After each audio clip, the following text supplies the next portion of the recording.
Hello and good morning. Happy Monday to everybody. Welcome to the frozen north in Rimworld. We're back on sea ice. It's always a little nerve-wracking coming in on Monday to sea ice, but we're going to start off our week and our day right. We're going to shout out our friend Killer Jam 25 over here, who is here every day. Does that shout out command work? Oh. Numlock. Anyway, guys, go check out Killer if you haven't already. I'm just going to quickly throw myself on a little playlist on Spotify. We're going to dive into the day here. So, yeah, I hope everybody's having a wonderful Monday. I'm doing pretty good. Little sleepy as per usual, but, you know, what else is new? Do I remember what we were doing? Kind of. What I remember, and hi, Doppel. What I remember is we acquired some blood bags for our new vampires. We acquired some new weapons. We have a bunch of corpses in the closet. We've got some chem fuel being generated for the sake of making mortars, because we have a mortar now, which is key. Humph and Barb are vampires. This is why we needed blood to feed them. Zed! Yeah, I know, Zed. I keep meaning to do that. You know what? I knocked a couple of Post-its off the desk. I could put another Post-it up. How you doing today? I'm going to do a quick shout out for Zed here in just a hot second after I put yet another Post-it note up here. You can go right there next to the SoCal gas note that I've got to call the gas company. And let's just do our other shout out for Zed3900. How the heck are you, Zed? How to do that myself. How to do it with... Yeah. You know, I went and joined the Discord and poked around a little bit.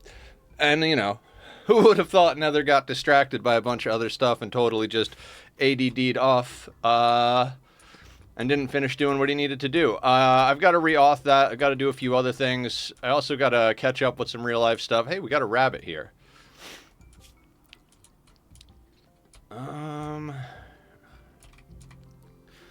Okay. I think we can press go. Now, an unfortunate turn of events. Blue, what's going on? How you doing? How's your sea ice going? An unfortunate turn of events. Our ghoul escaped and we had to kill them. So we got bioferret extraction, void provocation, ghoul infusion, but no entity containment, which makes me a little nervous. But also, over the weekend, I was watching some of Adam's content and learning a little bit more about how the anomaly stuff works. We may have to, you know what, let's see the options menu right now. Storyteller. Threats. Can we change the anomaly thing to turn on the monolith? I don't want to do it right now, but we may or may not be able to. We gotta poke around a little bit with, doesn't look like we can change that in-game. My run fell apart once Hedgehog died. Main pawn couldn't deal with the loss of his wife. Yeah. Relationships are hard when you live out on the rim of nowhere. Blue mentioned... Hi, Blue. It would be a good idea to turn this location into a scanning location, and I absolutely love that idea. We might make a few minor adjustments to how this is laid out. Snow hair self-tamed, huh? Well, sir, let's get you sorted out. You know how you didn't know what to play yesterday? Well, I'm forcing myself to play Minecraft. Yeah, you know, what did I wind up doing? So I forced myself to play a little bit of Palia because there were a couple of things I wanted to finish out. I've more or less completed that game, so I'm kind of just doing the last couple of things here and there that I got to do. But last night, I wound up actually opening Satisfactory, and I was like, what do I want to do in Satis? And what it turns out I wanted to do is plan out how to start the game.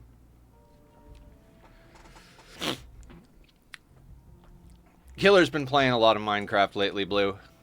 It's been really good for his channel, and he's got some really cool stuff going with the new update, so I'm guessing that's why. So I never really did the math. Okay, so you guys know how we sat down and did the math at the beginning of this. I was like, yeah, I got into debug world, tested the number of walls versus the infrastructure, all that stuff. I've never really done that with Satis. I always just kind of started, and I was like, 1.0 is coming up. I should start thinking about how I want to start when 1.0 comes out. Like,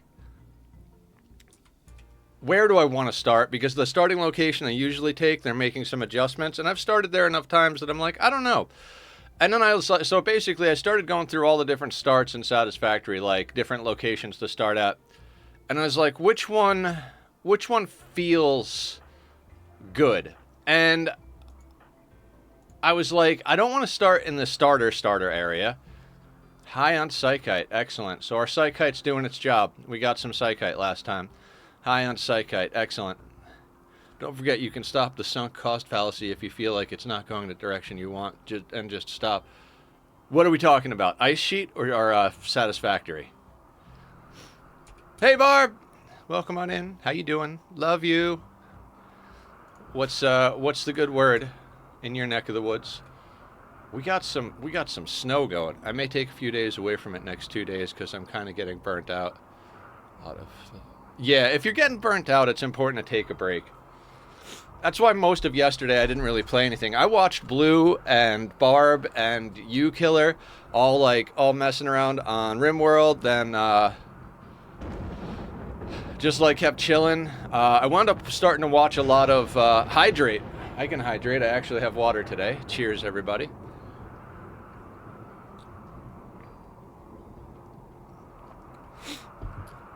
I'm doing pretty good. Just got back from the gym, and I love you too. Aw. So, what were we just talking about? I don't know what we were just talking about. We were just talking about things and stuff and things, right? Satis. When Satis comes out, I think what we're going to do, because Satis is slated to release 1.0 on September 10th or 11th or 7th, somewhere like end of the first week, beginning of the second week of September. And I do want to play that. I very much want to play it. So I think what we're going to try and do is finish out our Hollow Knight playthrough. Okay, on the 10th. Finish out our Hollow Knight playthrough before Satis release. And we're going to start doing Satisfactory Saturdays. We were doing that for a little while, and I was enjoying it.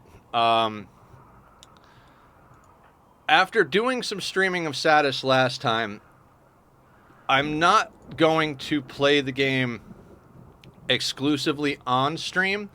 I'd like to start it on stream with you guys and do a lot of stuff with everybody, but there will be projects I do off camera. I'll try to keep mostly progress on try to keep main progress on camera, but only playing once Satisfactory. Yeah, that sounds like a good one, right, Zed? And I don't know, maybe we'll try and do a community world. I don't know. How does that sound? I know everybody was talking about wanting to do some Satisfactory together. Would you guys be interested in doing a community Satisfactory world? I don't think I could afford to set up a full-on server, but if we have dates, days and times during the week we do it, I could host MP Satis. Yeah. I mean, it's kind of glitchy in multiplayer for the lot. I finally figured out what I did not to make my automatic farm last night. What happened?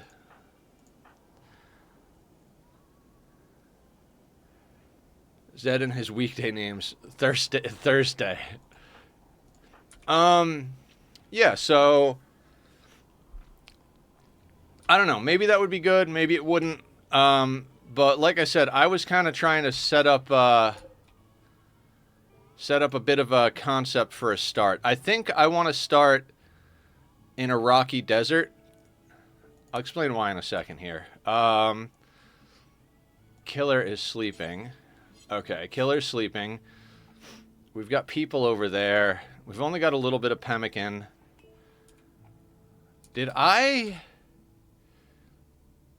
Where is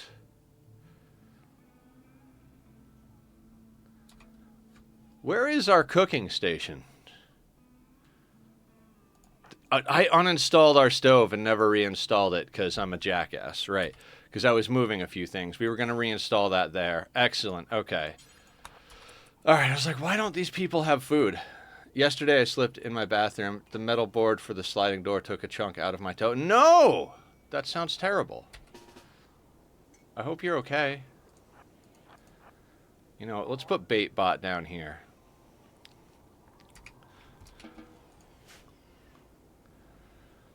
So anyway, there was a time that I started on resting. There was a time that I did a start over in the Rocky Desert, and I was going to do it as a single player, but then Bass and Squiddy were like, hey, you're playing status? So I was like, come on in. And I think Mr. Crow joined that world for like a hot second one afternoon. And then that playthrough really didn't go anywhere, and then eventually I wound up doing the one that we were doing on stream a bit. Glad you're all right. Yeah, I mean, Blue's right. Maybe at least it'll leave a cool scar. What do I have this being made out of? I have this being made out of human meat. I'd like to get a few more batches. We didn't start the fire. What's on fire? Everything's on fire. The whole world's on fire. So yeah, so what I was saying is when Satis comes out, we'll probably do Satis on Saturdays. And if you guys want to talk about doing like a multiplayer community satisfactory build, I'd be down. If we could find a way to get it hosted full time, that would be awesome. I don't know that I can afford to do that, but I got to look into what it costs. Or if we have somebody who can, you know, dedicate some computer time and space to host it themselves, that would be cool too. Whatever we got to do to get it to work, if we can. And then, yeah. Giggles escaped, and we had to kill him. And yeah, we got chem fuel going. I'm trying to get a handful of mortars made. So we're going to make just a little bit more chem fuel, which is good because Julie's backpack... We actually got 235 steel. But we did take on 2 prisoners. So we've got some thinking to do. I'd like to get a what do you call them? We're on the second day of summer, so I'd like to get, before winter comes up, I'd like to get at least 1 chem fuel generator down. Yeah, exactly, Blue. Like I said, I think I've learned a lot from this playthrough, and I don't particularly want to have to start a new colony, so we're going to do our best to take this one all the way. But if we did restart, I've got a lot of ideas how I would do this a little bit more efficiently next time. So we would definitely spend a lot more time focusing on getting to chem fuel power as quick as possible. I think you kind of have to start with 1 or 2 wind turbines. I think the solar was kind of a good idea, but I think as far as if we were on a map that didn't lose solar entirely, like if it went down to a third or a half during the winter, not a big deal. But because it drops down to literally nothing for an entire season, I think we would have been better off getting a biofuel refinery and at least 1 or 2 chem fuel generators going. You need 5 stone chunks to break even with its cost. That is true. We could break it. We could.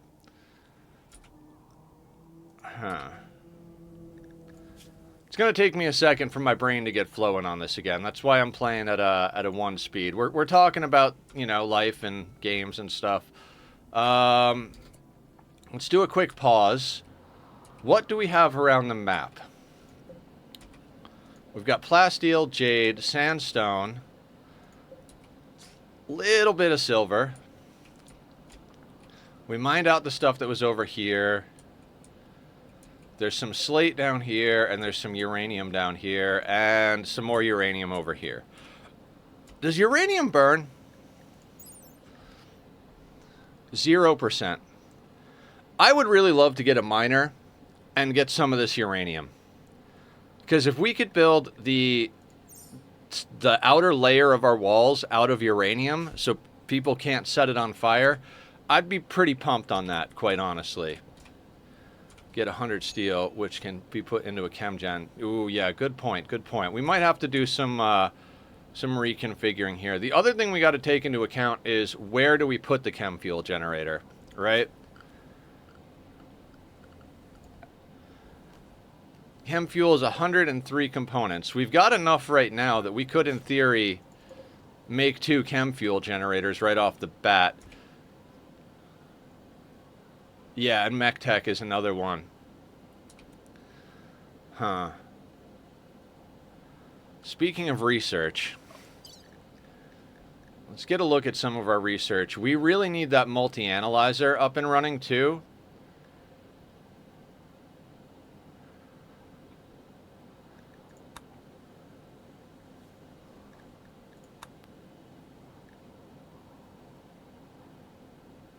Huh, control pack lifter, Agrahand, Miltor.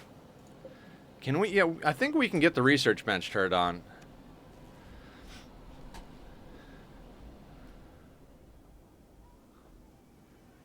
Giggles room, I'm planning on putting the scanner there.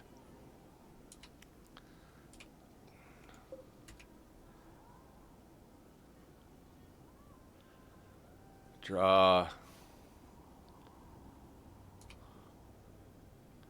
Got to Starship Basics? Hell yeah, Parker.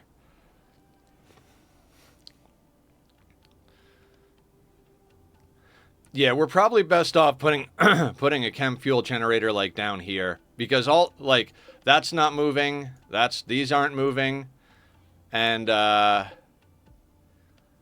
move the workstations in storage and just put the gens there. Yeah, that's probably the best bet. And they create heat, so we might be able to turn off some of the heaters. If not, we'll have to vent a little bit of heat. But venting heat is a problem I'd like to have.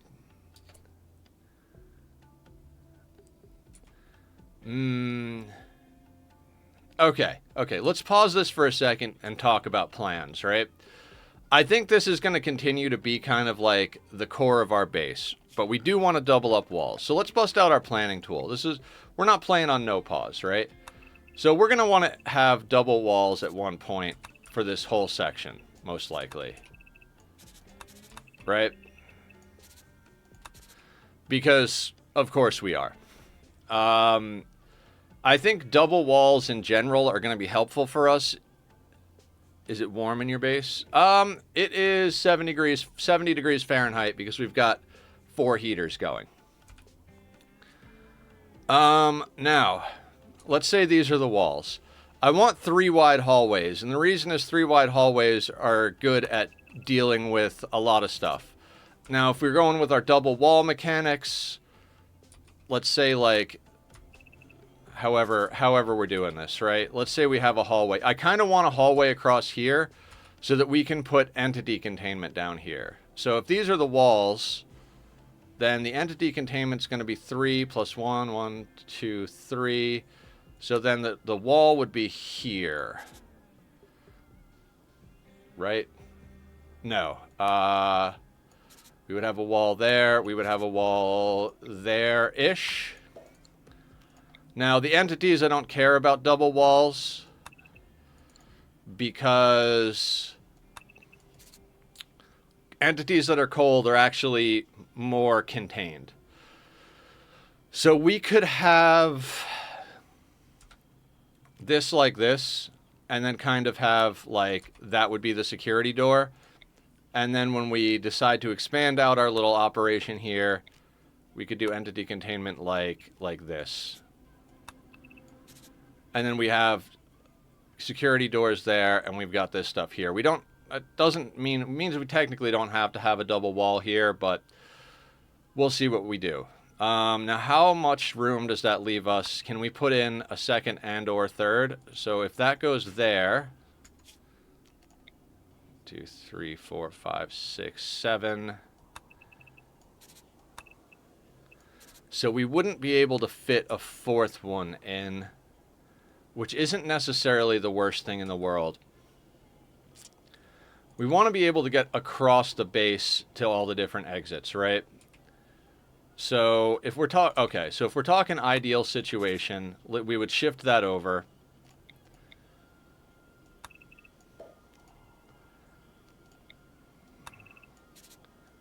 And let's pretend whatever it works out to be. Yeah, having a spare room is always useful. So let's say this is obviously going to continue to be our main barracks. We'll extend these walls over to here. We'll have a doorway there. We'll probably also have a doorway like right there-ish, depending on how all of this shakes out. I'd also like to get over to nutrient paste, so that becomes a whole thing. What I'm thinking maybe, long-term wise, we're talking long-term, I'm thinking maybe we turn this into the refrigerator down here and put a nutrient paste, kind of like, put it so the nutrient paste is like sticking out here. Have like a doorway that leads in. We can reconfigure this a little bit. Have a doorway that airlocks in to the nutrient paste dispenser. Put that here. Have it poke up here. And kind of convert this out to be more of the base, right? And because this, going through the freezer to defend our place is a little dodgy. That gets us this double wall here. We could adjust where the door would be. We have the hallway door. And then as far as down here goes, let's assume we've got a double wall there and that we've got another hallway here. Right? Now, what goes down here, I'm not sure. But what I'm thinking is instead of this being a hallway, we actually, however far it is, whatever, I don't even know how far it would be. But more or less something like this. And like we basically break out this wall and have this be like, we could set this up to be our main base. So usually what I do for a main base is 23 by 23, which this is 24 by 24. So we could make minor adjustments to that whole thing. And so like this could become like our core base. And this could become like our hydroponics and research side to it. And we could kind of leave hallways but not put doors in them, so it's all one big room, making it easier for a bonus. And then we would have doorway that comes into this hallway. The hallways themselves, I would definitely want to make sure that we have choke points in case stuff gets in. And then whatever we would need to do as far as this side, we could also do on this side. Like even if this was more entity or power brick, we could do like entity and power brick stuff here, especially since I'd like to theoretically get crossed over to some bioferret generators. This is all going to be a weird situation because double walls make double doors. I like to have a space in between, but then we would need either 3 thick walls or an awkward shape. So there is that. But I think if we make this kind of like the plan for our core base, I think that might be all right.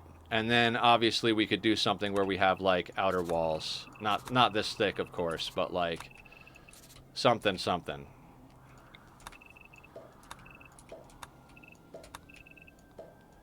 Because I want to start, for now, let's focus on getting chem fuel gem period. Yeah, I just wanted to think about where we're placing it, Sparta. Like, I want to make sure, because you can't move the chem fuel generators, and I want to try and minimize the number of times we're moving stuff. So I wanted to have like a little bit of a plan here. So I think I like this as a plan. So we could even, in theory, start working on like putting like something down here if we wanted to. I don't know how OP bioferret is. I would make the outer walls out of it. Other than it being flammable, I agree. Other than it being flammable. But what I'd like to point out, uranium. We have 10 10 tiles of uranium there, and then 10, 11, 12, 13, and 14 tiles of uranium here. Uranium doesn't burn and has a very high durability. So I'm considering, based on what we have on map, if we can get ourselves a good miner, we might could start building some walls out of uranium and have that work out in our favor. Another thing, if we wanted to put in another wind turbine setup, would that work? Oof, not quite. Okay, just a thought, just a thought. So something like this. We'll leave that going for now. I think we are going to put chem fuel down here. It just means we've got to move a couple of things again. You know what? I'm just going to move this here for now.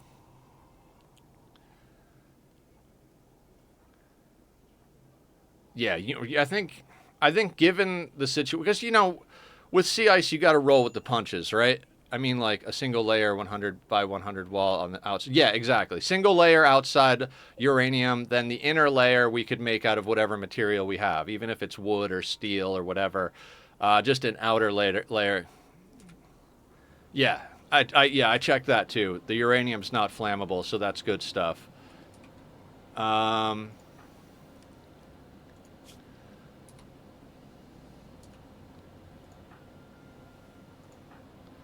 Now, one thing I'm a little concerned about is that with this number of prisoners that we have, we might want to get a few more hydroponic setups going before we focus on the chem fuel, because we're gonna need more materials to turn into chem fuel. Blue, you were having some success working with berries in yours, right? What was the math on that? Do we need to put down, like, what was it, like 3 or 4 basins of berries takes care of itself with 3 chem fuel generators or something like that? I forget what the deal was.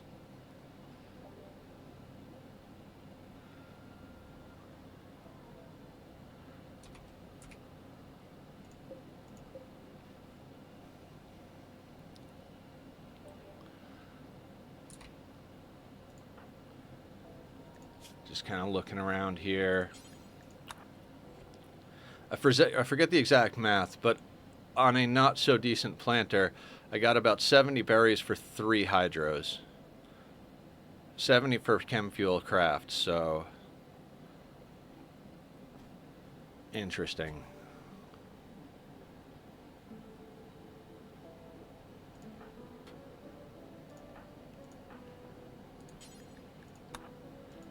We're micromanaging food again.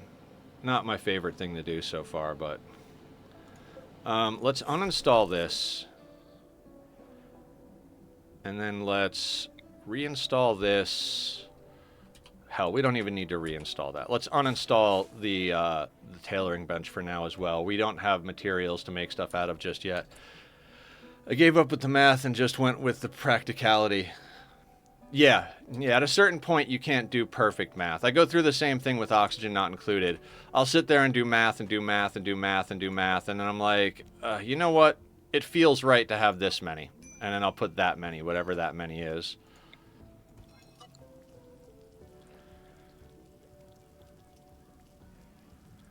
Okay, so we've got this support set up for our stuff, right?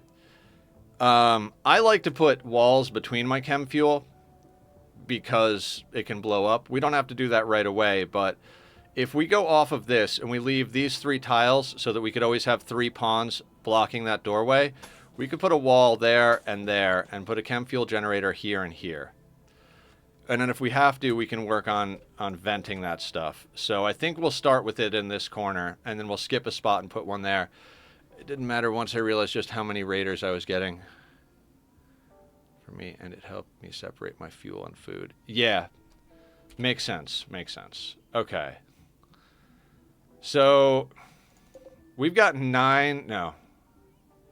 2, 4, 6, 8. We've got 8 basins. We've got 5 pawns. And we've got 2 prisoners. We've got a decent amount of meat. I think I'd be way more comfortable about our food situation if we had at least 2 more basins. Ooh, twisted meat for chem fuel. Now we're talking, Sparta. I like where your head's at. That's actually a killer freaking idea right there.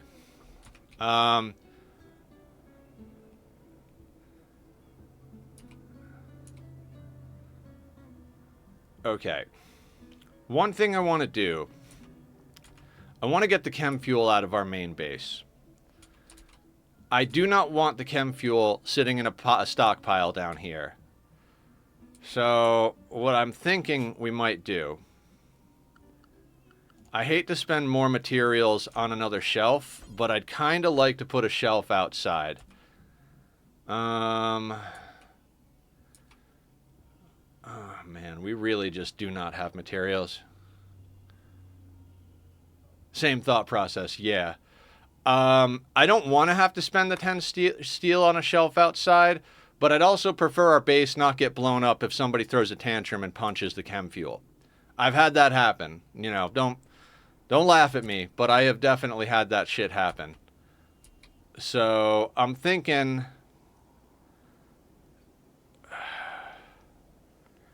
if we put a shelf next to the mortar, we could put the shells and the chem fuel. I'll put all the explodey bits on one shelf. 70 stuffs turns into 30 fuel, so 30 fuel per gen with 5 left over and runs at 6.66 days once full. Interesting. Okay. Okay, we need a spot where the chem fuel is not going to be in the way, but it's also going to be accessible, right?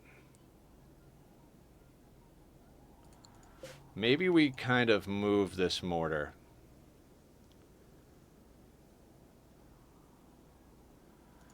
Let's put the mortar there. Put the chem fuel in the prison. The problem is I want the chem fuel somewhere where we have easy access to outside. If it catches fire in the prison, prison cooks, we've got the vent, base cooks. So I'd like to put it on a shelf outside, I think. So we're going to move that. And we're gonna spend the money, or spend the materials on 2 shelves. What we're gonna do is we're gonna put all the mortars on one shelf. And on the other shelf, we're gonna put all the chem fuel. Now I know the explodey bits are next to each other, but it's kind of what we gotta do. We're going to go preferred on that. We're going to go in here. We're going to go chem fuel, not allowed in here. We're going to delete this mortar area. Intelligence test for the prisoners. I mean, they got no legs, so they don't really need to be smart, right? Now, that leaves us with exactly 200 steel. I feel like... I know we've got a lot of things... Okay, you know what? Let's not use the steel just yet. Reason being is I've been getting too flagrant with my use of materials. If we go down to 0 steel and then we have somebody attack us and knock out the one of the walls, if we don't have materials to rebuild the walls, that kind of hoses us. So rather than building 2 basins, maybe we build 1 basin, or maybe we hold off on building more. And I think you're right about going in here and go to butcher creature. Clear all, do forever, and do entity corpses, and then go in here and make chem fuel from organics, clear all, do forever on twisted meat. Hold off for now. I do think destroying the 2 solars to build 1 gen is worth it. Okay. Let's make that our backup plan for the end of summer. Because during summer, like we're on the 2nd of Jugust, which is summer. During summer, these often get up to full power. So let's plan on when we go to winter, switching off the solar. Because right now we're going into a power surplus season on with our current setup. So let's make use of that power surplus for now, and then keep in mind that we want to swap things around. I'm gonna put them researching growth vats. Just in case. We might want to raise some god pawns in this colony. This is going to be a very long-term playthrough. I used to play excessively long games, and then more recently on the last few challenges, they still run long because I'm not like god tier like Adam versus everything or anything like that. But I've been trying to slow it down or speed it up as far as like, let's just get ready. Let's not over-prepare. Let's prepare for the ship or whatever ending we're doing. So I'd like to go back to my little bit of over-preparing since sea ice is just that next level of stupidity. I'm back, had to change our water filter. Well, clean water is a very good excuse for going and doing other things. Okay, so we've got a little bit of a plan here. Oh, and a little bit of stitch in my side. Let me do a little stretch here. Okay. Oh, a little snap, crackle, pop of the old spine. Yeah. So yeah, as I was saying before we got into planning and doing all the little stuff, the plan for the channel, we're going to be working on our Hollow Knight playthrough probably until about September 10th. I'm hoping we can actually, like, get to some sort of final boss. Maybe I'll do, like, an extra stream here or there. And then when Satisfactory releases 1.0, we're going to start doing Satisfactory on Saturdays. And I'll be doing some of it off camera. And or we might start, like, a community server thing. Maybe we'll do community server Satis on Saturdays or something. What's the wealth at? Wealth is at 47,000. Higher than I'd like it to be, but at least we have a couple of vampires now. We have blood bags, so I'm going to move this up to, what is that, 80 or 90%?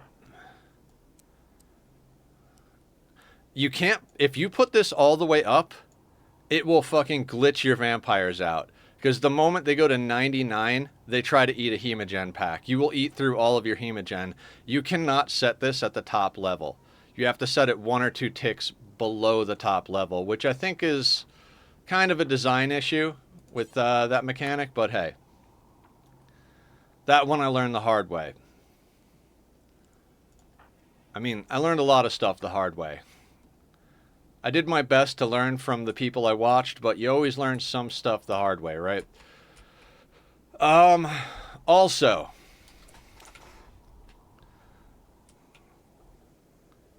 let's talk corpse cleanup here, right? Like,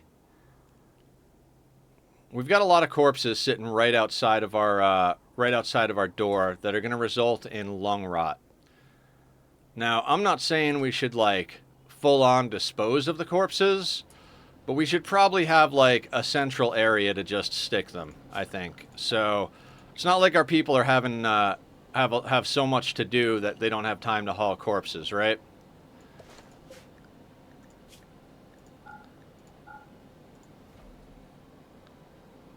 Any water nearby? Not really, no. There's water up here. I suppose we could move them up there. I just want them... I am doing Supremacist, Barb. I want the corpses away from the walls, because we tend to kite near our walls, and I don't want people getting lung rot. I'm not talking about moving these corpses to water. I'm talking about getting, like, these 3 or 4 corpses away from our walls. Like, these ones, I don't really care about, but these ones are going to cause lung rot. I have 1 skull spike. Our problem with skull spikes is the same as everything else. They require materials. So...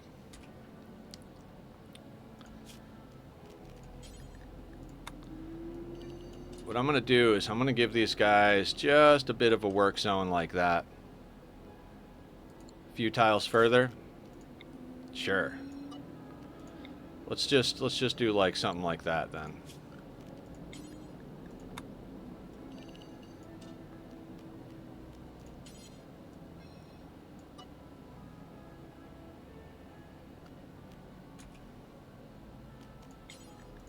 Let's just kind of do like, we'll expand the work area to be something like that.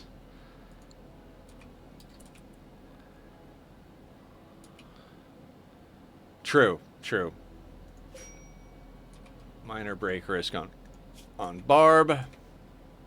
See, rot stink, -10. That's why I want to get stuff. They keep wandering right outside the doors, so if we can get these corpses just out of our way, that would be wonderful. Or you could make a border of bodies so your enemies know who they're messing with. True. Absolutely true. We could try and force the rot stink on our enemies. Have them mood break or get toxic, whatever.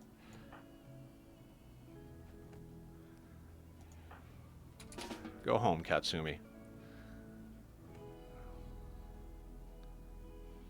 Stockpile is just one big line. You know, I'm not 100% opposed to that, but...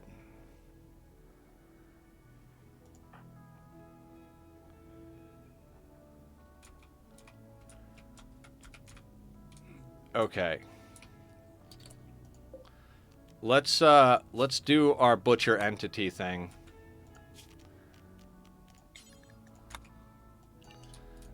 And we'll let them butcher the ghoul as well.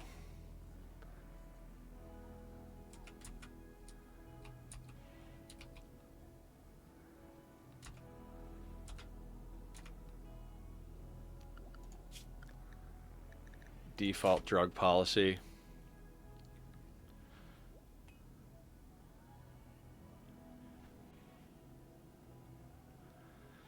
No. I do want to reinstall our tailor table. There's so few spots to install things around here. You know what? Maybe I will just move the table again.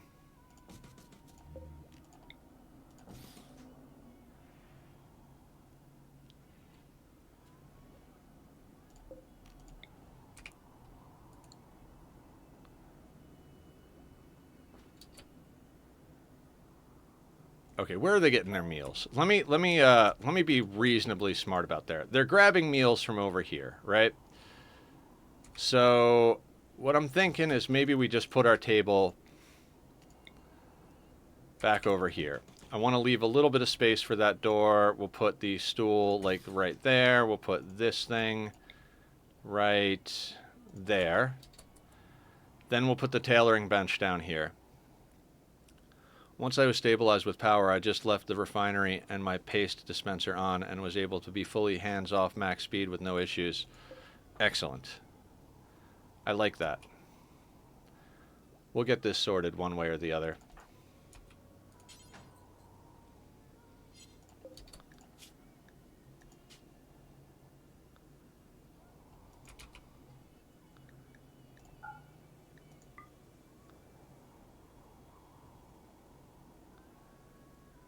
Not organics. Wait, from organics? Yeah, right? What does it require? 3.5 nutrition. Don't we have that? Can we not make chem fuel out of twisted meat? I decided to go full grow cycle for rice, and with 2 growing rice for food, with the rest dedicated to power, I just watched stuff, only stopped at notifications. Interesting. Can we not make... Can we not make chem fuel out of twisted meat? Is that not a thing?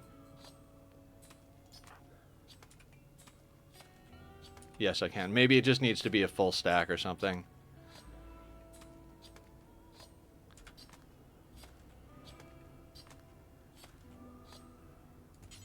Oh yeah, we just didn't have enough. I think it needs to be like 75 or 100 to do it.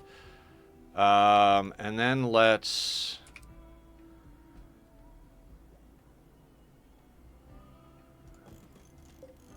Not that we need either of these installed, but I'm going to install both of these. I want to turn all of the dread leather into something we can sell. 70 stuff, sometimes 70. Okay, cool.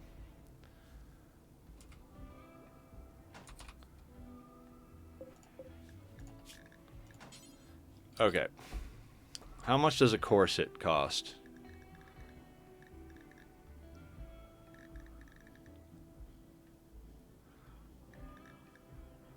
$45.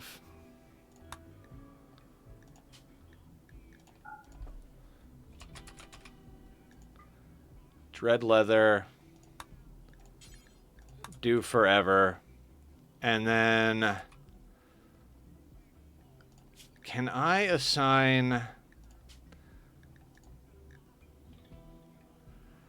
We can't assign materials, can we?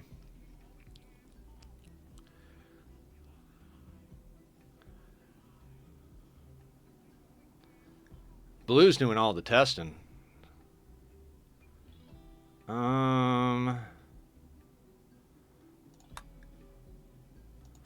Alright, we're gonna have to make sure they don't put on the dread leather stuff, but we'll make it the dread leather into things so that we can sell it.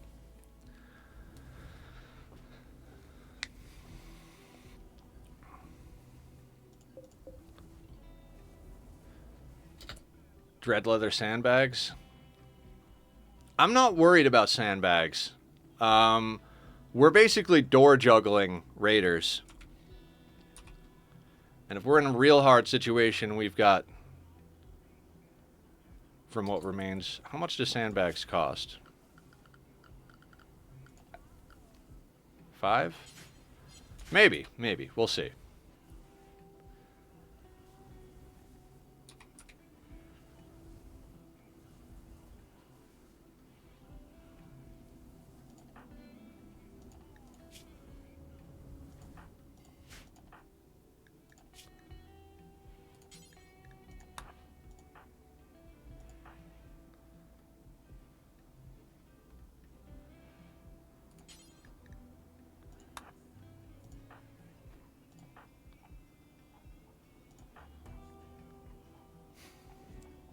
Yes, I do mean playing Monkey in the Middle.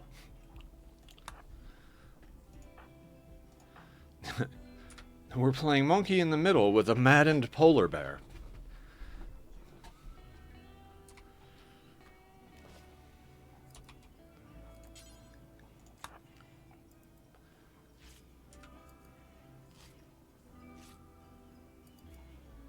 You have a bunch of leather that you want to mass craft into stuff. Just have the pawns start, forbid it, then just leave it till you need it to sell it. Oh, like craft it like 99% of the way, and then forbid it until things come. Yeah, that's a good min-maxy technique.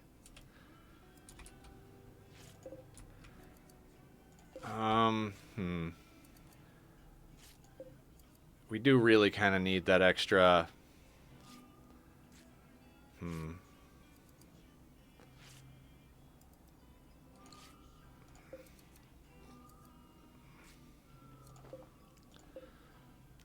I'm gonna put down one more of these, one more basin and one more tile of hidden conduit. I'm just real nervous with the amount of food we got, so we need to start making moves here. We sold everything. I don't know if you remember last time. We did a lot of trading last time. We sent out that big caravan situation with Humph and Baitbot, and then while all that was going on, we were slowly but surely cutting people up to sell them to the traders that kept coming in for the ships passing by. We don't really have anything left to sell. We've got 8 silver, a few shards. I mean, we've got 8 corpses we could chop up for human leather, but I'd rather not chop them up and try and force something right now. I think that much human leather is not quite enough to make a full trip out worth it.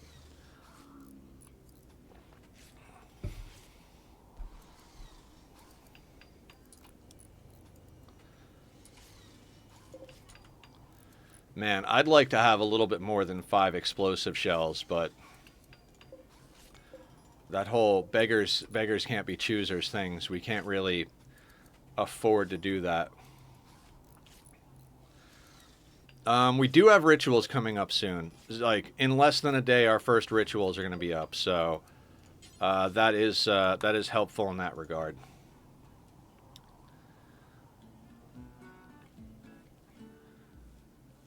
So when swapping over, you won't need to change the... Just because these guys are tunnelers doesn't mean they won't eat rice. So when swapping over, you won't need to change the ideology. When you make fungus enjoyed, it makes them not like rice. See how it says preferred? That means that other growables are not liked. So if you make food with rice, they'll get a debuff because it's not fungus, because they prefer fungus. So ideally with this setup, what we would be making is fungus and insect meat meals, because we would get the bonus for fungus, the bonus for insect meat, and if it's cooked, it'll be even better. But yeah, if you have fungus preferred, they get upset about eating rice. It's a disliked food. So that during the in-between, they won't be happy with their food. Yeah, of course. Yeah, either way, the swap is going to be messy.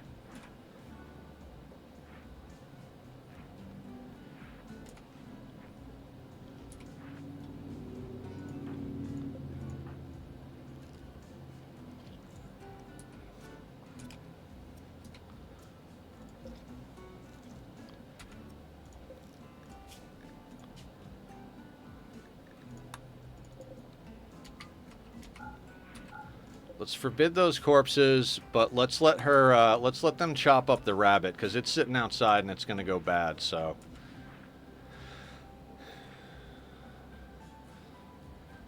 Yeah.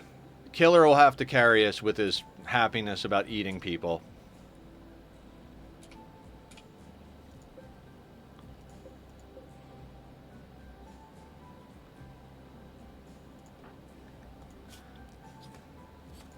And, you know, I'm trying to learn to, So I being the neurodivergent type, I tend to apologize a lot for everything. And this community has been very supportive and been like, hey, Nether, you got to stop apologizing. You are who you are. You do the things you do. You play the games the way you like to play the games. I tend to like to play slower. I like to play on a 1 so I can see what's going on, keep an eye on everybody, do a little bit more micro. Other people prefer to zoom way out, hit that 3 button, and slam it through.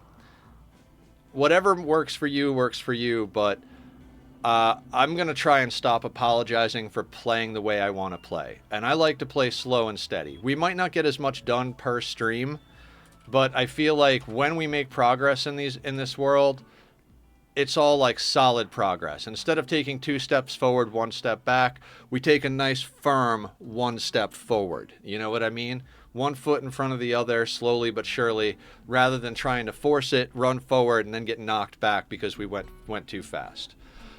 Again, it's not necessarily the most exciting way to play. I've talked a lot about the implication that if losing is fun, then that implies that winning is boring. And it's not wrong. When I've been asked like my suggestions on how to get victory screens, how to get better at the game, my response is always the same. Slow down. The slower you go, the better and more, not concise, the more sure, there's a word for it, but like when you take your time to think about a decision, the decision works. If you're playing on no pause, it's a different animal. You got to make decisions as things happen. It does lend itself to a little bit faster play style, but if you're playing with pause, consistent, yeah, that's a good one. If you're playing with pause and you're going to be pausing, you might as well use that pause to your advantage. If you're going to want to think about how you want to play on your base, pause the game. Do a little planning. If you want to think about how you want to assign, work priorities, pause the game and assign work priorities. You don't have to do everything super high speed. We can take the time to talk and think, and that's the thing also, is that this is all for streaming, right? This is about engaging with you guys, talking. A lot of people who have become a part of the channel have expressed the fact that they like that I explain what I'm doing and that I help teach people as I'm going. And so that being said, going slow allows me to engage with you guys more, talk to chat. I could hit this 3 button, but then when I take my eyes from here over to here for chat, something can get fucked up over here, and I'd rather engage and play at the same time. I used to have a mod that increased up to like 10x speed and had fun. Only after taking it off did I realize how many things I could do to change. I was forced to spend time and think. I don't play with that mod anymore. Yeah, I used to play with smart speed, and it adds the extra 4x speed. I rarely go to even 3. In general, I prefer to stay on a 1 or a 2.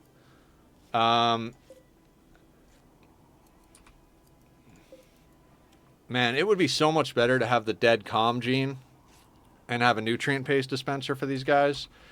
I think a paste dispenser is a good goal. It would require some really, like, intense reworking of this area, but I think it would be good. Well, ahoy yourself, Mr. Crow. How you doing? The horizon is clear sailing. Beautiful, beautiful auroras up in the northern hemisphere of our Rimworld. How are you today? How is the crew? All right, I'm gonna power down the biofuel refinery. We don't need that thing on at the moment. We've got 75 chem fuel, which is plenty for our needs. Also, we don't need the machining bench on. Research-wise, the R button doesn't bring up research. That drives me nuts. We're gonna bang out more and more research, not because we have to get these researches done. I never use autocannon turrets. I never use miniguns. TVs I almost always buy. There's been like 1 or 2 playthroughs where I've been like, fuck it, let's make a TV. Moisture pumps, not likely to use these. I mean, in theory, if we spread our base out enough that we want to like moisture pump a bunch of this water over here, maybe, but not realistic. Long-range mineral scanners I almost never use. We might end up having to use them on this playthrough. It all just kind of depends on how things go. Growth vats are the only thing that I can see possibly wanting to get going. I do think we might want to grow some children in this colony. We have a very limited amount of ways to get colonists, and if we could grow some vat children, it might be beneficial. Doing amazing, Captain. I had an amazing time with the crew. We sunk ships and we stole treasures as always. Awesome. Don't need to watch base if I can't be there to save it, so I open up dev mode, 4x speed, watch caravan, then shut it off. Yeah.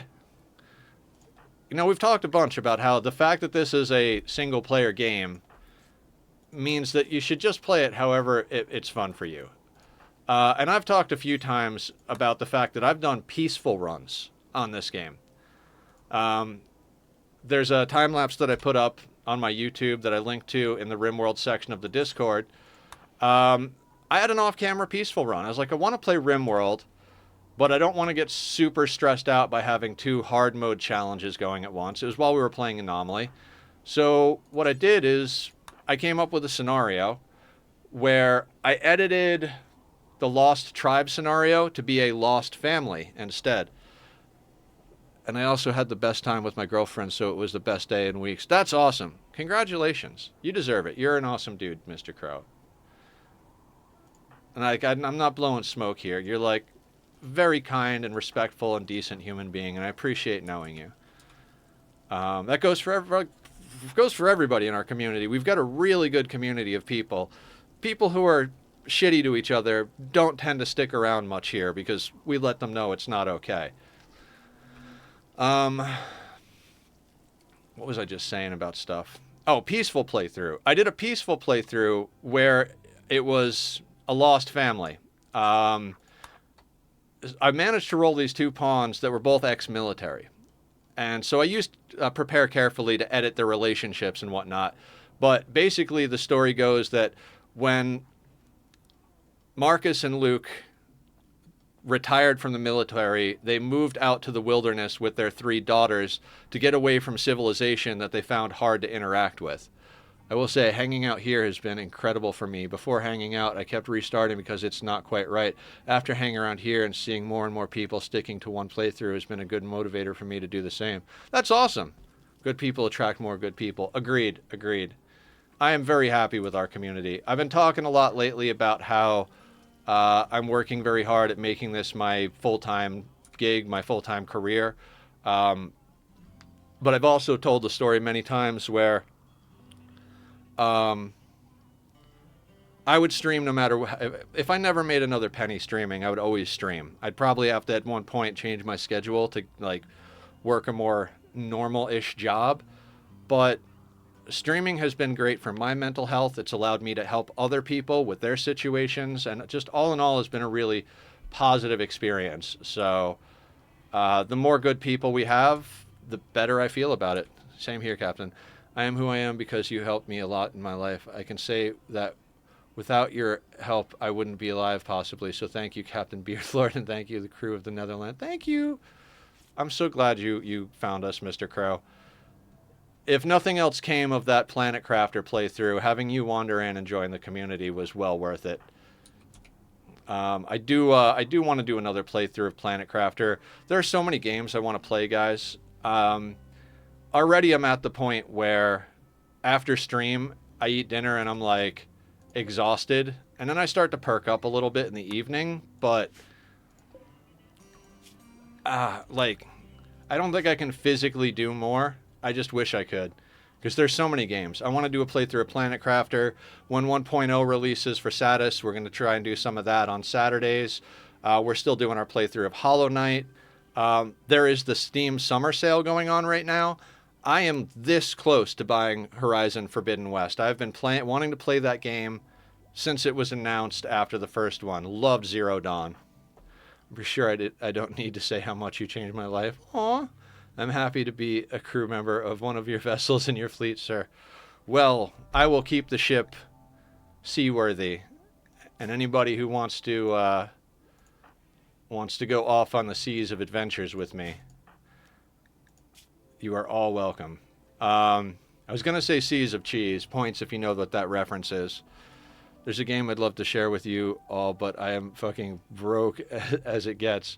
What game, Sparta? Yeah, I think all of us have that mood. I spend too much money on food. I got to start cooking more. It'll be better for my health and better for my wallet. All right, let's do something here. Let's take a look at our meal situation. You know what? I kind of want to just completely redo all of my meal bills. Yeah, let's do that. Let's take a hot second here, right?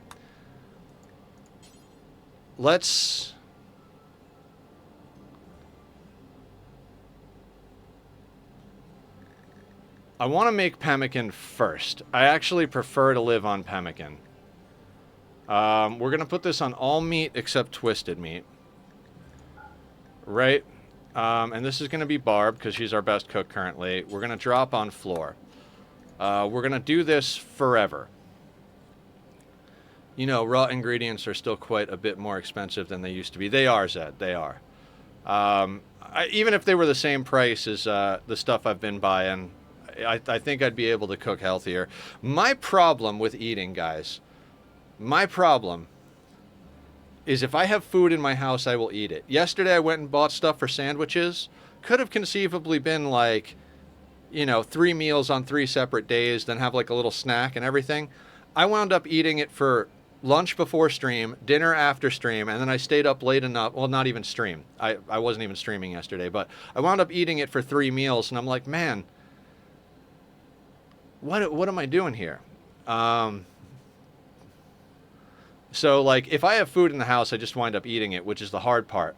So, like, as far as weight is concerned, it's easier for me to stay at a smaller weight if I just buy the food for right now. Like, okay, I'm going to go and buy the food for this meal, and then I don't have food in the house to eat that meal. But that's a lot more expensive in the long run.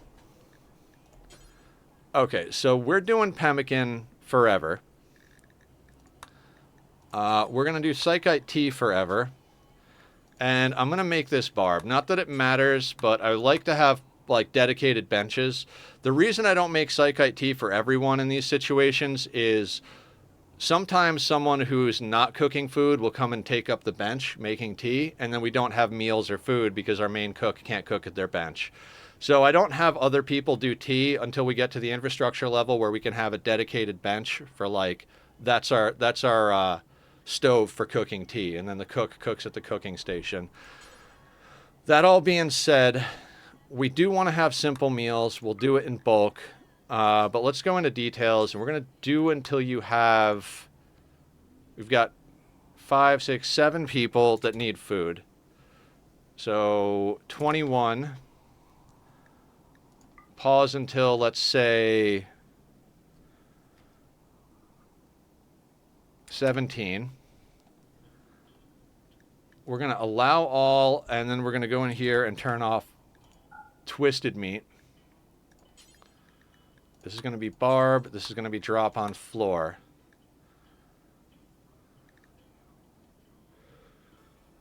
And we're going to need a zone under this with nothing in it, just so that when they drop it on floor, it's in zone.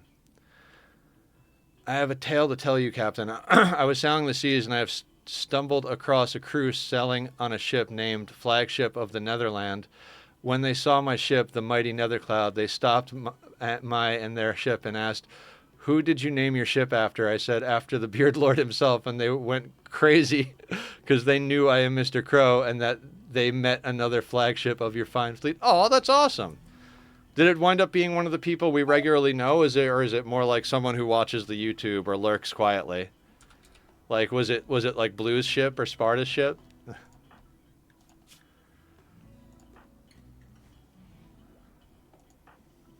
Not that I know if Blue or Sparta play Sea of Thieves, but...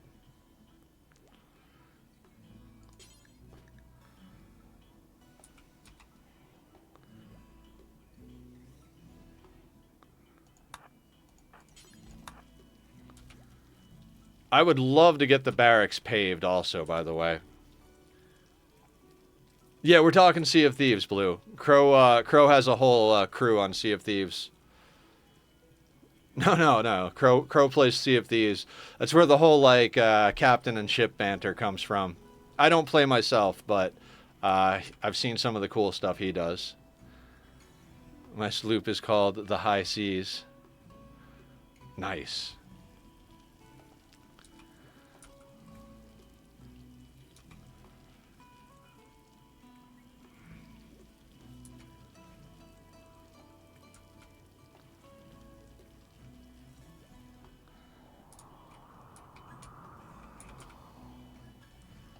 All right, we should be able to start knocking out some rituals soon. So let's do this. Let's reinstall our ritual stuff where it has power. I don't know. I'm gonna tell them to do long range mineral scanner, but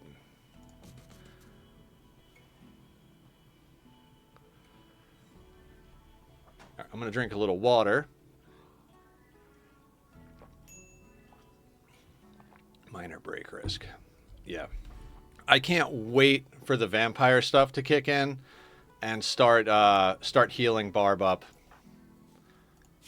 Because as soon as these scars start disappearing, she's going to be in a much better mood. As I've played, but I used to love the game.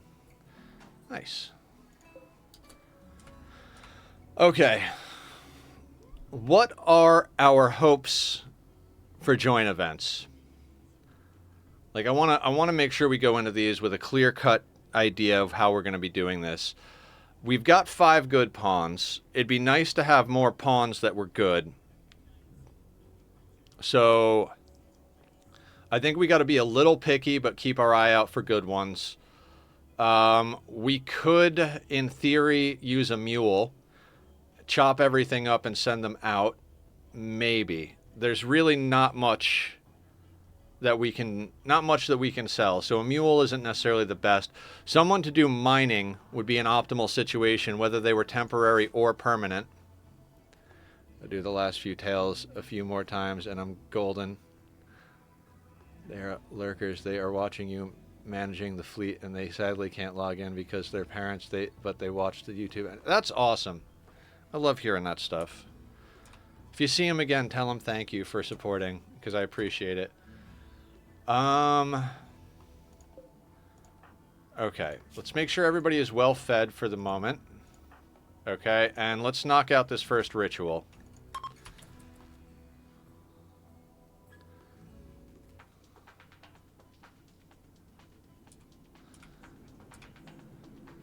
Okay, sipping some coffee while we do ideology rituals.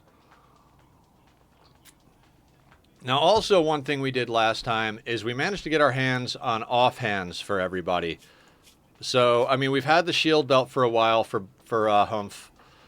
Julie's got a jump pack that we can now refill now that we can make chem fuel. We've got a low shield on Killer, an insanity lance on Barb, and a turret pack on Katsumi. And I believe we have a shock lance available down here. I think all in all, we've got a good kit. Love the song. Aw. You guys are awesome. I freaking love you guys.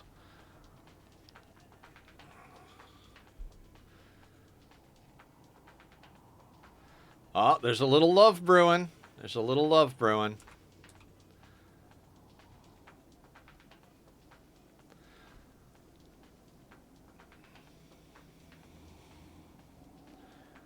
We definitely need more steel. We are getting to that point now where we can start thinking about getting the scanner going soon. We got to get in... boring celebration. Oof.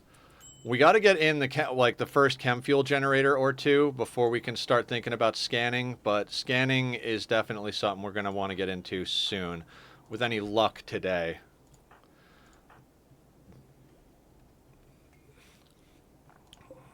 $96, $97. Some of these took some damage because we had cold going on, but that's okay. Hiya, Aya. How you doing? Did you get a chance to start Rimworld yet? I know I keep asking you that, but I'm excited to hear your tales and see your first colony. If you share it with us, you don't have to.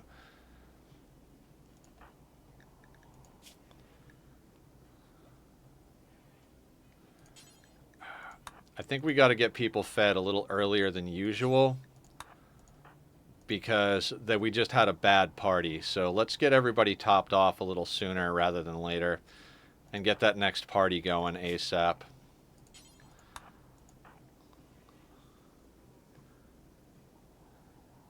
Not yet at doc appointment. Hopefully your doctor's appointment went well. I've got another follow-up coming soon that I gotta check my calendar because I completely forgot when it is. Yeah, we can't even deal with the hunger issue. So let's get you guys. Let's get Barb topped off and let's knock out the next ritual and hopefully it won't be garbage. I'd love to get the other 5 speakers, but that's just more steel that we already don't have. Hydrate. I can hydrate. That's a reasonable request. Cheers.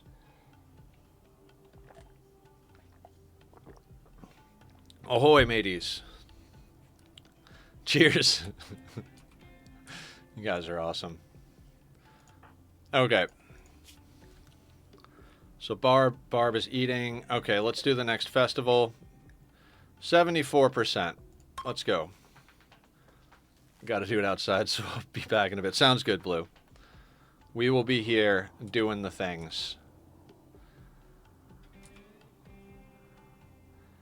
Now, I do think, I'm pretty happy with the idea of this base design. We will probably end up putting something else down here because this is obviously not going to be enough space for a full-on end base situation, but it should be good enough to get us through the mid to late, not late, but mid to mid-late. Mid to late mid type game, depending on how we do this. Though, real quick, how much power does the research bench take? 250. We're only running it because we have the power to do it with these things pegged. And I think the research bench is the same. I don't know. The research bench is 250. The scanner is 7 or 750, I think. So it's almost... It's at least double, almost triple the power. Yeah, stretch? I can stretch. Oh. Oh, I can also close my closet so you guys don't gotta look at my my laundry baskets. Hellbig. Okay, fun hominid fair. Hellbig joins. What do we got? Tough teetotaler. Social melee. 0 mining. No health conditions. 53 years old. Are you friend or food? So it's real tough to say no to a tough pawn. A teetotaler means we're going to have a hard time managing their mood with drugs because they don't want to take drugs.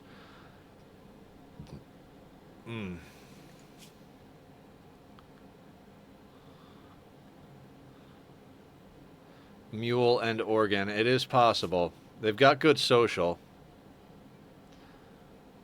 Thank you for lurking, Mr. Crow. I appreciate it.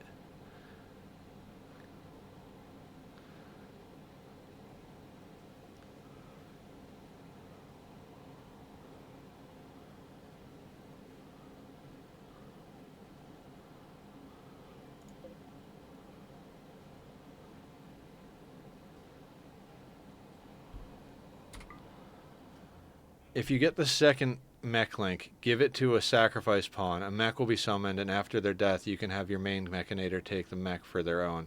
But you can only do this once, so... Yeah, I mean... I'm not... We'll burn that bridge when we get to it. We haven't gotten offered a second mech link.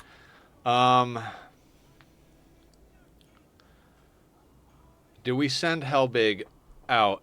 And if we do... Okay, so if we send Hellbig out, it means we've got to butcher all these corpses, realistically.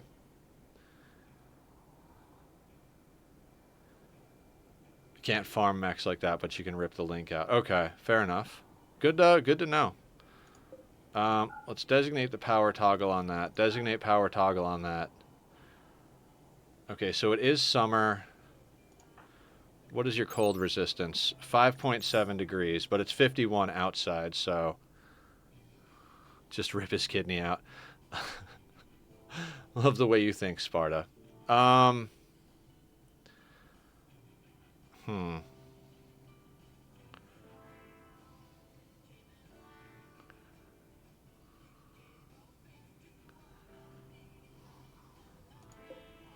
Actually, no, don't designate power toggle.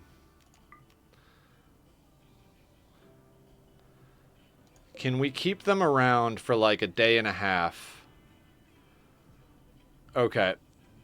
Let's keep them around. We've got 4 more festivals to knock out, right? So maybe let's not make a call right now. Let's let them hang for a hot second.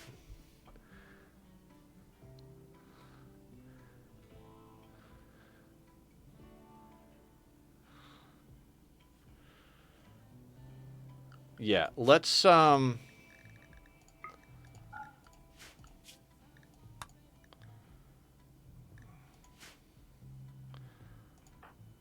them come and chill. They're 53, so I don't think I want to keep them long term, but we might want to just hang on to them for a hot second.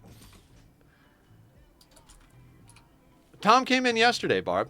Seemed to be doing okay. He popped into chat yesterday, remember? Said hi, said he was doing all right. I know he didn't stay long. What's more wealth, a bunch of butchered corpses or a kidney? There's an ancient complex over here. I think a kidney, but at the moment, my main concern is getting more people. Yeah, I think he's got a lot going on. You could always message him.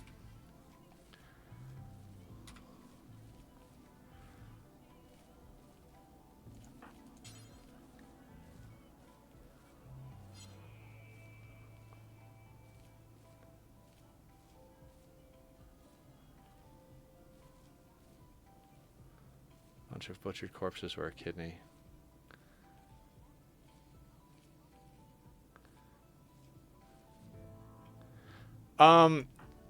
Their shooting is a 6. So, incapable of carrying and firefighting. Like I said, I think we keep them long enough to do the other parties. What I should have done is do all 6 parties before I accepted any wanderers whatsoever.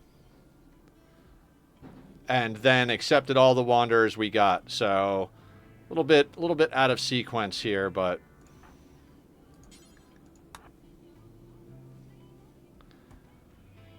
we'll let them put some clothing on.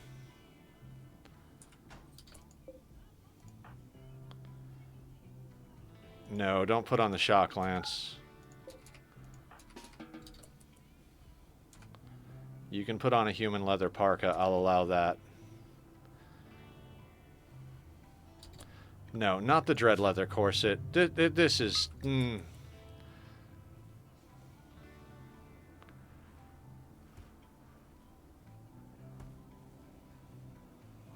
Fine, whatever.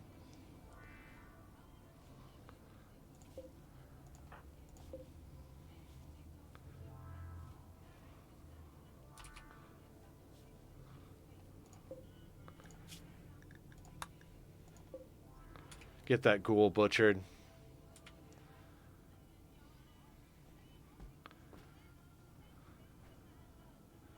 They're a tank that won't use go juice. Exactly. So I'm not really thrilled with them as a pawn, but I don't want to make a decision until we've knocked out the other rituals. So hopefully they don't fall in love with anybody in the next 20 minutes here.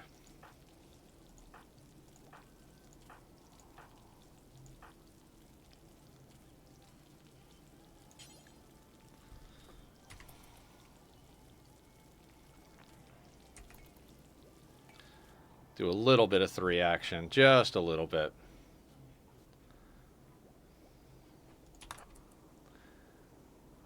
Ooh, ghoul. Now we're talking.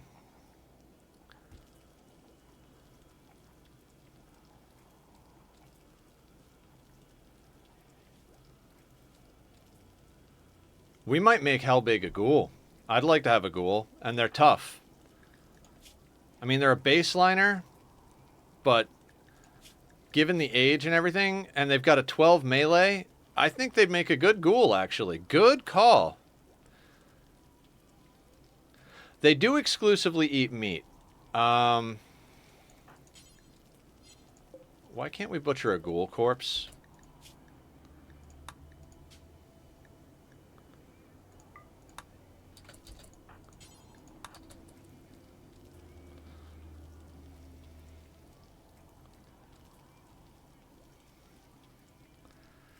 They do eat exclusively meat. I mean, the worst thing that happens is it's a bad idea, and they eat a little too much, and then we just send them on a caravan that never comes home. You know? Are we, though? We took this ghoul out pretty no problem. As long as we can stay on top of it, I don't think we're in the worst position for it, honestly.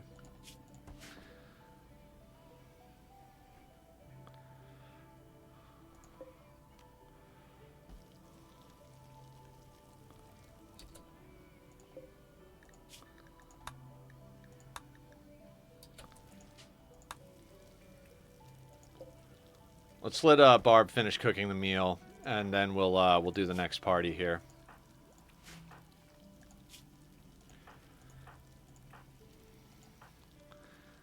If they start to starve, we're in trouble. Don't say I don't want to say warn, but advise. Yeah, no. Of course. We'll have to keep an eye on it, but I think having Hellbig as a ghoul is a good situation, because it's a melee blocker that is more or less disposable.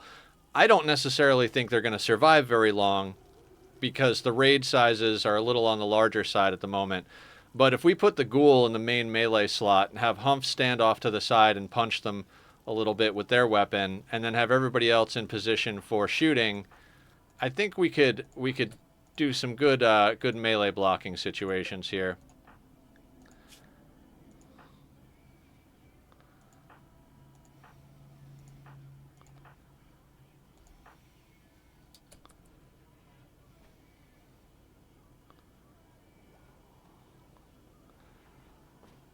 I mean, we got to commit to some things at one point or another. We were talking about that last time, you know. It's like, Yeah, we got to be safe, but at a certain point, like we got to take calculated risks, right? Like we don't want to just get flagrant with our risk taking and just slap Randy in the face. But we do have to, at a certain point or another, take a little bit of a risk here and there. So I think I might be willing to try and take a ghoul on.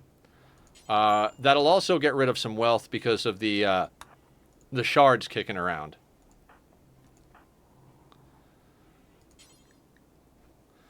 Like, we've got 4 shards just sitting there adding wealth to our map, so...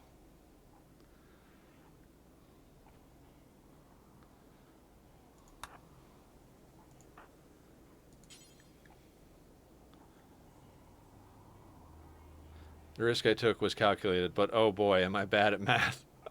I like that. I like that a lot.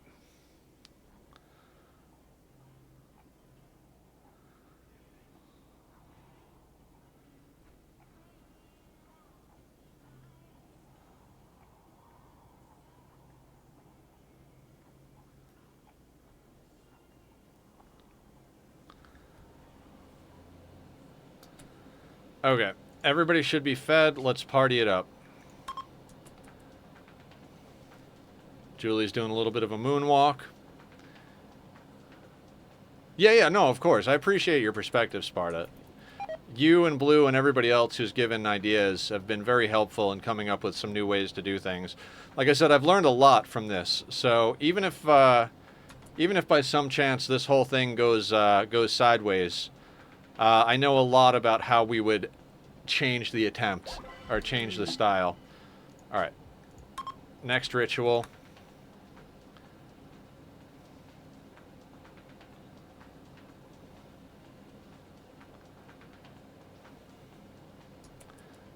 I got a couple bosses to beat up. Yeah, absolutely. Good luck. May all your hits be crits.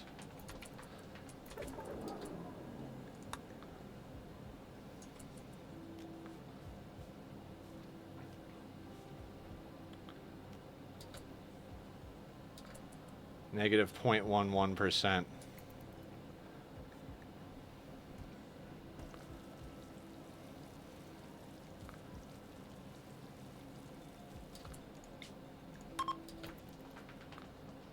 With 8% crit, haha, appreciate it.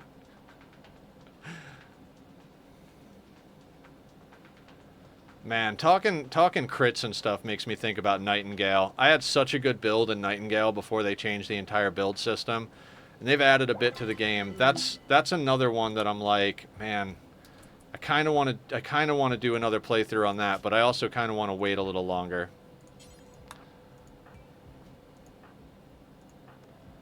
Great game. Really enjoy that game. 2 new joins, yeah. We're going to check those in a second. I want to do the last ritual before we take the joins.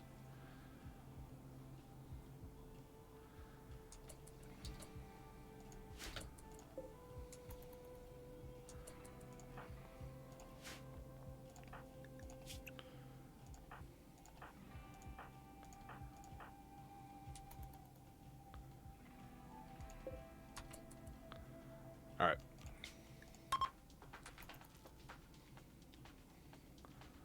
Last ritual this time around.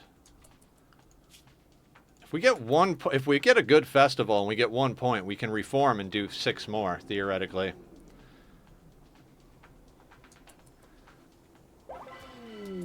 Alright, so we've got 3 joint events and a reform ideology, and we've already got 1 person in here. So...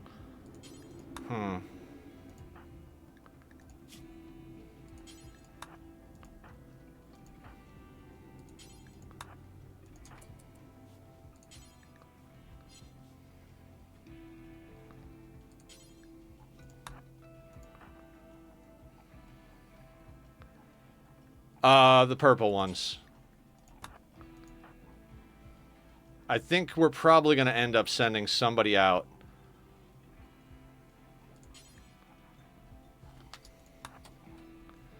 Alright, let me get everybody fed, then let's take these joint events and figure out what we're going to do with these people. Summer, it's like a 3-day trip. Winter, it's like a 5-day trip.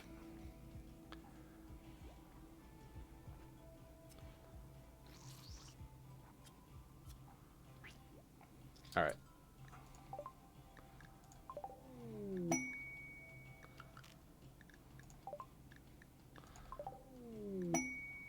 I don't see a weapon on one of them, so that's probably incapable of violence, right?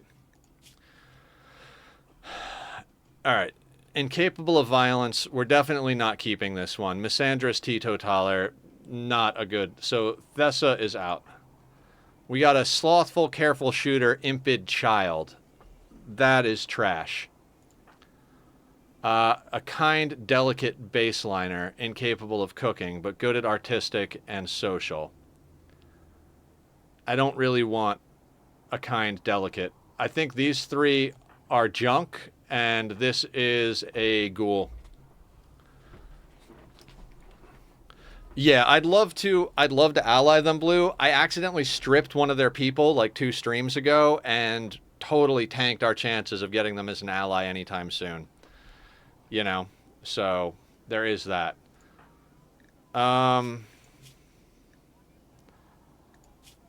Kind, delicate. Good social, though. What if we send Camille out as the mule? We chop up the impid and the misandrist and turn Hellbig into a ghoul.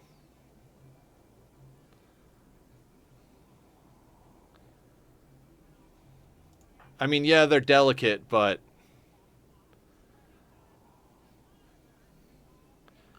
I think I like that plan. So if nobody else has a plan... you know what? I'm going to let them feed themselves. But we're going to go in here... And we're going to clear all except pemmican. Because we're making pemmican. We just need to give Barb enough time to actually make the pemmican. So these two. Let's get you guys over here.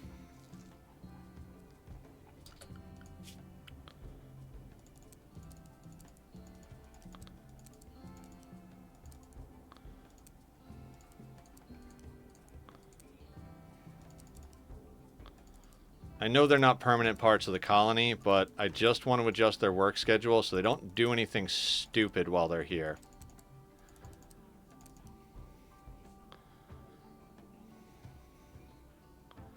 I mean, I guess you could do some planting while you're here if it comes down to it.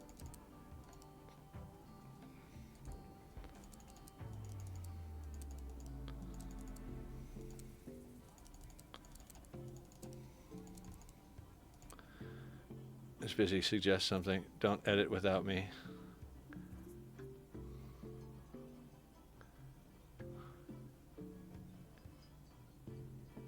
I'm not going to change the ideology really quick for a second here. So I think we'll probably change it when our potential trade caravan situation sorts itself out.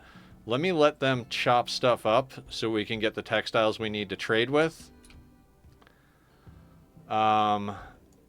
These two are legitimately... they're meat. They're meat.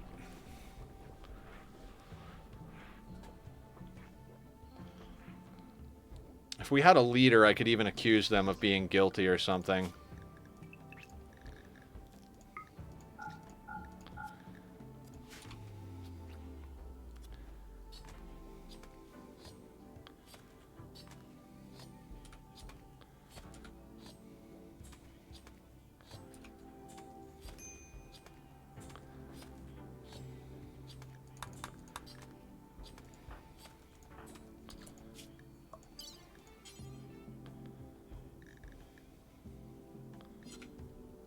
We don't have enough bioferret to do a ghoul infusion. I'm going to have to deconstruct something made of bioferret. Dumb that I made a table out of bioferret.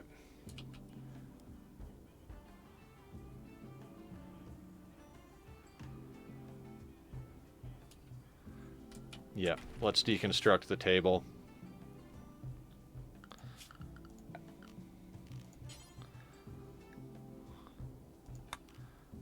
I'd hate to make it out of steel, but I don't think we have any other options. We had a silver table at one point.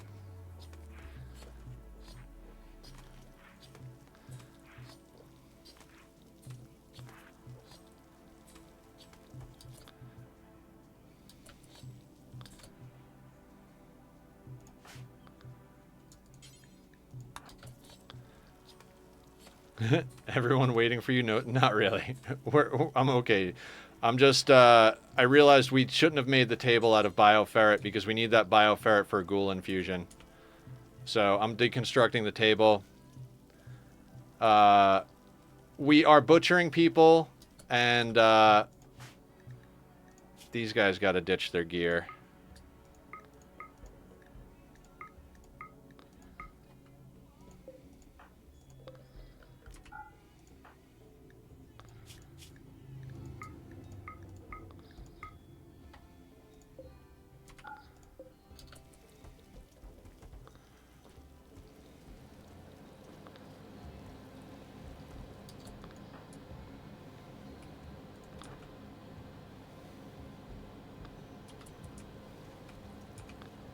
Yeah, the supporting wall can definitely go if need be.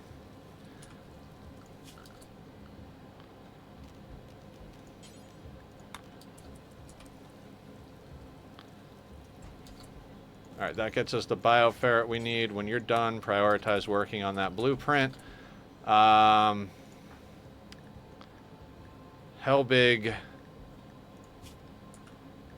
Yeah, we gotta make you into a ghoul. So let's get you to... drop everything you have.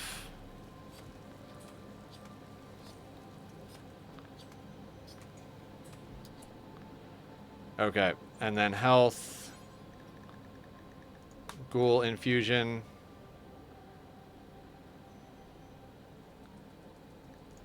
Yes, let me just double check something.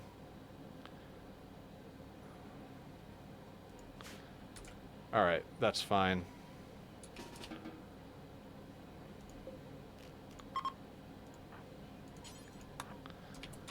Rest until healed.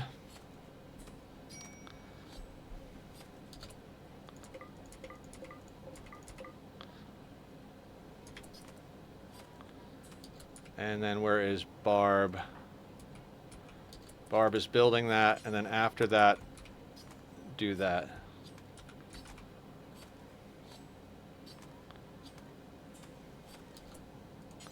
Now, finish the table, then ghoulize Hellbig.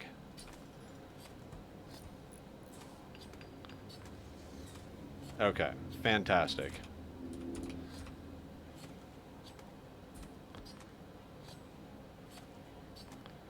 Such a weird playthrough. Now, is there a way to speed up the death of these two without problems?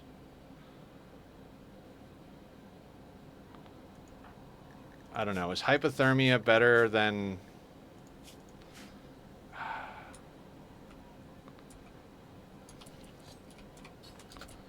I need these people dead. Maybe we arrest them and just execute them? I think that might be a better idea. I know it's going to cause more mood problems, but...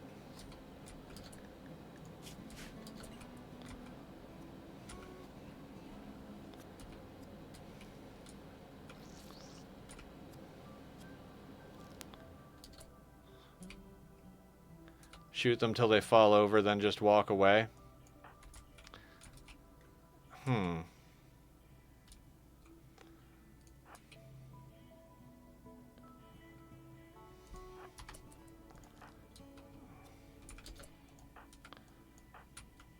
I don't even know. I think I'm just going to capture and execute them because I want to get this train moving.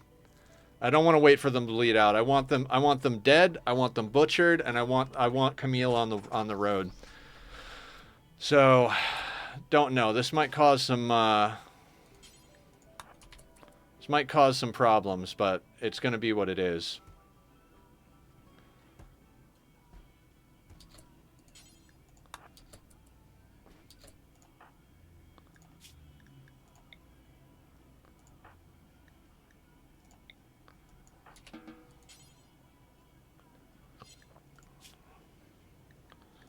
Who is our best? Why is Humph not a set to Warden?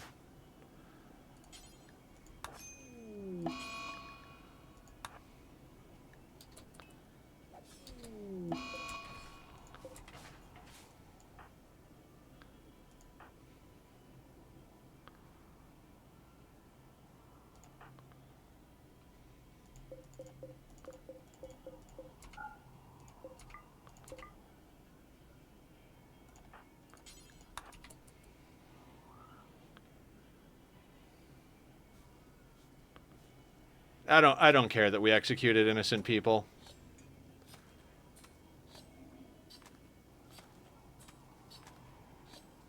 We'll deal with the mood problem. We've been dealing with mood problems this whole playthrough, so...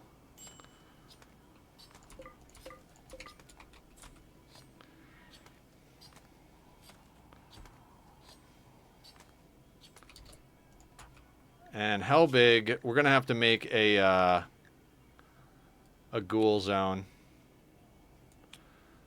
So...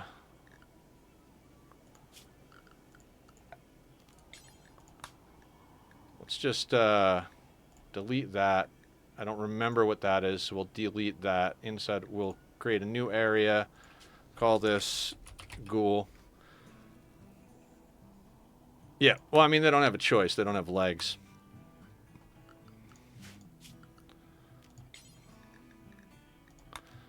I'm going to give ghouls access to...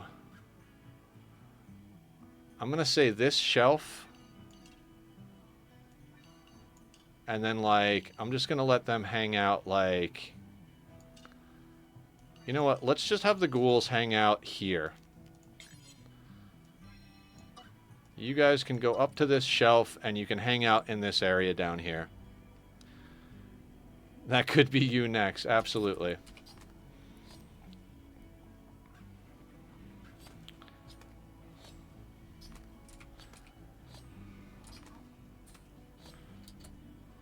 All right, I actually have to put you in the ghoul area.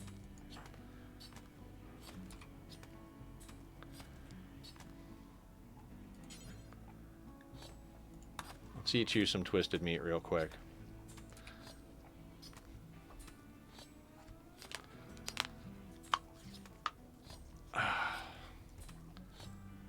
What does Camille have as a weapon? It doesn't matter. She's delicate. She's got an awful weapon.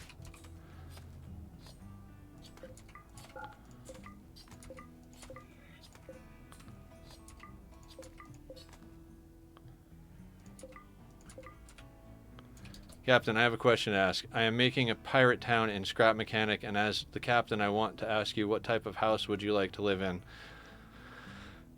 I like to be the low-key leader. I don't know, you know, like, you notice on our Minecraft realm, I may have built the castle, but the castle is the castle, not my castle. I live in a small room above the tavern, so if you've got a tavern, that's like my jam. Put me in a small room above the tavern, you know, like, maybe give me, like, a little desk with a map area on it or something like that. Nothing lavish. Very, very low key. Yeah.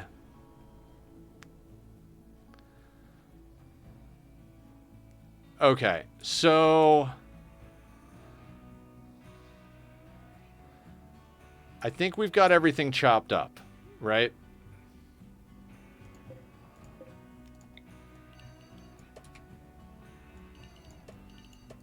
Let's do this. And let's get some hauling done. Be sanguine or whatever that trait is. Sanguine? I guess I could be sanguine. I don't know. Maybe.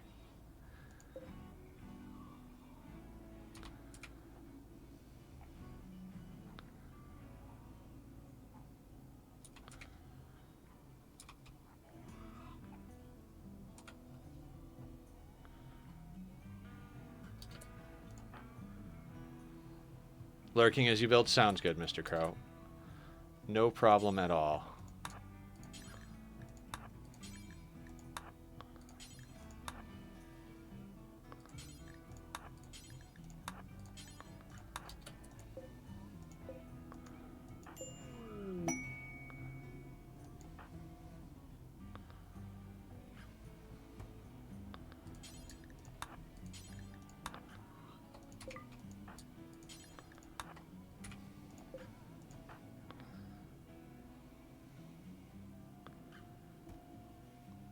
All right. So I'm having Barb haul so everything is in a zone so that when we go out, when we send Camille out on a caravan, everything is zoned for that expedition. Um,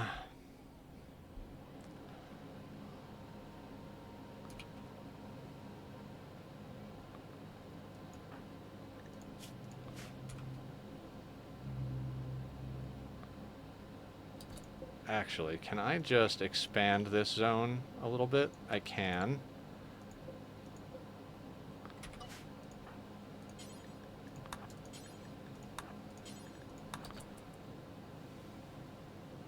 Are you going to sell the leather outright or make clothes? I'm going to sell it outright just because I want it off the map ASAP. It'd be more profitable to make it into clothes, but I don't want it on the map that long.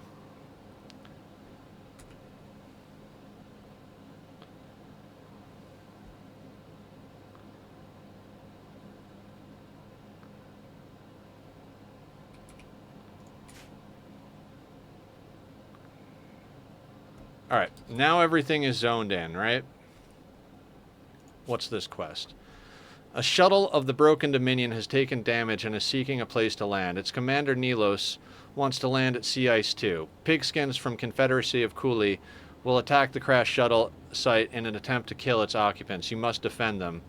4 cataphracts and the commander. Mind Screw. Void Site, Void Sculpture. None of that looks appealing to me. It's a 1-star quest. If it had any decent rewards, I'd consider taking it, but that's not really worth my attention here. Oh, there is some leather that's not in a zone, so let's snag that. Are you going to sell the leather? Okay, I already read that. Right. Okay.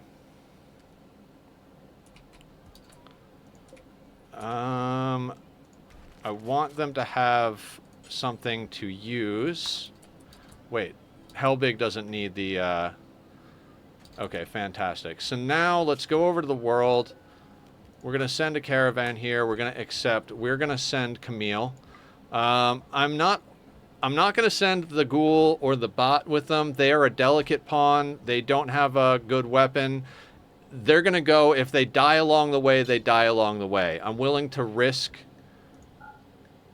and we'll have them drop the dread leather. Silent chatters as the plan goes into motion. Right. So we'll smelt down the weapons they brought in. We'll sell off some of the garbage clothing we have.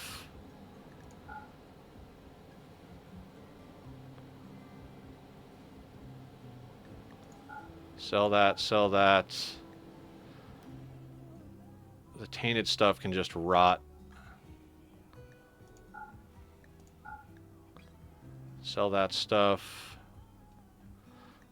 You know, if we can put up the smelter, I might just have them destroy tainted clothing. Just, it's not like they have anything else going on that's not, you know, amazing. Poor can go, poor can go. Poor, poor.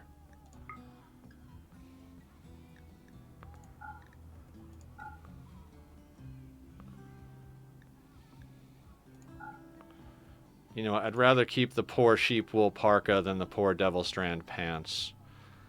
And that is pretty much all they can carry. Yeah, we are over here on summer. Yeah, exactly. Do it during summer. That's what I'm thinking right now, is we can probably afford the power to do that. So you're bringing the synth thread. How long is the travel? I already forgot how long the travel is. Damn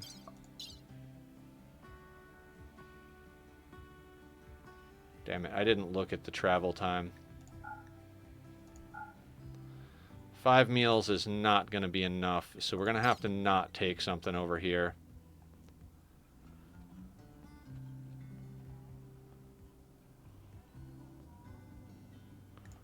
Keep the Mega Sloth thing.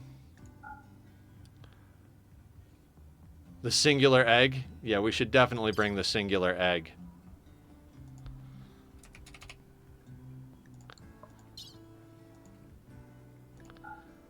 All right, we're at 36, so I guess we can't bring everything I want to bring here.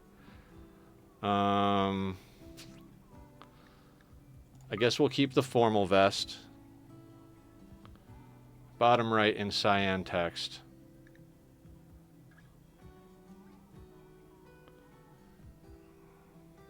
Oh, 3.5 days. Okay. Okay. So that means 2 meals a day, 3.5 days is 7 meals. And what we do know is that it's never 7 meals. It's always more. So let's keep a couple of other ones.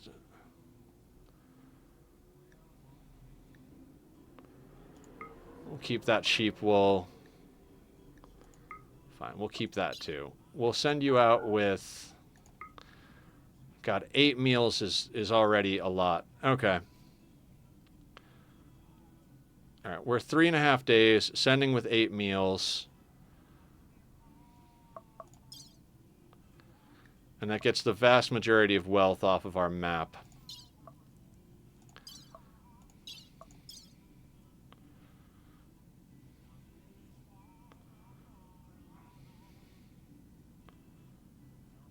Okay, I think that's good. They've got 8 meals for a 3.5 day trip. They'll have to buy more meals when they're there to get back.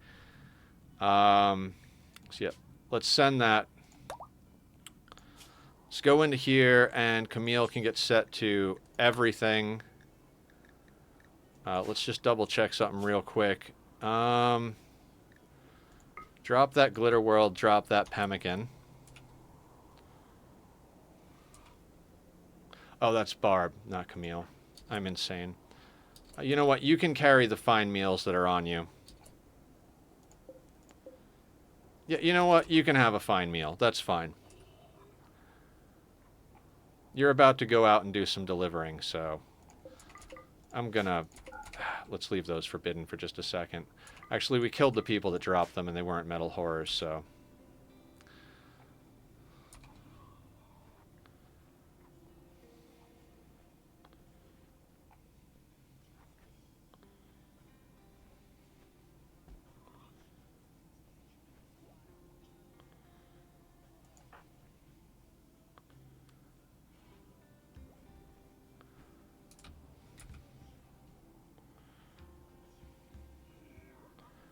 Now, what would be cool is if we reform our ideology, and then on her way back, we pop off the next 6 rituals,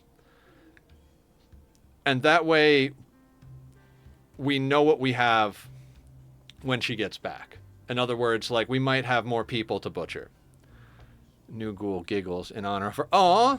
Okay, Hellbig will now be Giggles. Thank you, Aya.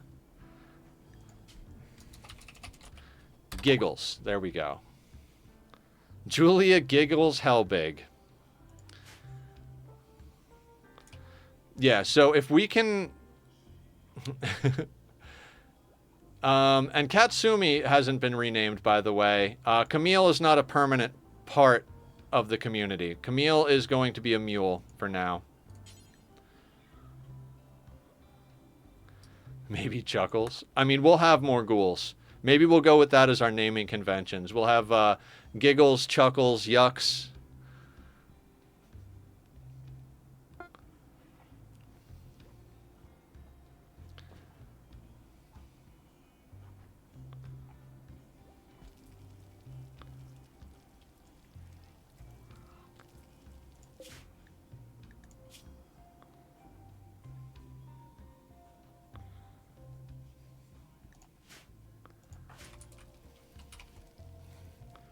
You like alliteration. I do too. Giggles the Ghoul is a good name. I like it.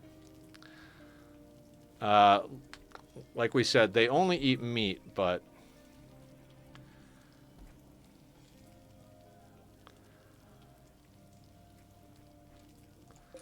Alright, I'm going to do something. I'm going to uninstall this, and I'm going to install our smelter out here, and put a destroy apparel thing in here so that they can knock out some of this tainted stuff. It's not like they have anything else to do. So anything tainted that's not smeltable will get destroyed. We've got the power at the moment, so might as well. Plus, we can set up to have them smelt a few things as well, like this knife that came in, and this auto pistol.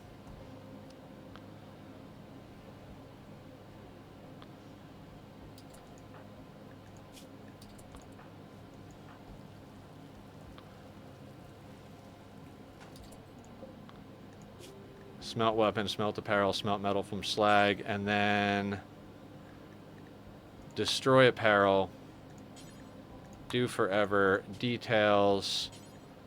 We are going to use everything not smelt. We're going to do not clean, not smeltable. So non-smeltable tainted apparel of any kind will now get destroyed.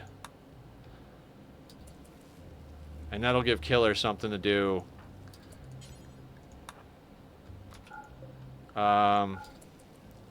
We'll just switch this off. Excellent.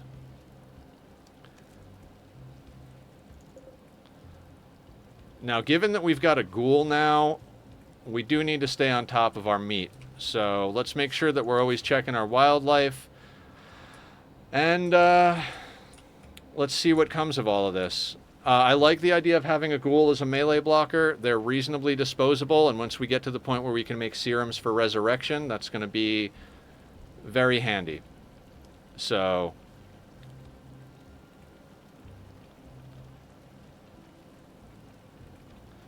as I was saying last week, I do intend to get into quite a bit of just about everything with this colony. Being that we're on sea ice, we can't go as high a population as I like to go in general. So we're going to have to make sure that keeping our population down means quality. We got to make sure that since we can't go with quantity, that we definitely hit up the quality, meaning genetics, bionics, weapons, all of that stuff. Is knife not on here? It is not. So let's get knife on there as well.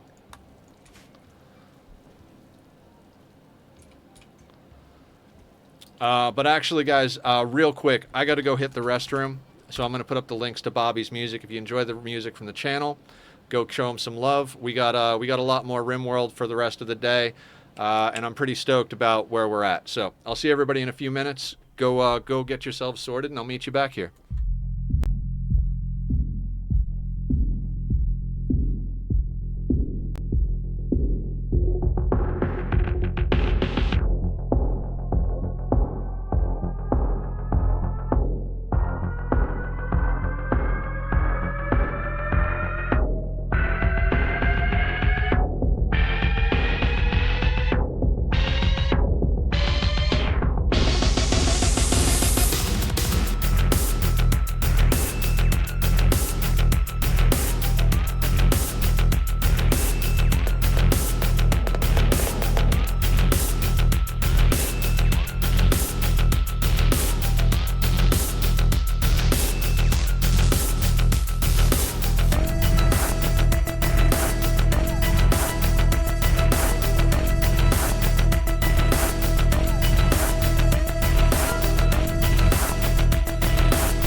And I'm back.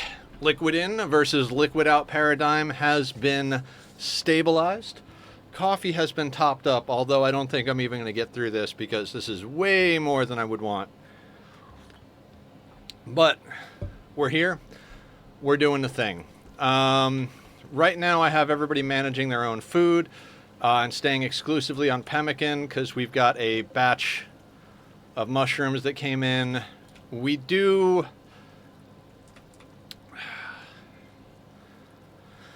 got to get growing more stuff. I'm hoping Camille can come back with a bit of steel. Camille, bring the steel. Having a ghoul blocker is going to be useful for us as long as we can keep them fed. Honestly, if Camille came back with, you know, half a stack of steel and, you know, a nice fat sack of food, whether it's mushrooms, rice, meat, whatever the case may be, I'd be pretty stoked. Excuse me. Now,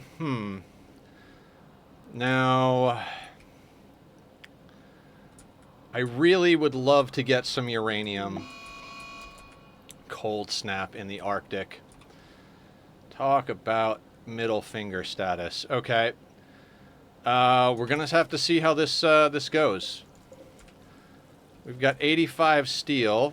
If we have to build a copy of this, that's another 50 of it. So, I mean, if we have to, we'll build another heater, but I'd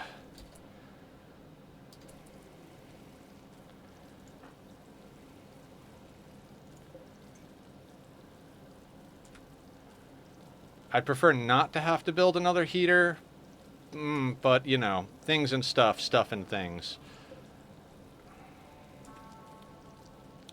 Should I upgrade my MC or go for my tank? I don't use her a lot, the tank, but she's pretty useful. What do you mean MC? You're not talking about Rimworld, are you?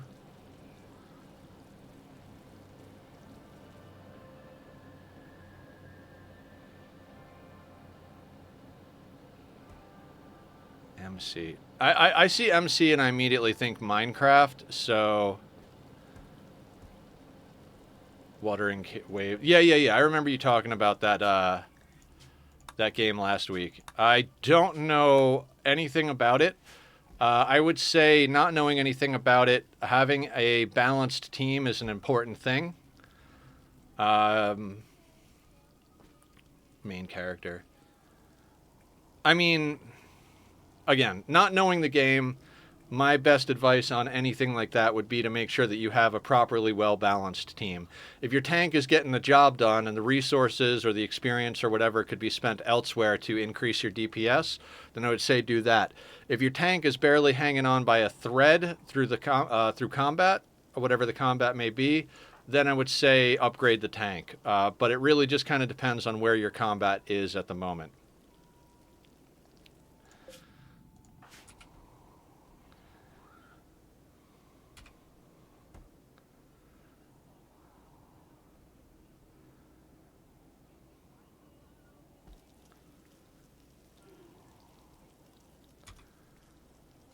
Yeah, you know, if we could make this our core barracks, connected to this with our hydroponic stuff here, and then kind of reconfigure all this just a bit so that we have a proper setup, I'd be pretty stoked.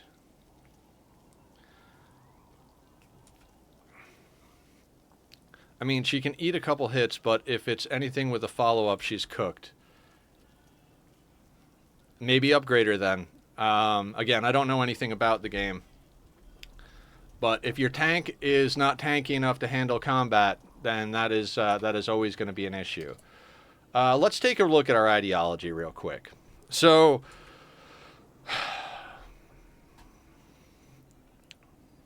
we can reform. The question comes down to, do we reform right now so that we can get rituals again? And that, I'm leaning towards yes. The question then becomes, do we keep Tunneler? Because Tunneler is what's getting us the preferred fungus. Like,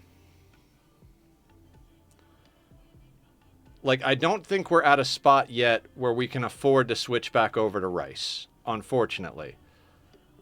Maybe we could run the lamp during the summer, but going into the winter, not so much. These at full speed, at full power, are outputting 1,700. So we're getting 3,400 out of these, which means we could turn this light on for the summer. Chem fuel generators are 1,000 watts. So if we wanted to run this light in the winter, we'd need at least 3 chem fuel generators, which is not an easy thing. Change the execution. Yeah, probably a good idea. We might want to promote someone to leader as well. Killer's our production specialist. Julie's our shooting specialist. Humph is our moral leader. So, is there any way we can swap that around at all? Katsumi, staggeringly ugly, abrasive, nimble. They're not going to have a great time here. Bloodfeeder leader. Yeah, that's what I'm thinking is like if we can make one of these people our actual leader, we could get a boost from Bloodfeeder.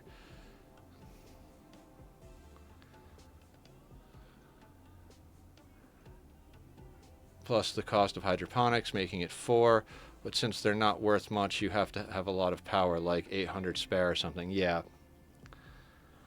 I think we're gonna have to stay on mushrooms for another couple of seasons here. I think until at least our next reform in like a year.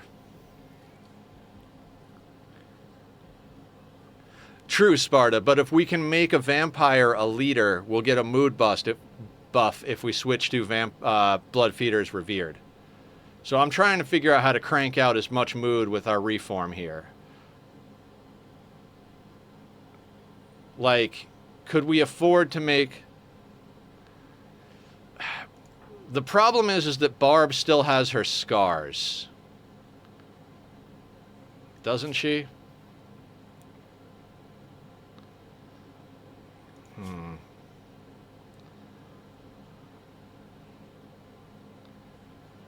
How long does it take before the before the Sanguiphage Scarless takes effect? So let me see if there's any info on that.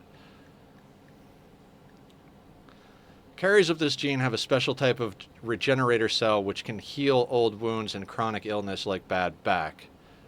Every 15 to 30 days, one old wound or chronic illness is healed.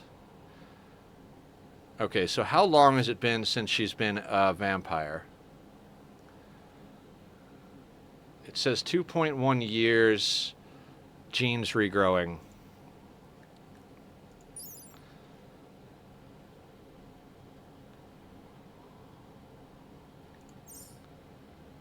What is it right after? Is it 2.5?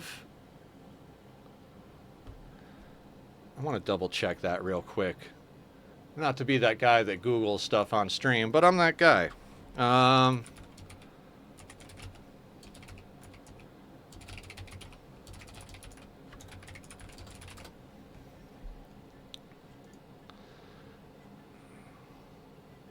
Absolutely duplicates archite genes. You can get every single free of charge.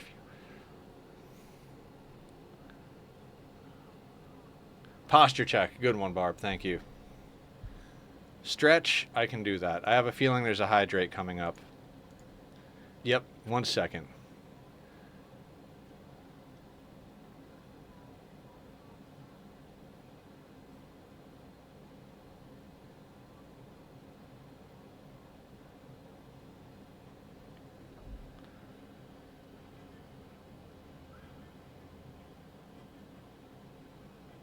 You know what? I'm not willing to look that up. Let me get a stretch and a hydrate here for Barb.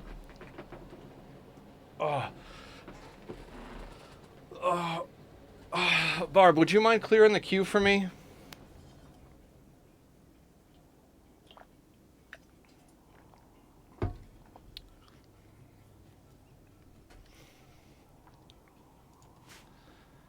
Okay, so let me take a look at this, right? So, Humph has got high expectations at a +6 versus Barb's at low expectations +18. So she would lose 12 mood if we upgraded her to the leader But then we would get back something like +2 from her having the... I think it might be worth it, yeah. Thank you, Barb. I was Googling how long the gene regrow is, trying to figure out how long it's been since Barb was turned into a vampire. Excuse me. Drank water too fast. Got some gas in there. Whew. Swallowed some air.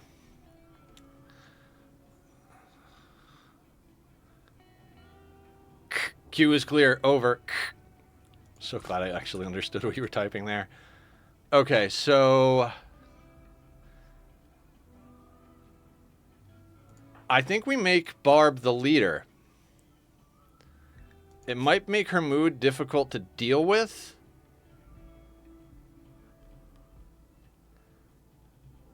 But if we add Bloodfeeder Revered, everyone else will get a little bit of a mood boost. I mean, everybody's happy because of parties right now. That's 19 that goes away. Barb went from being the biggest problem in the colony to the potential leader of the entire madness. Do they have a colonist died? They don't have any debuff from us killing the colonists. Yeah, so they don't care about execution. Doesn't matter. Okay, so we don't get a debuff if we execute people. They didn't die, they were executed, yeah. So the only possibility would be if they got themselves...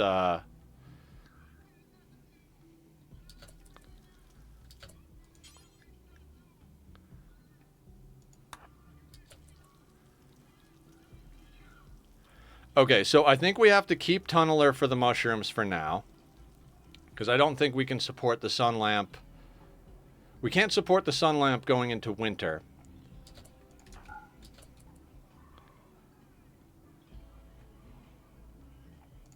Let me do something real quick. I want to... Over here, we're going to clear that. We're going to make this pemmican. And we're going to set this to preferred. So the pemmican's a little closer to the table. We're also going to shrink this zone back down a little bit. I'd like it to just kind of be in the corner down there. Like that would be great, in my opinion. Got relics that increase my defense. Excellent. Glad to hear it.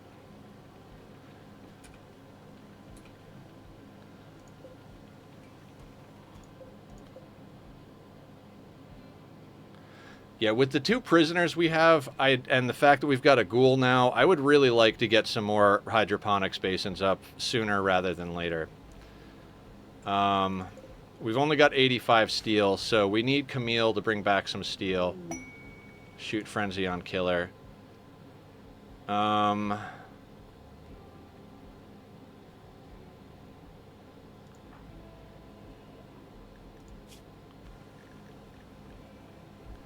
Yeah, I think we do it. I think we go ahead and make Barb the leader. It might be a mistake mood-wise, but let's make Barb the leader. Then we'll reform the ideology.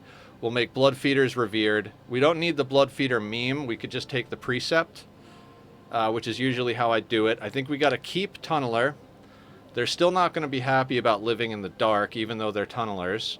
And we can't even switch to Dark Light because it still kills the mushrooms. So we're going to have to deal with being in darkness. Man, my kingdom for an off-map sunblocker. Ritual rewards? Probably not. We still need Uber Eats installed. And we still need to be able to get people. Tom is rolling in his proverbial grave, right?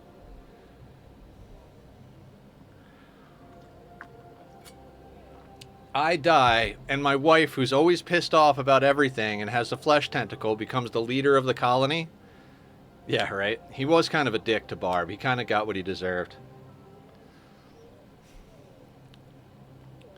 Maybe one of these days we'll actually do a main character run where we have to keep, like, one pawn alive forever. Like, that's like the king type of thing. Because we plan on going into growing kids, the ability to easily ally with the nearest faction for basically free is really good. True. Successful role change. I gotta say, with Giggles now on board, I think we gotta keep it as random recruits because we could use the food delivery once every 20 days. 3 times a year we get a food delivery or new pawns. I think that's worth it. Plus they come with weapons. Might want to grow kids using slaves. Oh yeah, absolutely. I think I've talked about that many times. I don't have my colonists. I'd love to do skip abduction, Aya, but we don't have anything to study, so we can't actually get the tech to do it. And we don't have enough bioferrics. We have nothing extracting. They're just not possible. The way I do kids is I extract ovum from prisoners, right? And in fact, we could start doing that if we can extract ovums from here. Yeah. Extract ovum. Can't extract that. Well, we don't have the extra. Actually, you know what? Let's put you on herbal medicine. Because I extract ovums from prisoners, either ones that can't walk or ones that we're going to be disposing of. And then when it's time to grow the children, I enslave somebody, have them fertilize the ovum, then rearrest them and execute them. Basically, we take a bad pawn, have them fertilized, then, you know, throw them into the meat grinder. And that way the kids growing up in the colony have no mom and dad in the colony, unless their mom or dad is the prisoner that's a blood bag. That way, the only people getting upset if the kids die, as far as family is related, is a blood bag that can't walk or pawns that are already dead. I've found this is the best way to manage children with mood, because children and animals tend to get killed in Rimworld quite often, and it's bad enough to have your colonists upset that another colonist died or their friend died, but the last thing you want is my son died or my daughter died. That shit just destroys mood. You can summon a bulk goods caravan, kill them all with enough skill, then quickly ally them back. True. That was rough. What, the description of how I like to deal with children?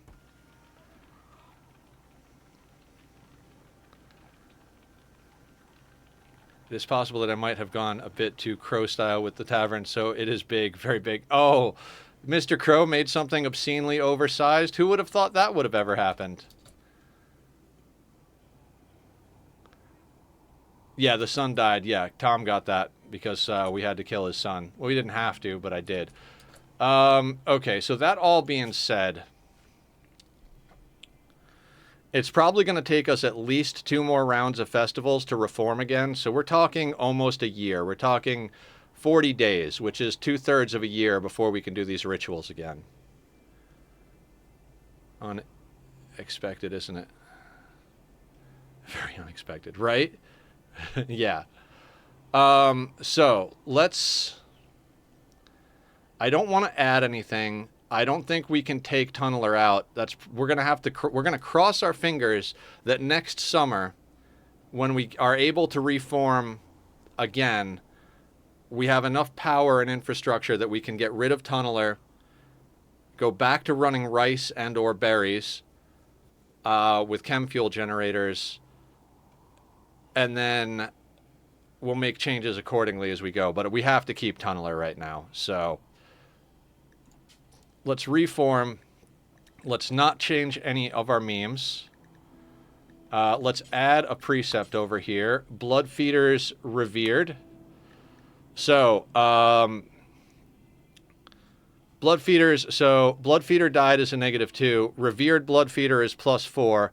No blood feeders is -2. No blood feeder master is -2.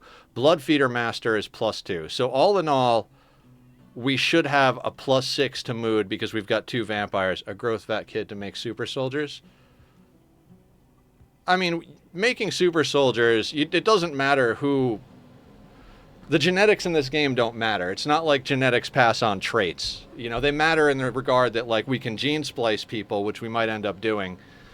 We might try to harvest ovum from, like, Neanderthals or Impids or something like that, and then splice gene packs on top of that to make them, like, really badass.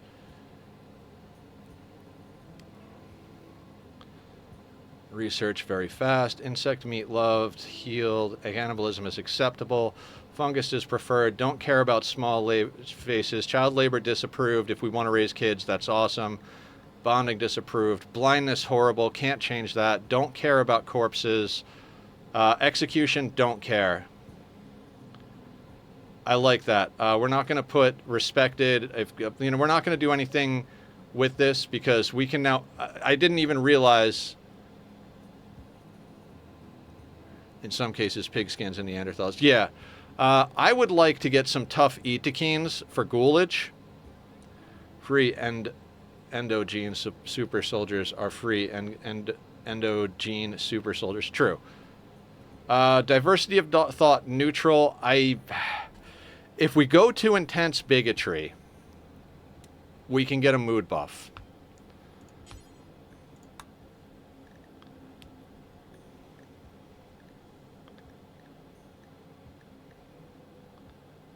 All colonists have same ideology +3.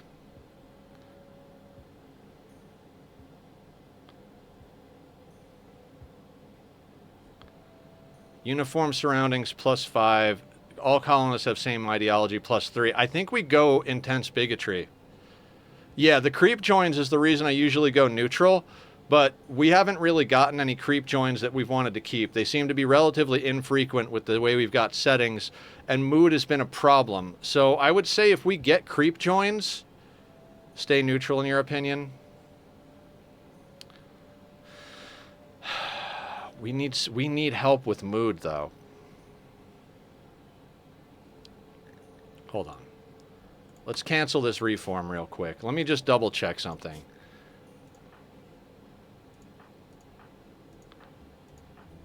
No ideology.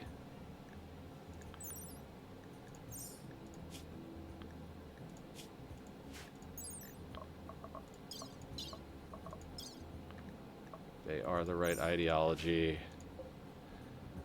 We would have to... It's a very big mood buff, Sparta.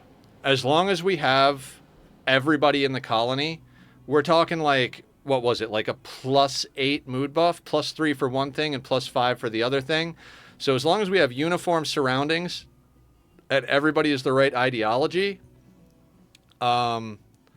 we get a big mood buff for intense bigotry.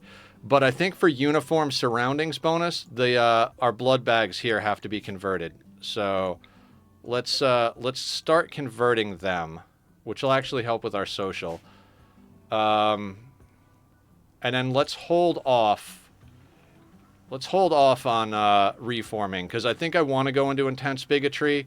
But if I remember from watching Francis John's most recent playthrough, you have to make sure that your prisoners and slaves are all the same ideology.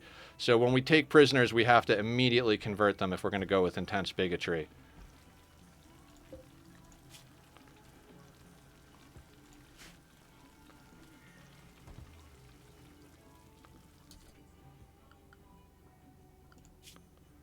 And I think at this point, everybody...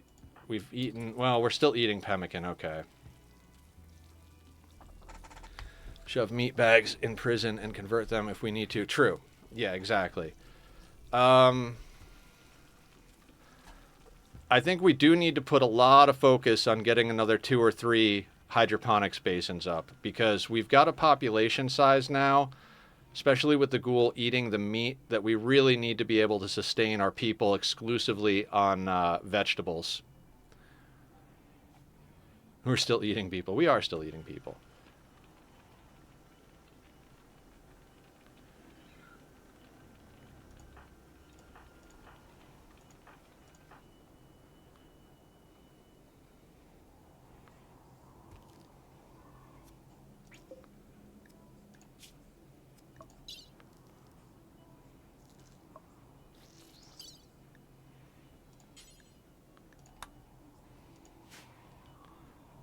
All right, they're converting them real fast, which is good.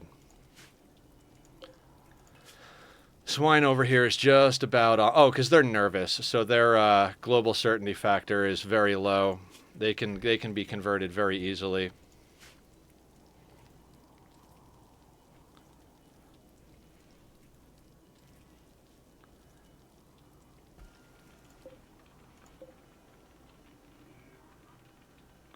Soon, if anybody sees these batteries start to dip, remind me to uninstall this. It's not really essential that we destroy all the smelted or the tainted stuff because it's literally worth like pennies on the dollar, but it is going to clean up our map a little bit, and I kind of like that. So.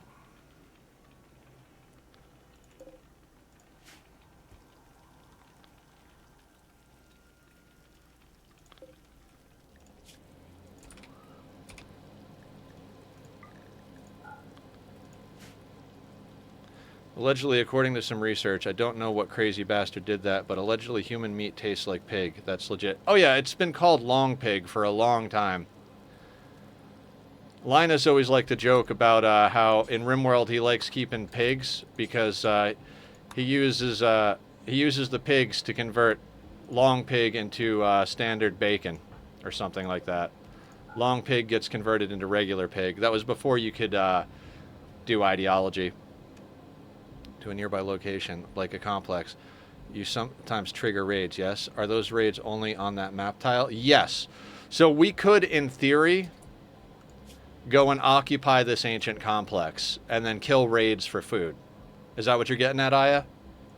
Because that is some meta gamer shit that most people don't come up with for quite some time. It's possible. If we could reliably... You got ideas for your deck, Barb? Barb's working on a new Magic deck. If anybody plays Magic the Gathering, whether it's paper or arena, Barb and I play, Killer plays, a few other people play. We talk about decks and post stuff. There's a section for it on the Discord. Yeah, it's not a bad idea. I've seen Francis do that. The thing really does come down to, can you do it? Like, combat tiles... Raids get sent on the regular, like once every day or two or whatever it is. So you could, in theory, set up an ancient complex or like raid a base and set that up as a meat farm. In theory.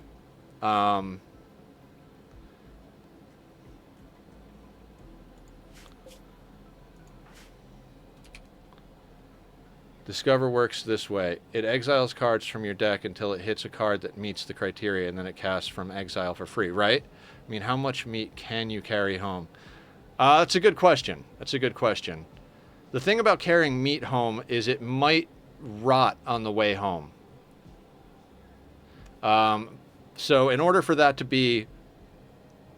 in order for it to be viable, we would have to be less than 3 days away from our meat farm, or we'd have to have transport pods so that we could launch from there. But occupying a combat tile is not necessarily a bad idea for something we could do with this playthrough. I don't think with our current population it'd be viable, but an arena doesn't have a lot of discover triggers, but it sure is a lot of cast from exile triggers. Yes, it does, especially with all the new crime stuff. All the like, you might want to see how some of that synergizes with some of the new crime mechanics with like heist and stuff like that. Because there's a lot of heist-based cards that are like, if you cast a spell you don't own from exile, you get this or whatever. So we get real nerdy here, everybody, on all the games. Okay, so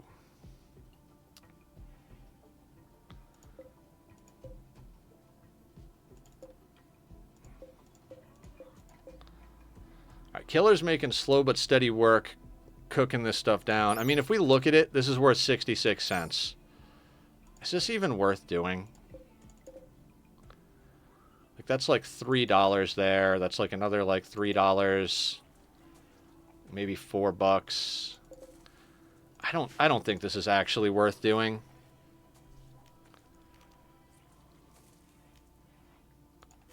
No, I'm going to uninstall that.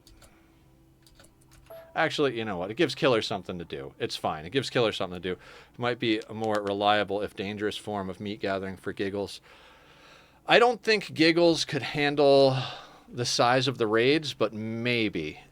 What I would love is if we could get a Vampire Psycaster and Giggles to go over there. I think we might be able to like farm meat, because it is based on the wealth on the tile of all of the characters you bring with you. So if we only have 1 or 2 pawns over there, there's definitely some possibility. I'd like to try and do some stuff like that in this playthrough, because This is definitely a very different playthrough than the ones I've done in the past. So we might as well try some different techniques for getting stuff done. Ooh, I'm gonna put on this music real quick. So I found this badass artist yesterday, Marcin, Marcin. I'm not usually like, it's not usually my style of music, but you know when someone's talent level is so high that regardless of the genre, you're just like, holy shit. That's how I feel about this dude's music. It's just next tier. He's like, he does that flamenco style guitar strumming where they like, and does all this rhythmic stuff on the acoustic and like hits the top strings and detunes in the middle of songs and stuff like that. Just absolutely nuts. Posted some of his stuff to the Discord if anybody wants to check it out. Well, the tavern is gone because I have put in the wrong command, so I am going to build a ship for the whole server. Sounds good. A ship is like a tavern just on the water, right?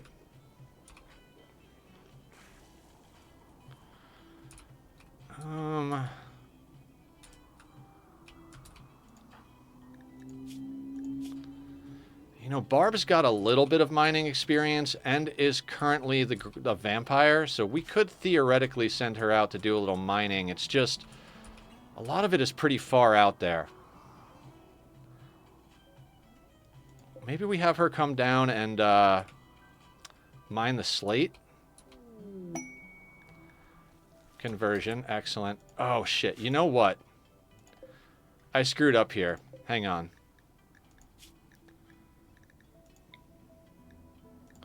Conversion is worth points, so let's reform.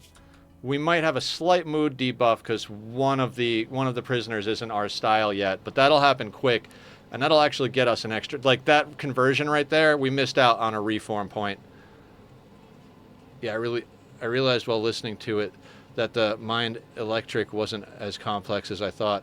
I still love the song, and there are a lot of layers, but most of it's kind of standard. Oh, that stuff we were checking out yesterday, Blue? The stuff you were showing me? Alright. Add precept. Bloodfeeder revered. Void, very efficient. Research, very fast. Loved, revered. Free and approved. High mining yield. Unlimited, unlimited. Cannibalism accepted. Fungus preferred. Don't care. Child labor. Bonding. Don't care. Don't care. I'm going to go intense bigotry. It's going to help with our mood. And if we get creep joins, we'll just have to work on converting them. We might have to imprison them and convert them type of thing. Imprison them, take their legs away, convert them, and then, you know, whatever. Slavery is acceptable. Organ use is acceptable. No rules. Marriage name random. Okay. We don't want to change any of that, but we do want to remove these parties.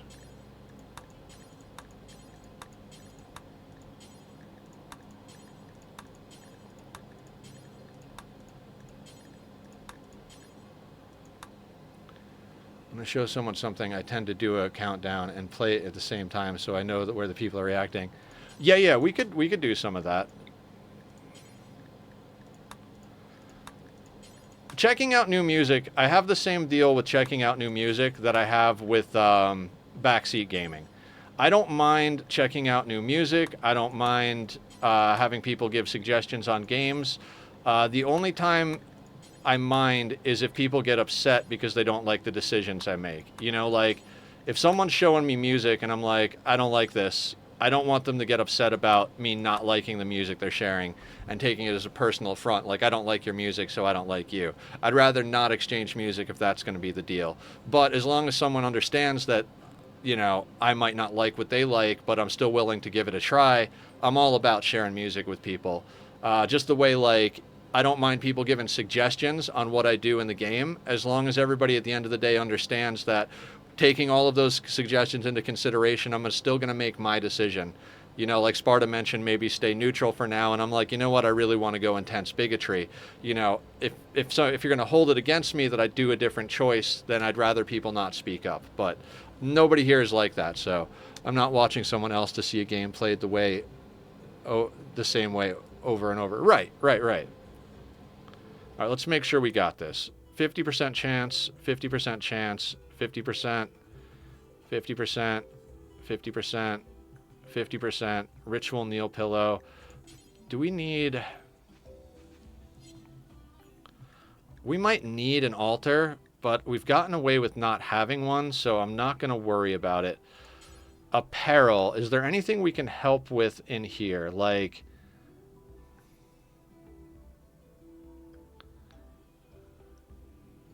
No.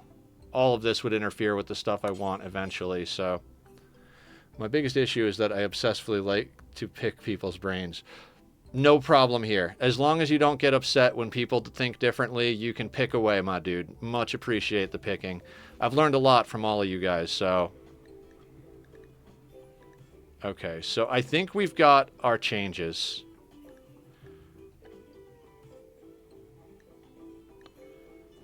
Right, and I grab... I'm so nervous when I do these changes, because one time I fucked up, like, I think it was on my first 500% no traps, no kill boxes run. I fucked up and accidentally didn't add human primacy one time, so now I'm, like, extra dodgy. Alright, going through it one more time, just glancing through...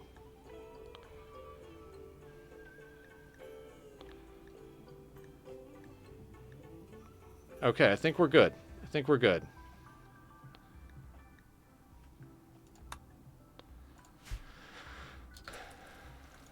Now,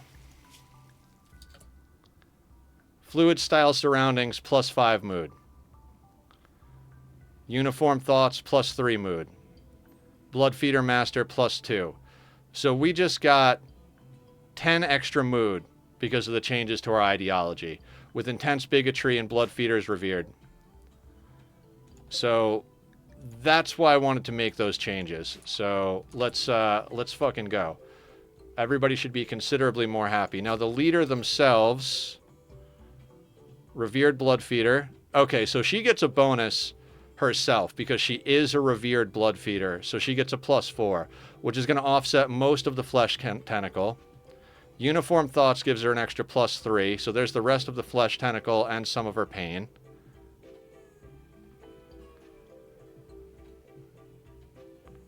Okay. Yeah, that was the right call. I feel the need to give people context, even if it hurts the original message I want to say. Hey, we are all of the neurodivergent persuasion here, as far as I know. So nobody feel bad about your individual quirks or idiosyncrasies, because I have just as many or more as everybody else out there. So let's not allow anything except high explosives in here for now. God, I'd like to get more than 5 shells.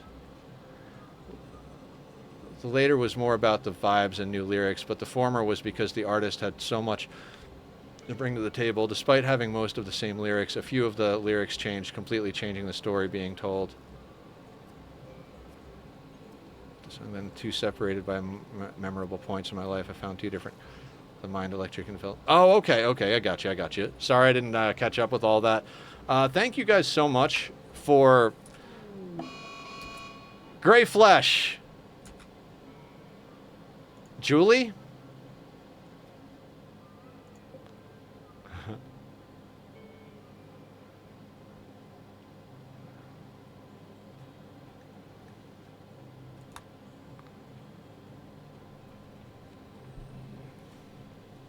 Now, yeah, Sparta. It dropped right there. Katsumi was coming from over here, and Julie is going that way. It's either Julie or Humph, and I am very...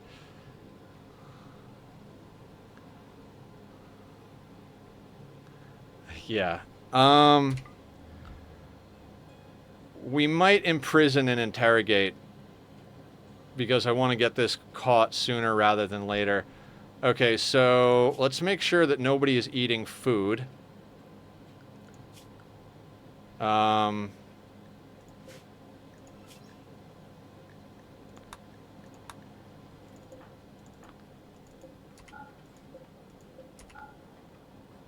Because if it's Barb, we're going to have to toss all of that food. Interrogation, you don't need the research done. In order to find it through... okay, so we need to uninstall that ASAP. Unfortunately, we don't have any other stuff.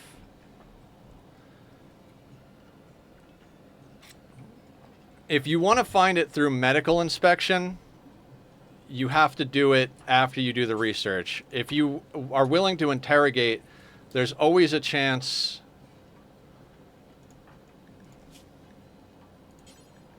There's always a chance to find it on interrogation. So we're going to do that. Then we're going to put down... Unfortunately, we're going to have to use sleeping spots. We're going to put Killer there, and we're going to put Julie here. If it's been around a little while, Julie and Killer might both have it.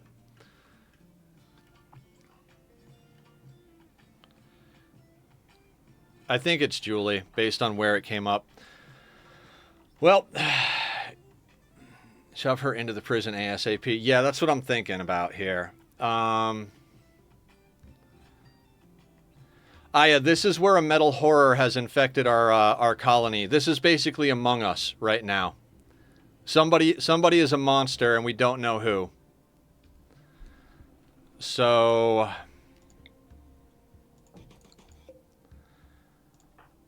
I think we have to arrest Julie.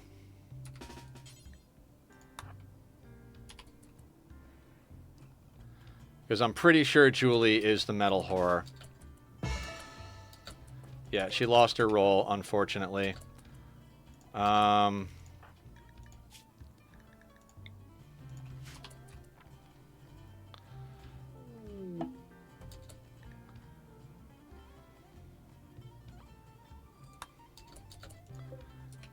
Okay.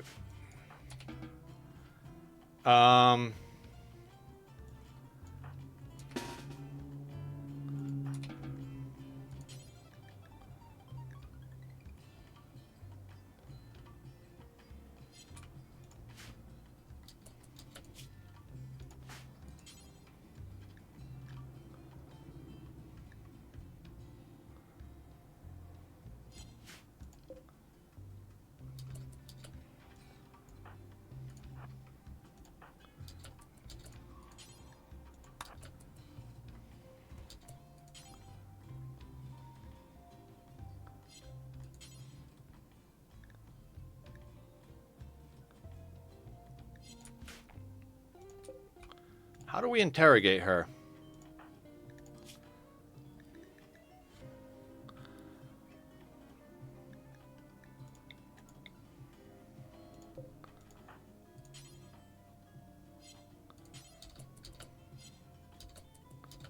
How?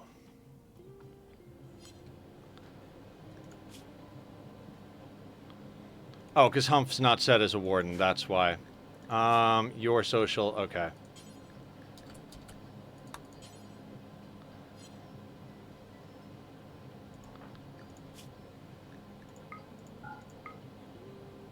Warden.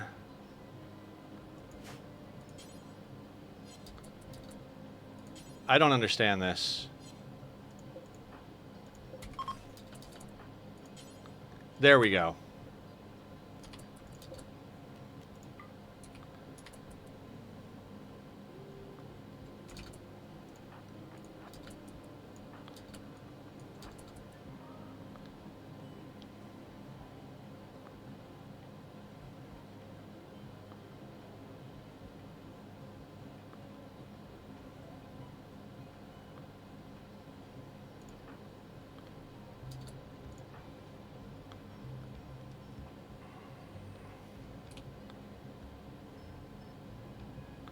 Hoping for the 10%. Okay, so... we're going to have to cheese this a little bit.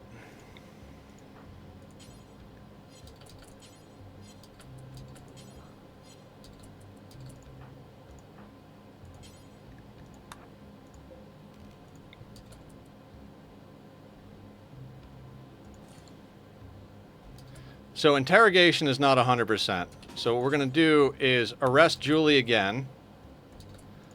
Now, we're going to put her on interrogate again. Get rid of her spot so she stands up. Interrogate Julie again. It might be Humph if they were speed hacking while is unlikely, but also Humph sleeps with Julie, who may... Killer sleeps with Julie, so...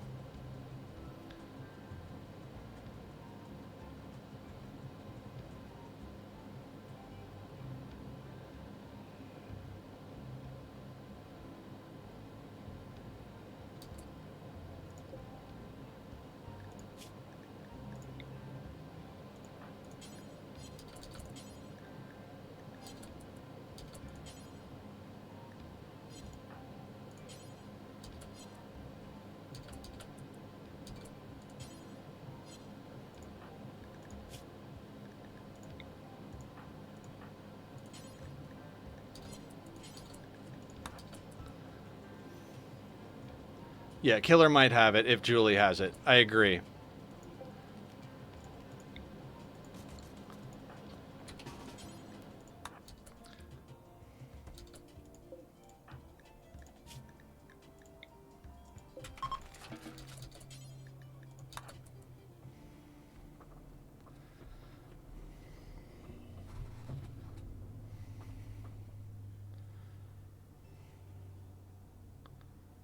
Oh, yeah.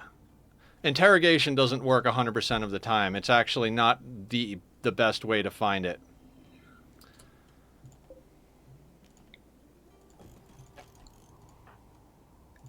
Like, you've got to do this, like, 5, 6, 7 times for it to be even remotely reliable.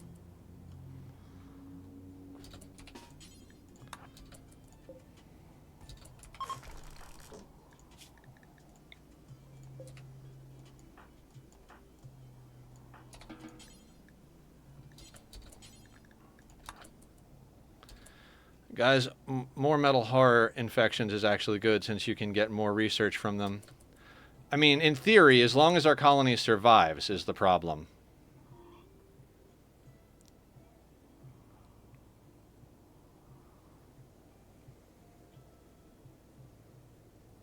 We do know that it's not Camille. So, Camille might come in useful after all.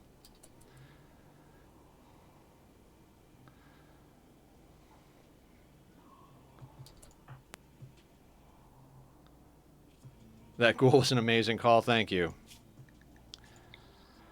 Alright, how many more times do we want to do this against, on Julie?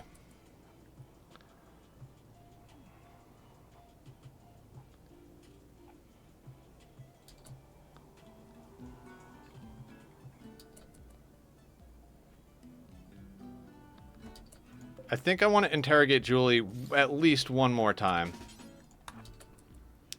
You know much about mods, but I've been wanting to do a vanilla expanded run with a blood site tree connection run. I think it'd be fun for a Psycaster playthrough. Do it! Do whatever you enjoy. I've seen some of the modded stuff. The last modded run that I actually watched was when Francis did a modded run before Anomaly, and he played with a lot of the mods that basically turned into Anomaly, and he basically figured out how broken all those mods were. He was like, nope, like, he exploited the shit out of it. It was amazing. I love the way he thinks. Okay, we have interrogated Julie a lot.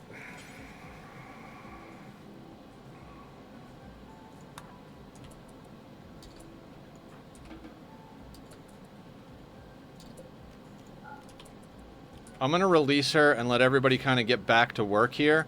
From what I understand, we can't get it from Pemmican.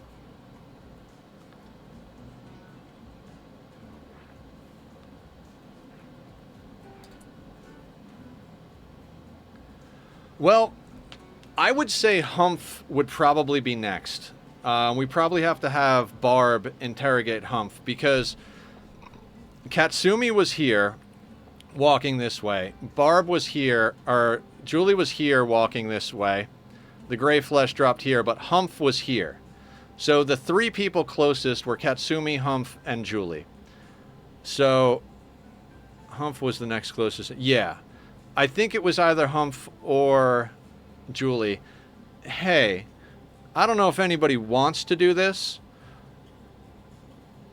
Can you guys actually... Actually, I don't know if you can look back. I was like, can anybody look back at the footage? Like, from stream? And see... Because we were probably looking at it, and I wasn't just... Like, we've always been at this view, right? So... Maybe someone... Clip? Yeah. If you want to go back and check the clip... I don't know if we're too far past that. I probably should have said something as soon as it happened. Your phone can't handle it? Okay. Not that I want to cheese it that much, but, you know.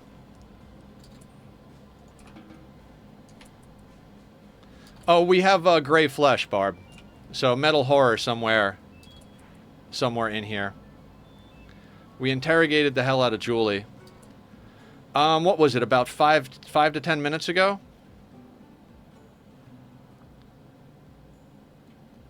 Yeah.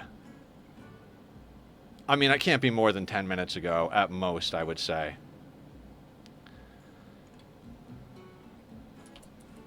Found it? What do you got, Blue? So there was a piece of gray flesh that dropped. Can you see exactly who was standing over it when it dropped? Like, whoever was standing on it when it first appeared. Would you be... Because by the time we got the message, everybody was like 2 tiles away from it. So if you see someone actually standing on it when it dropped, that might tell us who it is.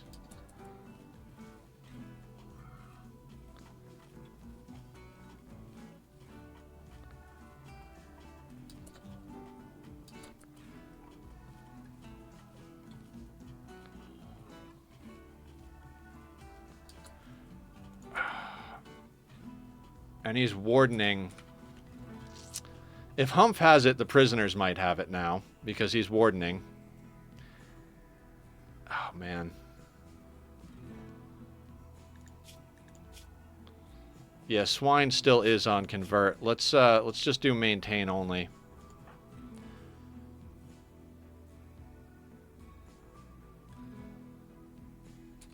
Was I not looking at it when it happened?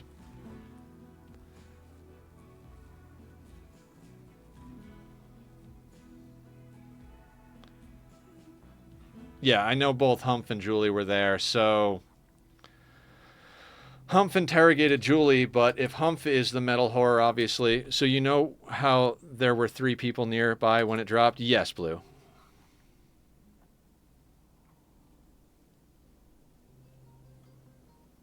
Just spawned in between the 3 of them. So it's likely Humph, Katsumi, or Julie. We just interrogated the hell out of Julie. But if Humph was the one who has it, that's not going to matter. I don't think Barb will have it.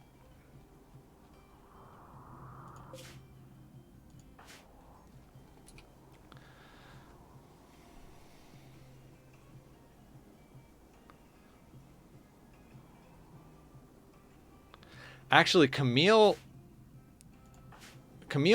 could have it still. And the food they brought on caused it, because metal horrors don't pop when you send out caravans. I mean, he can survive getting chopped up into confetti by the metal horror. Shove him in prison. Humph? Yeah. Welcome back, ABC.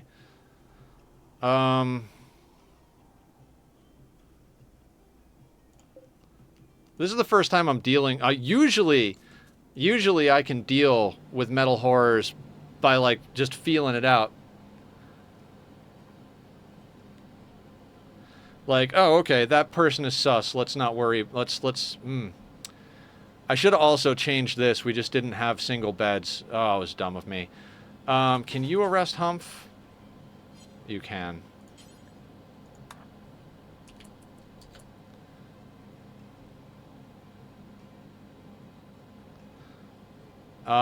Let's get Julie her gun back.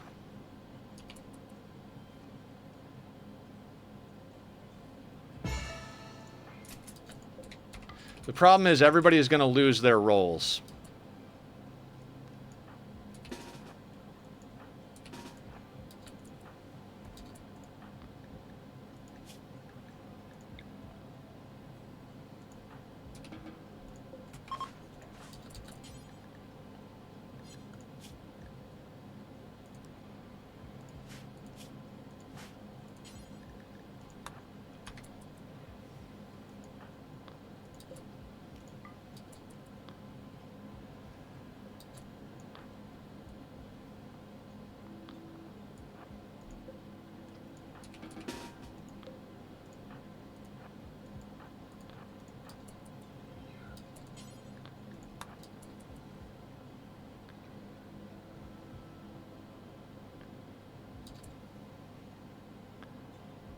Who's got the button?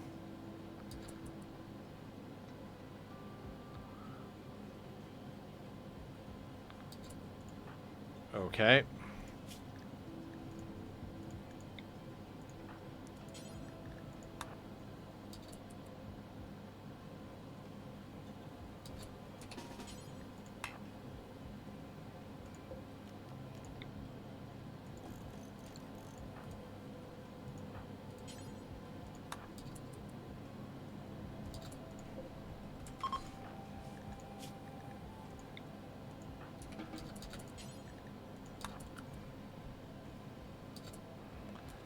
Do you have Alt F4 on standby? I don't scum save, Sparta. If this kills our colony, it kills our colony. We start over. We do better next time. I'm gonna hold fire on these guys. That's what the commitment mode's about.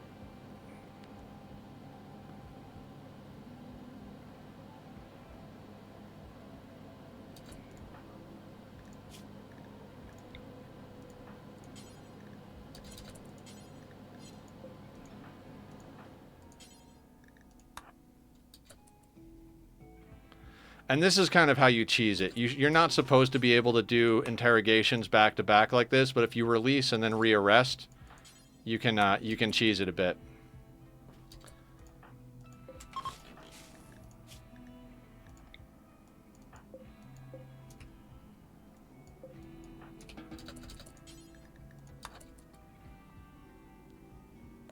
Of how ages ago you kind of wanted to quit sea ice, but now you're content to try again. Yeah. We've gotten to a point where it's pretty awesome.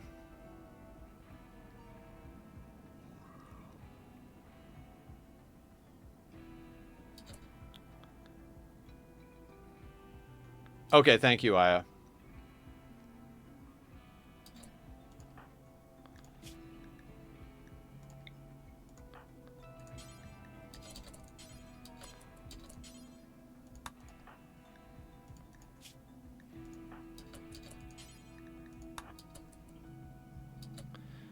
Mid came long enough to know how to prep for next time. Yeah, exactly.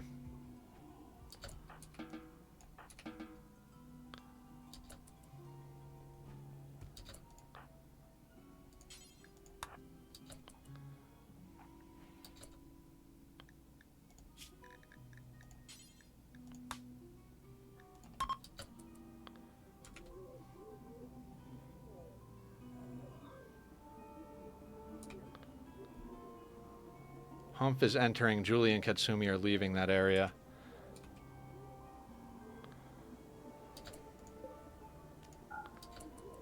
Yeah, give me a second. I'll look at it. I'm restoring Humph's... Okay, let me check this out. Where'd you put it, Aya? In Rimworld?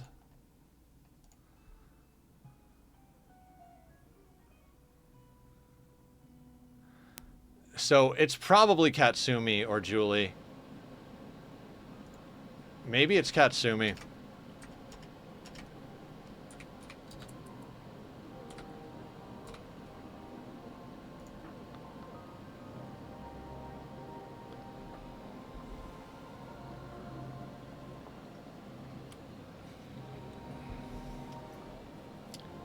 Watch the clip you sent. So much for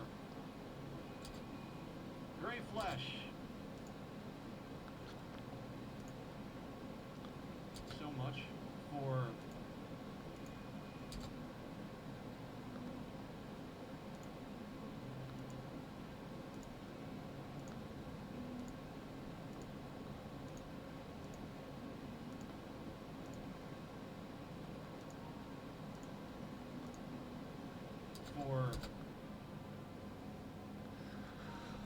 So Humph and Julie are both walking towards it. Katsumi is walking towards it, but is much further away. I would assume it's either Humph or Julie, based on what we're seeing here.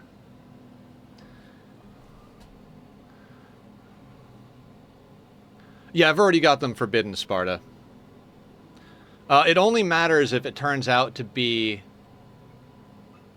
Barb, because she cooks the simple meals. Humph is actually closer. This is going to be a whole thing. Okay. Jesus. Okay. Well, this looks like the thing we're mostly going to be dealing with for the rest of the game.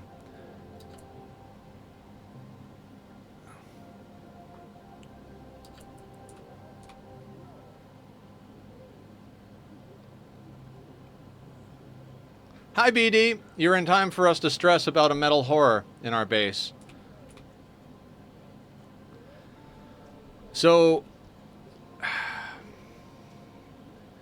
what you guys are saying is that I need to interrogate both Humph and Julie, but with Barb, realistic. Barb was doing the interrogation of Humph, but it might be Humph.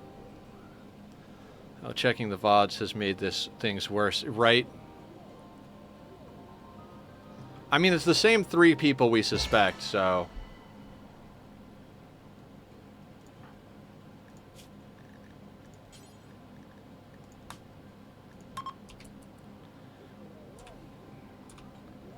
Shock Lance has a very high chance of causing brain damage, so...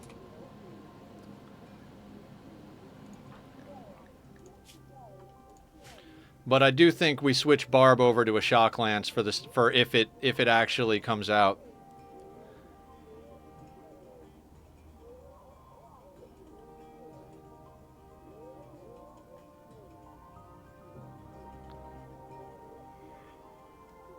True, true. Humph and Barb are both vampires.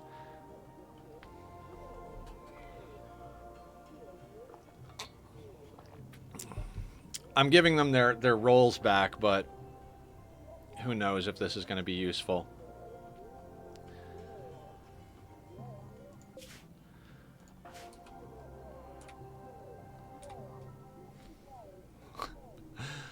Legitimately one of the scariest events in the entire freaking game.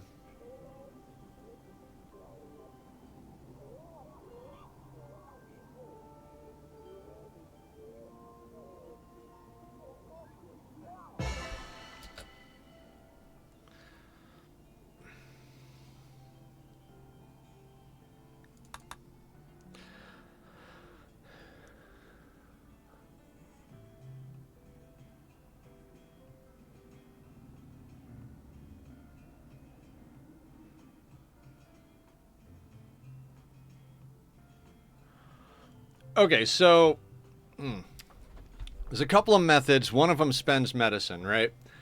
One way we can do this is to literally have every single person in the colony do a couple of blood transfusions on a prisoner. Pull blood out, put blood back in, pull blood out, put blood back in. It does waste blood, but if everybody does a couple of surgeries on somebody, then we're guaranteed to infect that prisoner. Then, when we find it in that prisoner, it'll pop in whoever infected them.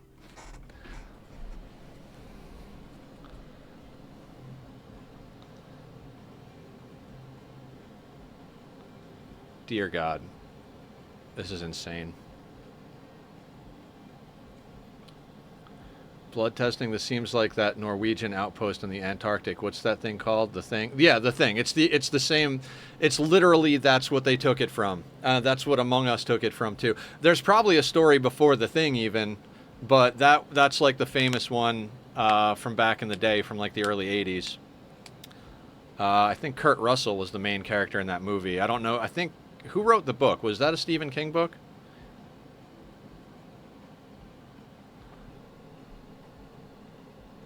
At least, yeah.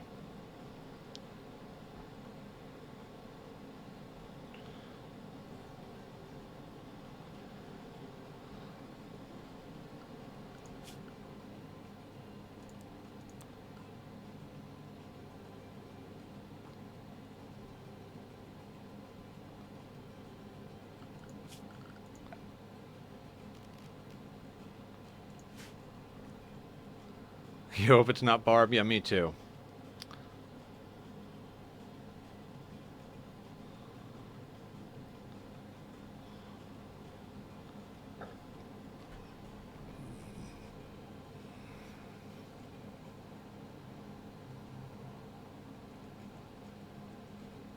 So I'm considering.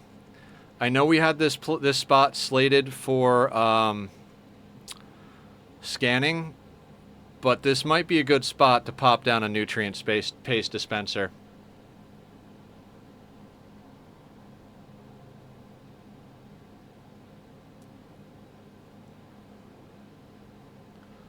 We've got 26 regular, 3 herbal, 1 glitter on the floor, and then I think 1 on each person.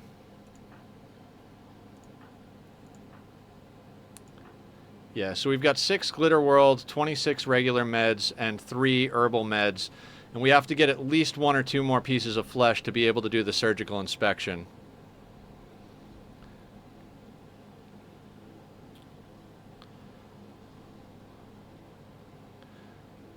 Yeah, the scanner could always go somewhere else.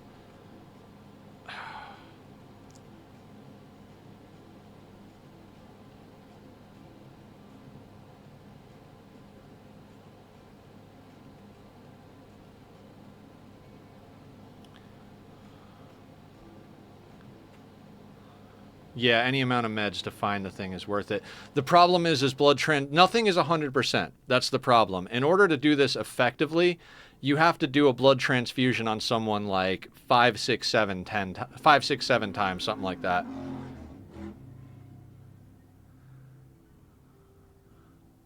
Don't need meds at all. Oh, for like removing and installing hemogen, are you talking about?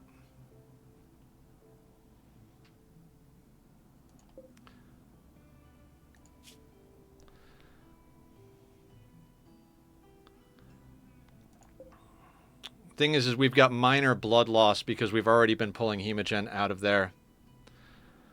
It'll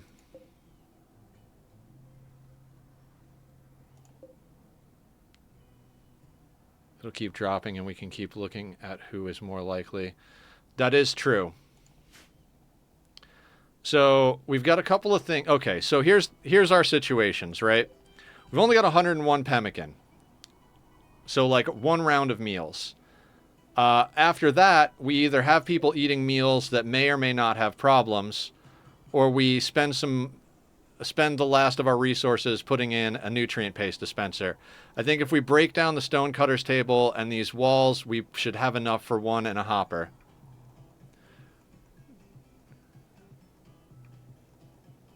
Send everyone to a different chunk. If a new flesh drops, way easier to see from who. Break the base into sections.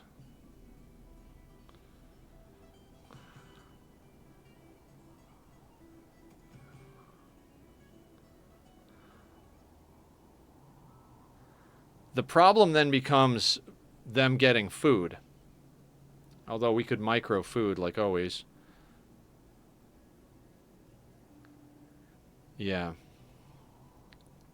All right, keep throwing stuff out at me, guys. I'm absorbing the information. I do have to use the restroom again soon, so maybe let's just do a little let's keep the brainstorming going. Then I'll take a quick restroom break, and then we'll decide on a course of action.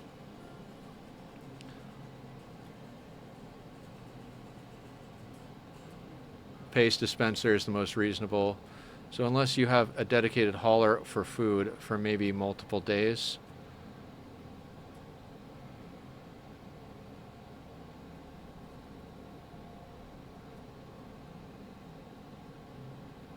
Might be worth to see who drops it next. I'm like 80% it's Humph. I just beat down a blood bag and see if it explodes. There's no guarantees on it, Aya. There's RNG between how long it drops. I think it's like between 1 and 7 days, something like that. It's not like going to take the next 2 years to drop, but it's not going to be an easy situation nonetheless.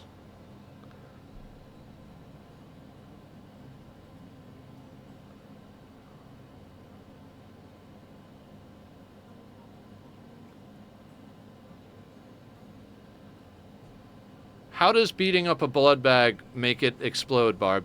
Are you talking about like having Humph do surgeries on them? Yeah. Yeah, the storyteller just decides you're getting a metal horror event and backfills how the story came to be, even if it's total bullshit. You can have a kid born in the colony, and the kid... Humph and Julie can both warden because they're both vampires who have social. Blood transfusion will reveal it.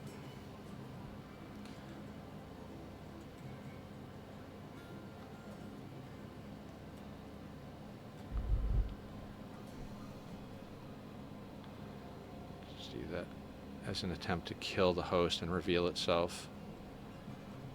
So we're all between Humph and Julie, right?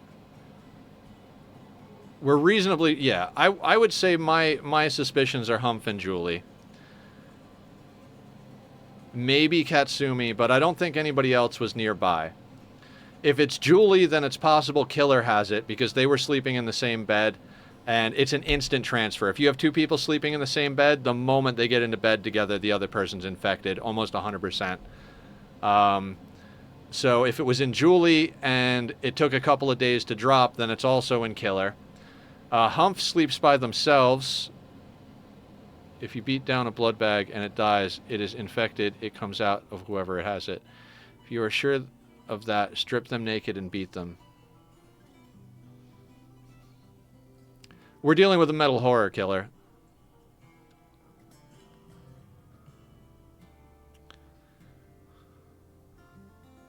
Yeah, the infusion does not guarantee... the infusion doesn't guarantee... Yeah, they have to die. It doesn't guarantee that they pop. What we would need is to find the other piece of flesh, do infusions, and then do surgical inspections till we find it.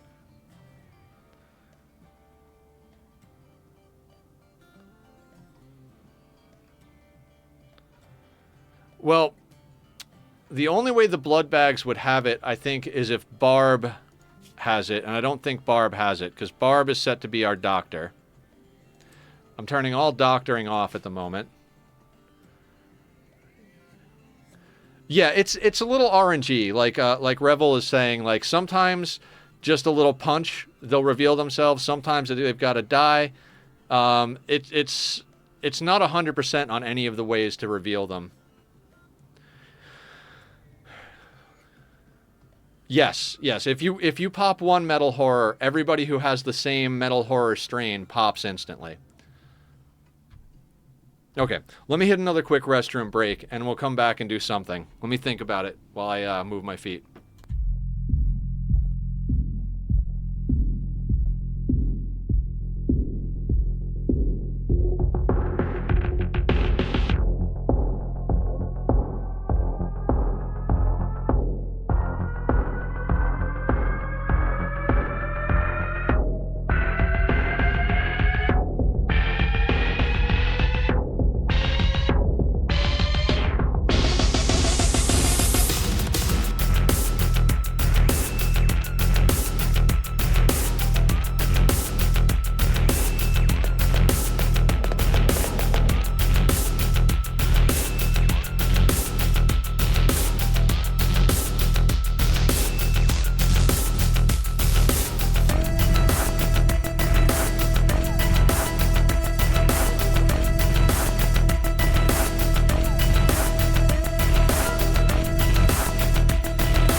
Okay, I'm back, guys. What do we got here? I did see we got metal horrors to pop by sending some pawns off map. Was that just because they were sent?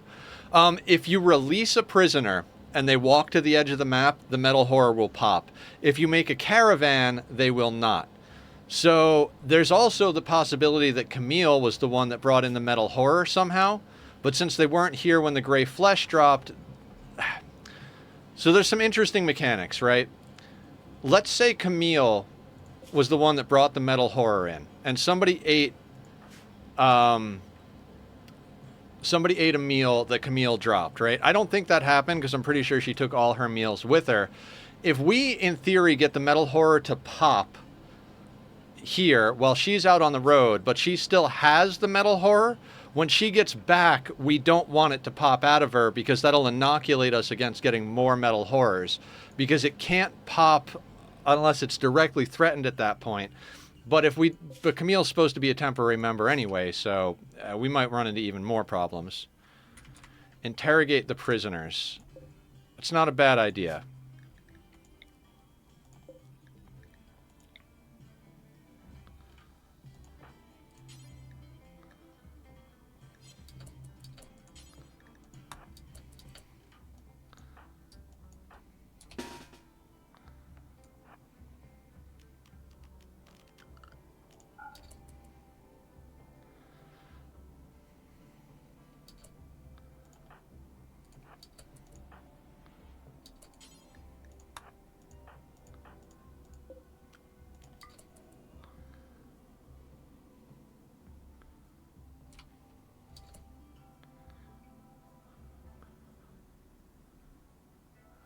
My idea is if we're between Humph and Julie, and they're the ones who have been doing medical stuff on the prisoners have to have it. So you get everyone in the prisoner draft.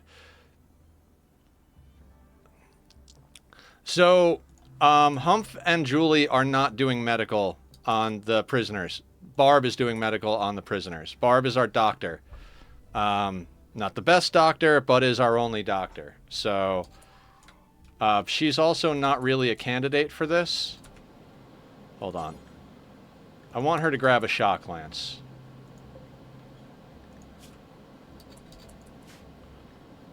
Feeding also transfers, yeah. So if Barb fed them a meal that has a metal horror, that's a problem. All right, let's do this, and now Barb should be able to...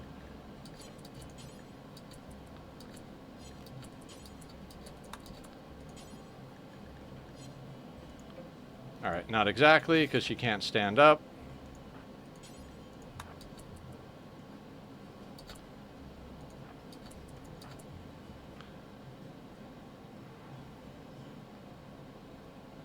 Reading the wiki. Yeah, check out the wiki. Also, I posted up in the Rimworld section Francis John's full-on video tutorial on how to deal with metal horrors. That's where a lot of my information is coming from. Pretty much all my information is coming from right now as far as this is concerned.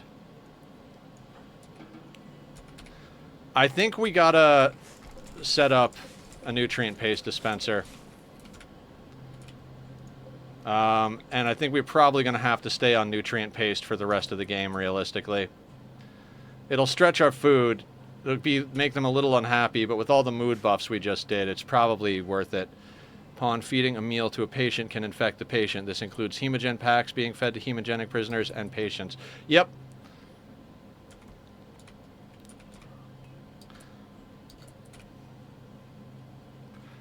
That being said, Barb has been our only doctor. If Barb was right next to it, Barb is our doctor and cook.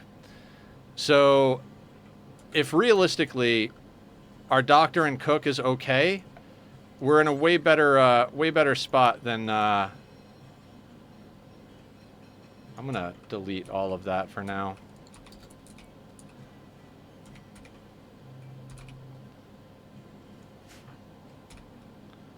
Interrogating Sam, so let's bring the whole crew over here.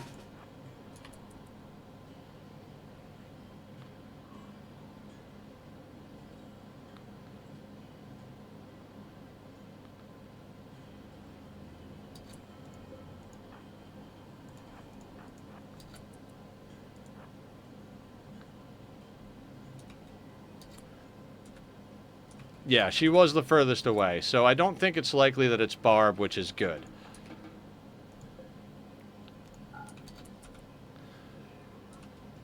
What are they asking about? Let's check. Barb pushed Sam for answers about her romantic history. Barb pushed Sam for answers about her cherished memories. Barb confronted Sam regarding human thought processes. Barb confronted Swine regarding school experiences. Barb asked Swine tricky questions about his old friends. Barb pressed Swine for details about the emotional responses to disturbing situations.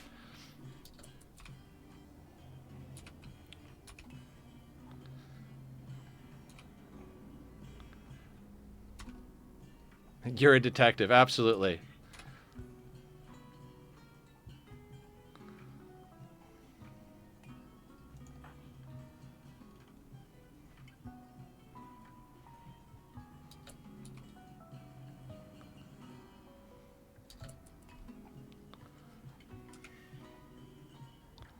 Detective Barb over here.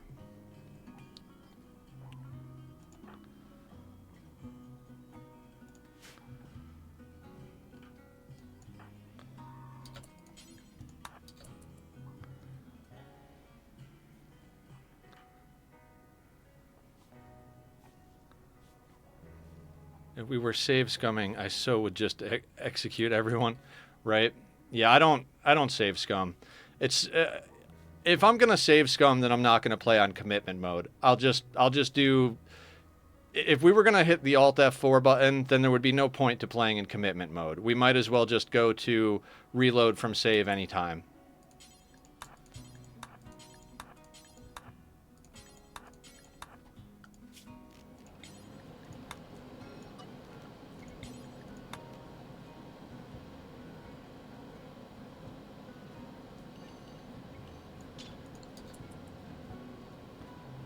Squiddy, what's going on? Welcome to the madness. We have the scariest event for a small to medium-sized colony you can get. We're fucking straight up Among Us, or The Thing, depending on what time period you're from in the world. We've got something hiding inside of our colony. 125 steel. Do we have 125 steel? We have 111 steel. So let's deconstruct that as well.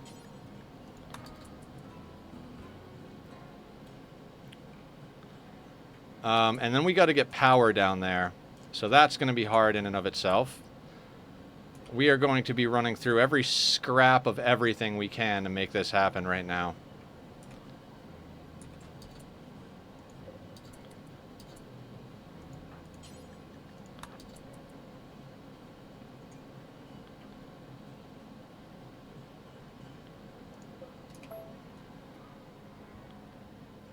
Frosty hates you.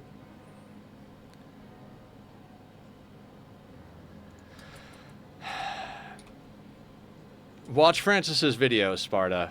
I mean, there are means to do it, but the smaller your colony is, like where we're at right now, we're not in a great place as far as that's concerned.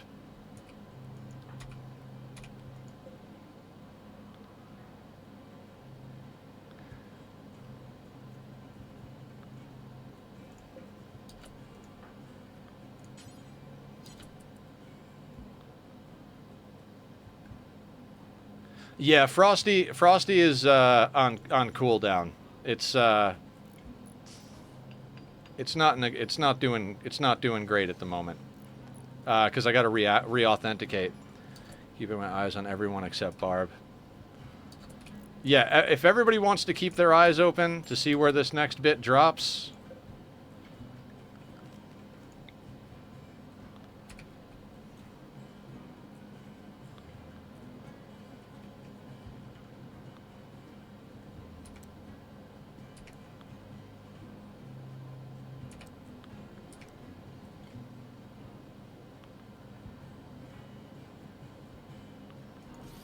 I'm just going to put one there. I'm also thinking about is, does it give you the notification when it drops or when someone finds it? When it drops, from what I can tell, but it doesn't drop right at the pawn. It might have been there for a while, but it only shows up when it says Julie finds it. If you look back at the way the clip happened, the trigger happened the moment it appeared, but it didn't appear at somebody. It appeared next to someone, so...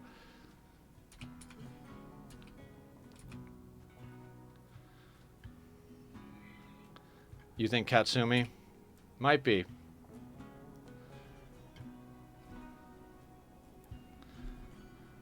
Now, nutrient paste can't transfer it. Could we put the simple meals into the hopper?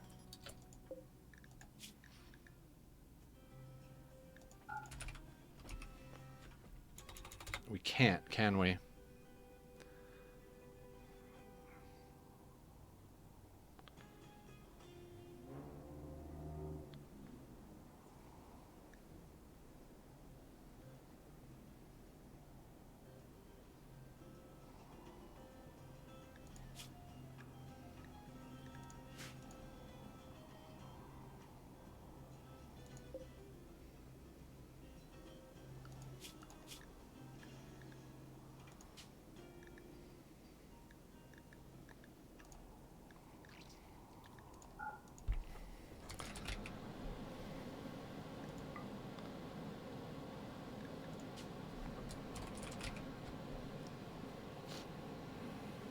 You're keeping watch exclusively on Katsumi? Okay, fantastic.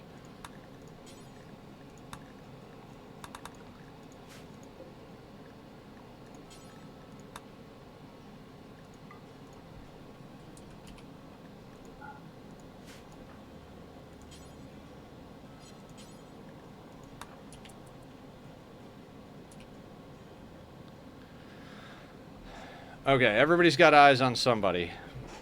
I mean, we really do kind of just have to wait for another piece of gray flesh to fall at this point. Oh, right. We need power down there. How much steel do we have? 24.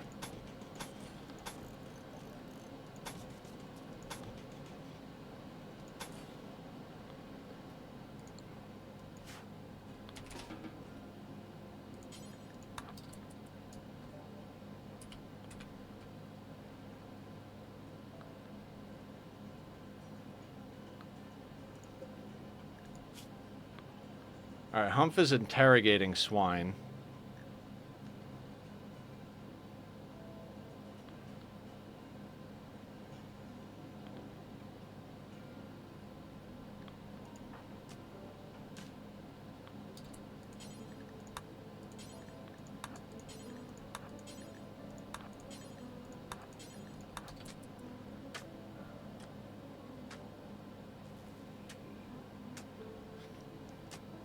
Hidden conduit won't allow Zist events. If you have any batteries hooked up and even have one single regular conduit, you can get Zist events.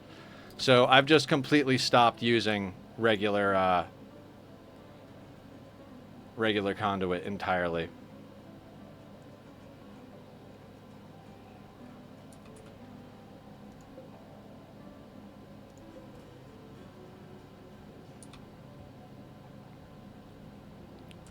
The problem is I didn't put this in the refrigerator. Because there wasn't really a way to do it. This was kind of a, like, stopgap. So, raw fungus spoils in however many days. Maybe we should be putting the fungus in here instead? Probably, huh?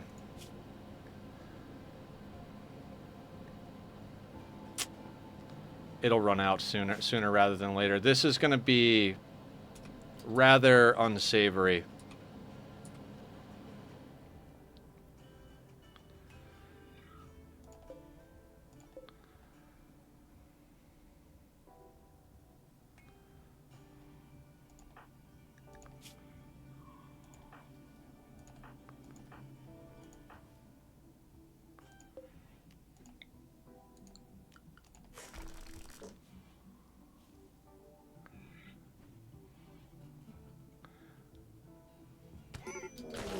There it is, in Katsumi. And Katsumi.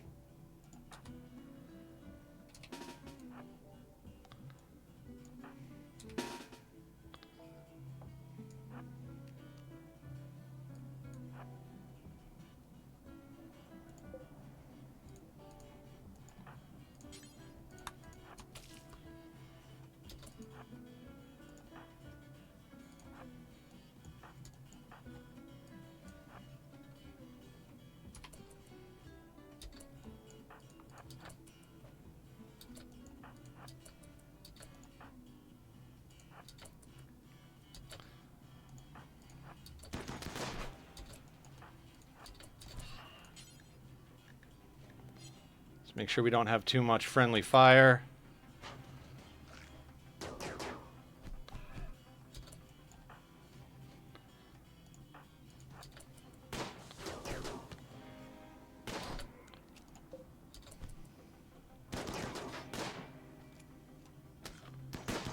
There we go. Got it.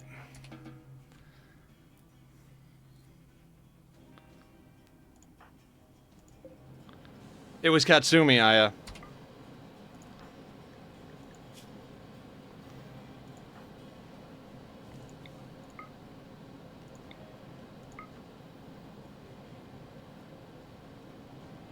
Oh, there's one in the prison.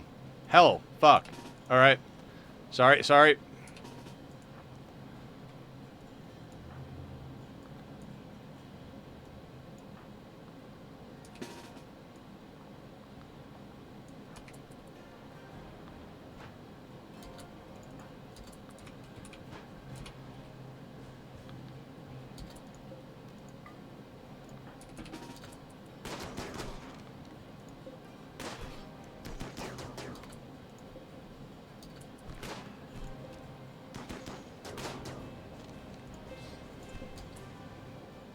Okay, let's do that. Then let's have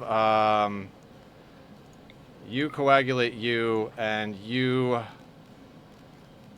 coagulate you.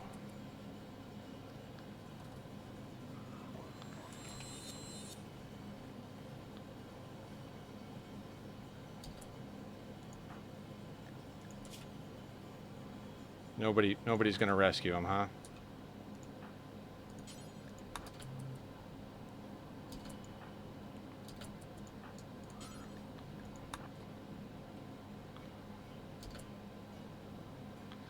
And they went ahead and ate a meal, so...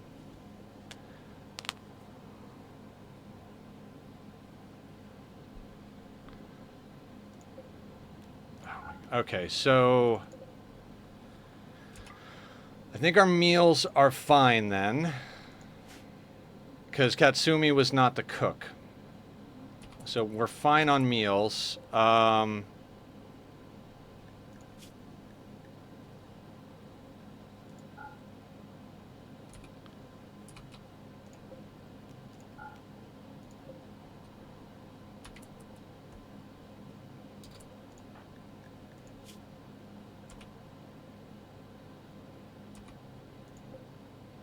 Once you discover the metal horror, the whole event is finished. Meals can stay infected, Rebel. They absolutely can stay... The meals can stay tainted.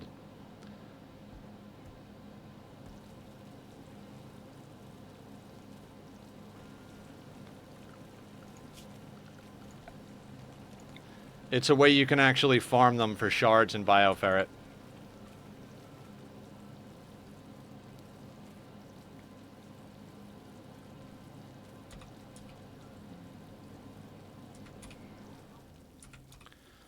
Yep, it was Katsumi and one of the prisoners.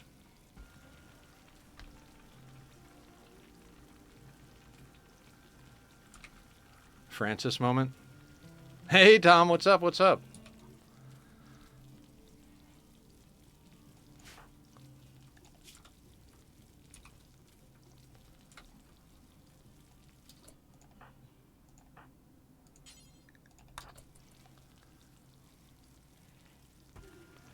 Nothing much, Buttercup.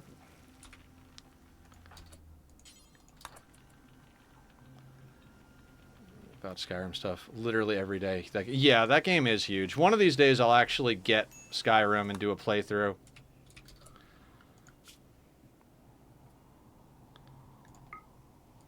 Alright, we'll get Barb back on doctoring.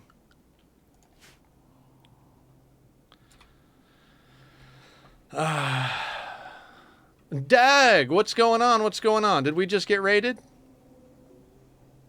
Mr. Ben Gaming, Dag coming in. How you guys doing? Let's do a shout out. Should auto shout out Mr. Ben, but I think our tool is not working great, so I'll do the manual shout out. Thank you for coming on in. You guys just missed the crazy metal horror.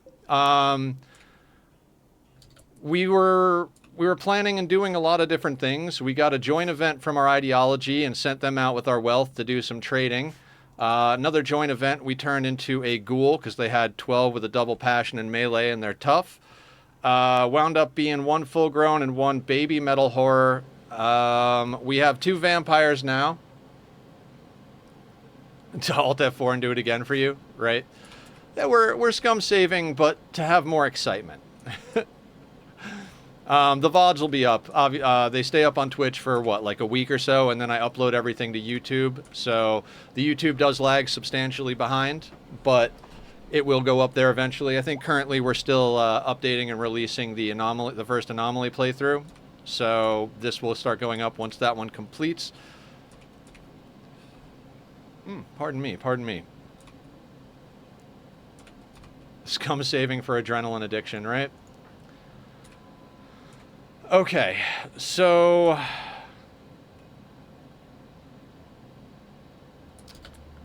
we need to put everybody back on default. We don't have a lot of pemmican, so we'll have to do a little micromanaging with the meals we have. It's the knockoff. But yeah, anyway, for anybody coming in with the raid, I'm Nethercloud. I stream Monday through Saturday, noon to 6 Pacific Standard Time. For reference, it's just shy of 4 p.m. here. Monday, Wednesday, Friday is Rimworld days. We're currently working on a 500% sea ice, Randy random, no traps, no kill boxes, no mods playthrough, as the name suggests. We are not playing no pause. I like to be able to pause and think and talk to the chat and get ideas. There's always the chance that one day I might do no pause, but in general, I don't think I will. But I also never thought that would actually do even losing his funds, and now I'm doing 500%. Dad goth. But yeah, Tuesdays and Thursdays we play Oxygen Not Included, which is another colony builder, but a very different flavor of colony builder. It's more you versus the elements. Although Sea Ice does provide a lot of us versus the elements. Arnie's a very different game. Side view instead of top view. More worried about volcanoes and water and air than about raiders. So different flavor of colony builder, but colony builders have been really good to me and my channel, and I do love them. Saturdays we've kind of got a wild card day. Currently we're doing a playthrough of Hollow Knight. Next in September, the full release of Satisfactory is going to happen. So after Satisfactory releases, we're probably going to switch Saturdays out for Satisfactory Saturdays and do a little of that action. But for now, Rimworld. We're a little past halfway on the stream. We're playing pretty slow just because it's Sea Ice, right?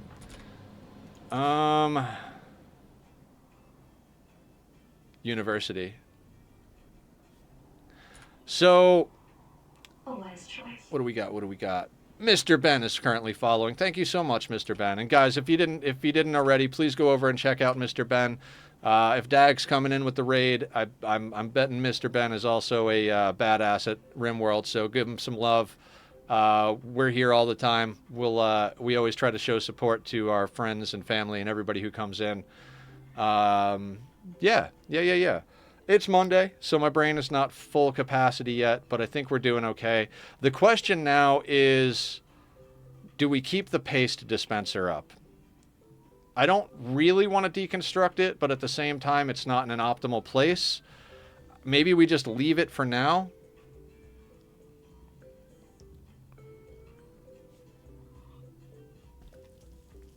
Learning game.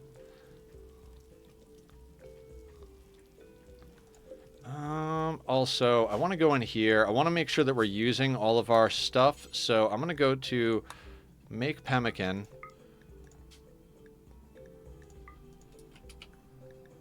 Not twisted and barb. Just so that everything gets made. I've been trying to stay on pemmican just because it's a little bit easier to manage calories, and in the event of metal horrors,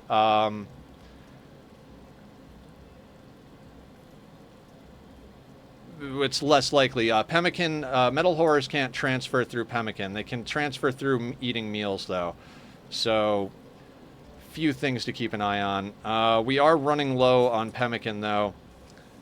The reason I'm wondering if we should deconstruct the nutrient paste is because we really could use another basin. Although I guess we should see what Camille brings back. And we do need to knock out those parties because we reformed our ideology. So we've got 6 more parties we can do. We already acquired... Oh, I don't think we acquired another point because I don't think... Yeah, so we got to convert this prisoner to get that reform point. Nursing. Oh, hell yeah. Nursing is a very difficult and honorable thing, so my hat goes off to you on that one. Thank you for taking care of the rest of us. I live in a town with a ton of nursing students. That's awesome. So cheers, everybody. I got a little bit of coffee left. I don't know that I'm actually going to finish this cup because we're on substantially more than I usually drink, but I got up early today. Okay. Oops. Didn't mean to get rid of the prisoner beds, but let's reinstall this bed for Julie and Killer. And these will set up for prisoners again, because that's what it's supposed to be. I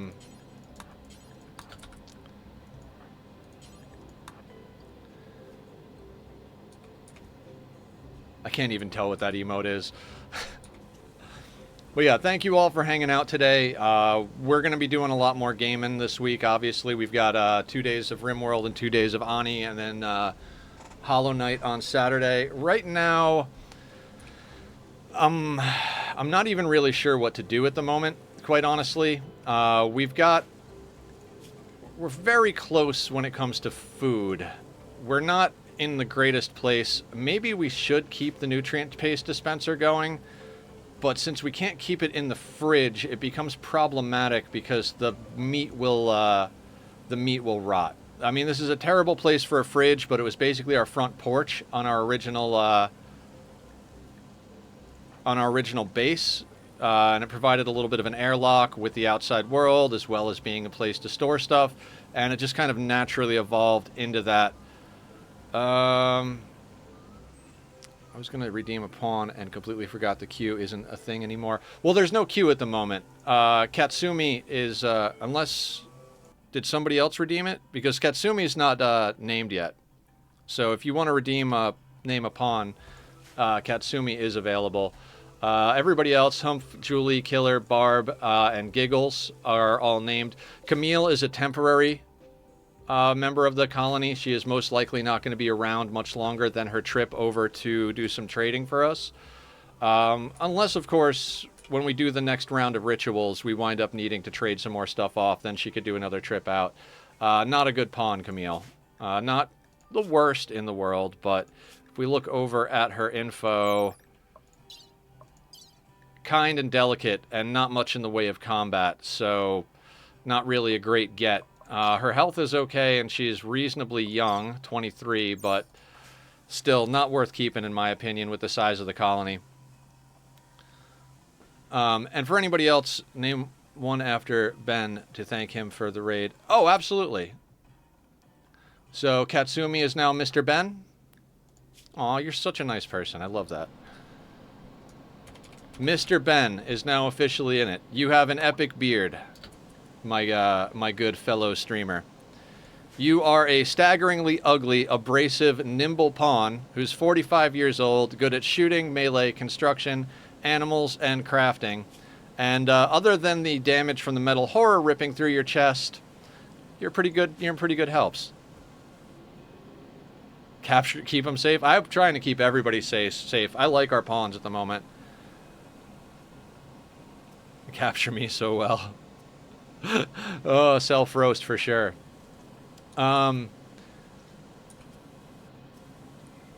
We're having Killer burn up the clothing, the tainted clothing. We don't really need to have him do that, but it's something for him to do. Giggles, you're standing in the refrigerator, right? Mm-hmm. So where is Camille at? So what I'd like to do is do the trade with Camille, have her start her way back, And when she's like a day or two away, I want to pop off the rest of the rituals so that whatever we do, if we wind up with more resources, be that from weapons or items the pawns bring on map or from butchering the pawns that come on map themselves, we really can't afford to up our colonist count at the moment. So hopefully she can bring back a good handful of steel. We might end up having to destroy the nutrient paste dispenser just to put in some more mushrooms. We didn't take Tunneler off when we reformed because we just are not in the position still where we can run the sun lamp. So we got to stick with mushrooms. They are getting a debuff from darkness, but in the reform we made Blood Feeders revered and made Barb our leader. So Barb is getting an extra bonus because she is a revered blood feeder, and everybody else is getting a bonus because we have a blood feeder leader. We also changed over to intense bigotry with our ideology. Usually I go with neutral until we have to. Usually I go with neutral until the colony gets much bigger because of the anomaly creep joins. You often wind up with someone who is not your ideology coming in. But at the moment, the mood boost from having intense bigotry far outweighs the delay of having to imprison a creep and converting them at the moment. So we've got a bonus from that. So like we've got a +1 from our skull spike. We could up that by putting down more skull spikes. We've got the skulls, but we don't have the materials to do so. Button down shirts gives us a +2. Blood feeder master +2. Decent rec firm. Uniform thoughts +3. 8 cooked fungus, 3 spacious interior, quite comfortable, rec satisfied. And then we've got the stuff from the parties. The parties are going to fall off in a few days, and our mood is going to start bottoming out a little bit. But I think the additional bonuses we have from the blood feeder stuff and the intense bigotry should help us out quite a bit.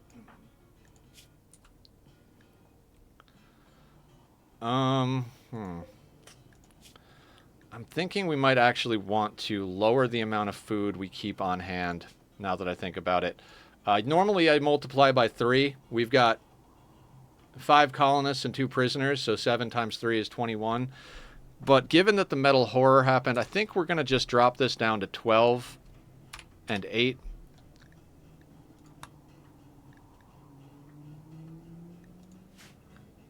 You just had a metal thing come out of you. Yeah. You were the metal horror, Mr. Ben. All right. Mr. Ben needs to grab their gun. Let's not screw up having people have their guns. I like to make an entrance. Absolutely. Let's get you into an Insanity Lance. I love Shock Lances, but I think the Insanity Lance is better to keep on at the moment. It's nice to have a couple of good offhands. Humph over here has got Thrumbo Horn and excellent shield belt. Julie's got a jump pack and a bolty and is our shooting specialist. Killer's got a low shield and assault rifle. He's our production specialist. Barb has got a charge rifle and a psychic insanity lance. Mr. Ben over here, heavy SMG and a turret pack for distraction. Giggles is Giggles. You know, they're a ghoul. And Camille is disposable. Let's hit 3 for just a second. I want to get Camille over there.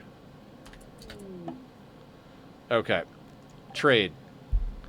That 1 chicken egg is doing us no good. We're trading off our textiles that we don't need, and we brought some worn-out clothing for a few extra shekels in the coffers.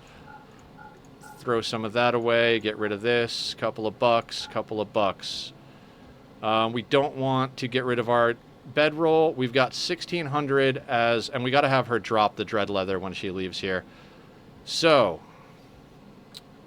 what can we pick up? Hellcat is 833. That's a possibility. Would love the mono sword, but we don't have $2,700. We've only got 16. Archotech arm. Don't have the money for that. There's some beer. A medical trainer might be a good investment. We don't have any really good doctors.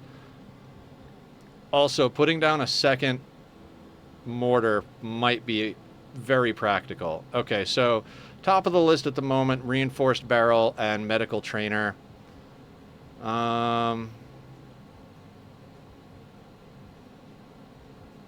Soothe pulsar wouldn't be bad, but I think the others are more important. We definitely could use some steel. Could use a couple of more go juice. I think 3 or 4 of our pawns have one on them, but not the other one. We're okay on medicine at the moment, and then food is always something we might want to grab.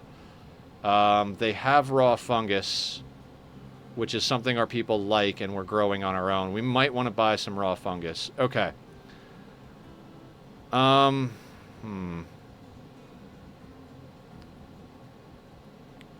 right, we take the reinforced barrel. We've only got 1 mortar, and I'd like to be able to have 1 for EMP and 1 for a high explosive. And if we don't need the EMP, it'd be nice to have 2 that can fire high explosives. We don't quite have the steel to make it, but we have plenty of components. So we'll get the reinforced barrel. The medical trainer is tempting, but the barrel or the medical trainer is kind of where we're at. Steel is extremely important to get a few things built. How much steel can we carry? Like, next to goddamn nothing. How much fungus can we buy?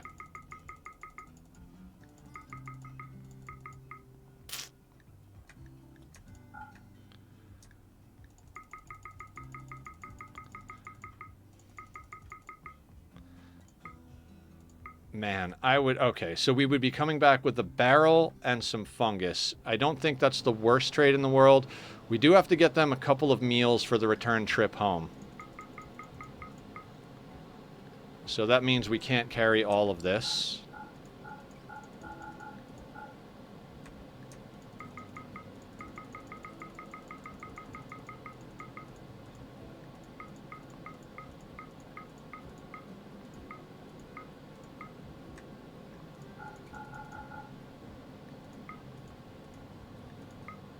Right at the edge. 6.8 tiles per day.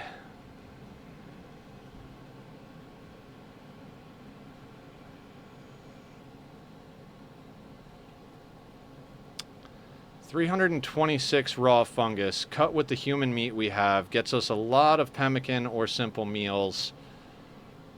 We would get $248 to go with it. It's 7 nutrient paste meals to get them home. They'll probably have a breakdown by the time they get home because nobody likes nutrient paste.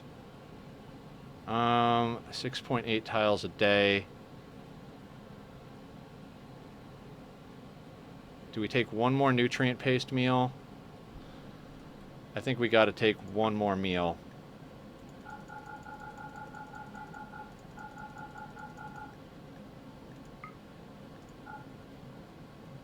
And I think that's the trade. So we came down here for a reinforced barrel and some fungus to drop off all of the junk we don't need. I think that's reasonable. Because food is becoming an issue with the number of colonists. I'd love to have her bring steel home, but she just doesn't have the capacity. We might need to send Baitbot with the next caravan, provided we can get a caravan. Provided we can get enough stuff to trade. I would say that trade was definitely worth it. We sent them out with 7 or 8 meals. Then they picked up 8 meals for the return trip, plus 300 plus fungus and a barrel. I'd say that's pretty good. I'm going to put this down, but I'm going to forbid it so we don't build it yet. We just don't have the steel. Jesus. There is just no way to force the equation here.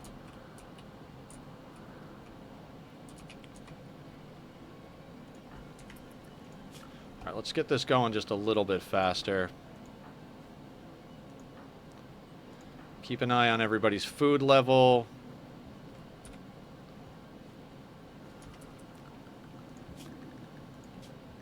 Do I have everybody's on default? Default should only be pemmican. Just double check that. So we'll have to micromanage once we're out of pemmican at the moment. So we're gonna have to micromanage their meal consumption right now with the simple meals we have.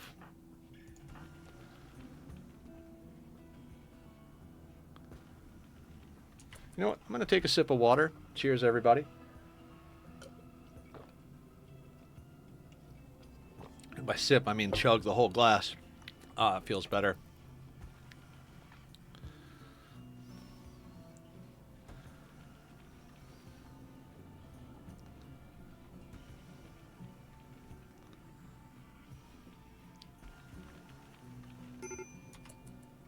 Yeah, Camille's on a major break risk.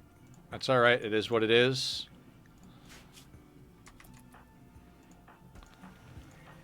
It seems like everybody's got a little bit of pemmican in their pockets, so whatever, whatever.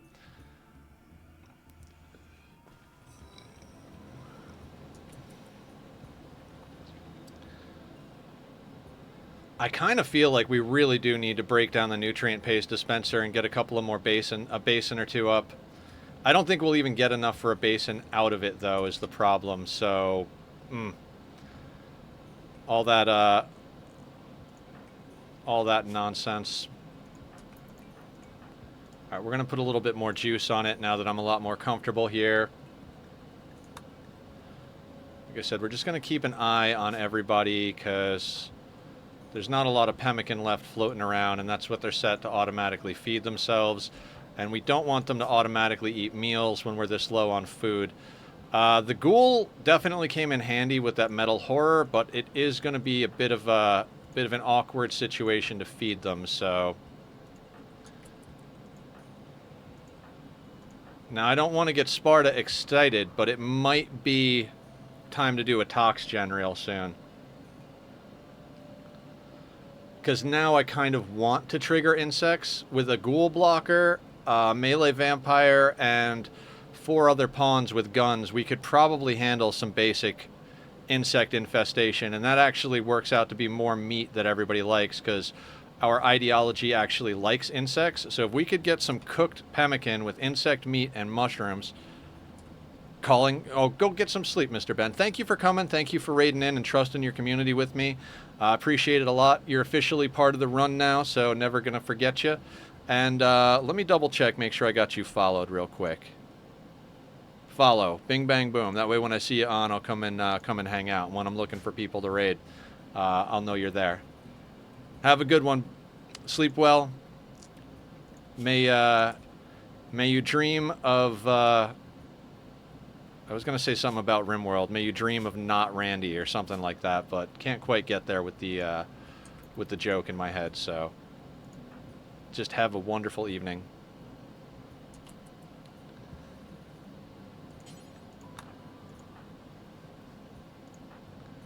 May you dream of sleepy Randy.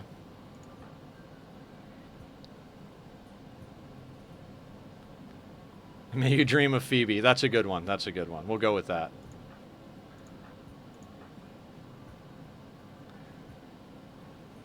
Vivi won't like that.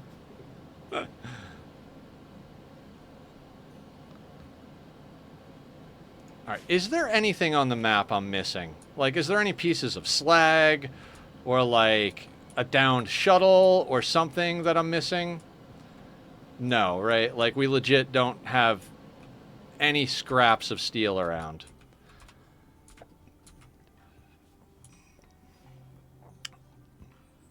This run is definitely testing me.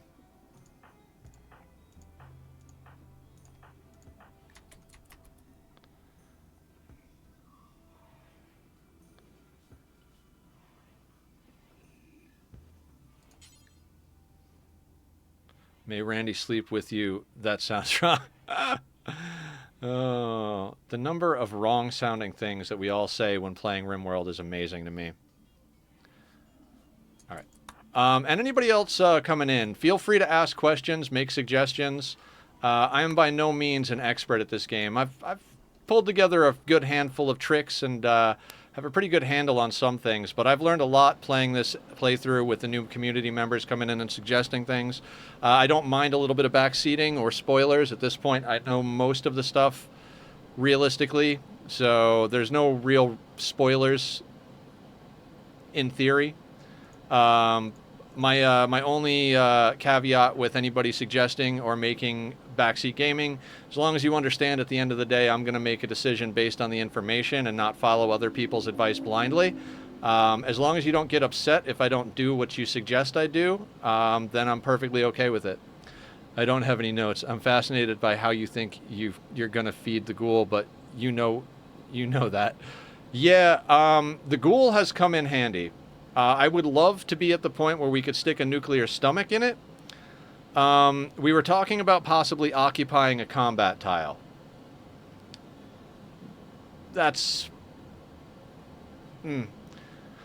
We've been getting enough meat from human raiders that it's not unheard of that we'd be able to feed the ghoul, but we would need to get to the point where we have enough hydroponics to feed all of our colonists. I don't know if we would put the ghoul on another tile, maybe? Like, we've got an ancient complex over here. And obviously we want to have... We want to have all of our main defenses at our colony, but in theory, if we sent over maybe a ghoul to this tile, depending on how big the raids would get, we could have one ghoul live on this tile, maybe one ghoul and one colonist, and just be there to kill people and send meat back, and then get another ghoul for the main colony. There's a lot of possible things. I've never done anything like that before, but there's a lot of stuff I'm doing in this game that I've never done in any playthroughs. It's always 2 to 3 raiders every 24 hours. Yeah, I'm curious if we could pull that off, quite frankly. If you're below 10,000 wealth. Yeah, we wouldn't be above 10,000 wealth because it's wealth on tile, so... We might be able to set up kind of like an off-map meat farm where we farm raiders every 2 to 3 days. It's on the tile, Blue.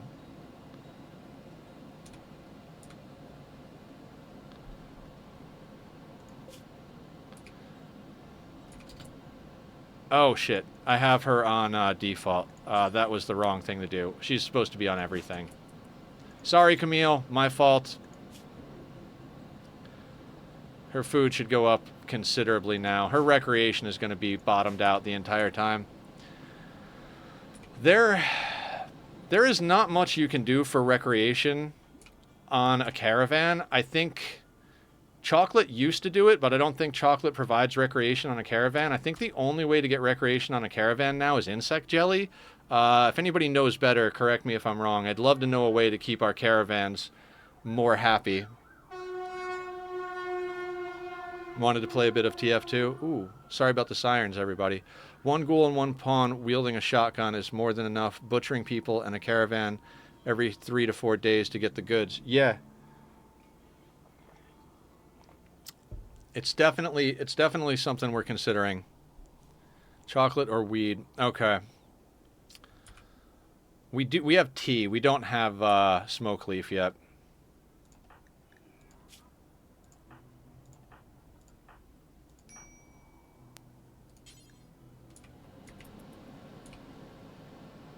Weed and tea can be grown. Yeah, we're gonna get there.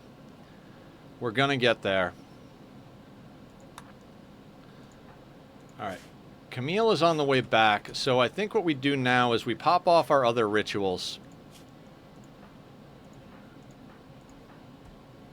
Mr. Ben is eating, so let's power cycle our ritual stuff. I don't really micro caravan happiness. Then again, I'm not really traveling a lot other than basic threats and some trade. Yeah, Blue, we don't have links enabled in chat because we get a lot of spam bots in here. Alright, let's start knocking out some rituals. Alright, sounds good, Blue. You know.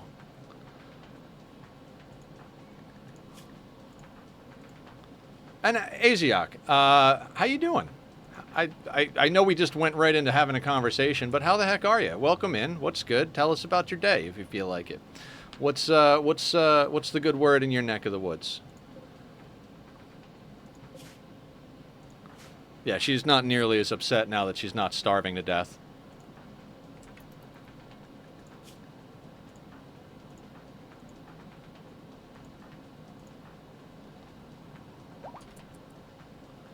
Just on a treadmill watching some Rimworld. Excellent, excellent. I gotta actually do some sort of exercise in my life. I sit at this computer so much, and Doc, I'm going the wrong direction. Doc was like, you need to lose some weight for your stomach issues, because it's not good for you. You know, I've had some chronic illness stuff, a lot of surgeries and stuff, so I'm going the wrong way, and I'm still gaining weight. I have a real hard time not eating food. A real hard time with willpower when it comes to eating food, so yeah, I think interjecting exercise might be easier than cutting down outgoing food. I was talking about it earlier, like, I legitimately just don't have willpower if there's food in my house. Doesn't matter if it's good food or junk food. It could be broccoli, and, like, I'll, you know, I'm gonna knock that down to there on them. Like, I could have a whole huge plate of broccoli in the refrigerator, and I'll just be like, ah, you know what? I'm going to go get some more of that broccoli. I'll go get some more of that broccoli. I'll go get some more of that broccoli. And then all of a sudden, I've eaten more broccoli than any human being should. We don't need to interrogate them anymore. Let's just maintain.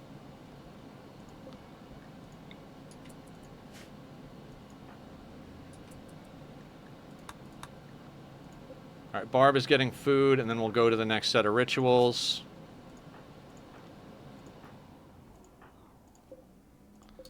All right, next set of rituals. Let's go.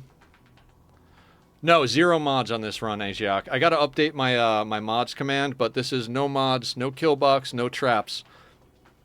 500% Randy random.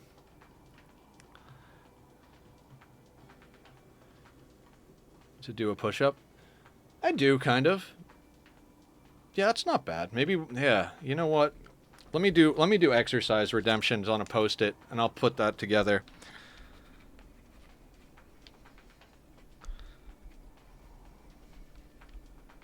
Now, I haven't paid much attention to what standard exercise redemptions cost or do. So if anybody has any suggestions, please feel free to shoot them over to me in the Discord, and I'll try and work out what would be good for that. I mean, you guys might see me wind up out of breath a few times here and there, but you guys telling me to hydrate has been a really big help on that front, because Doc was like, drink more water, lose some weight. So yeah. And then maybe, like, because I think being responsible to chat is a lot easier for me to do than being responsible to myself.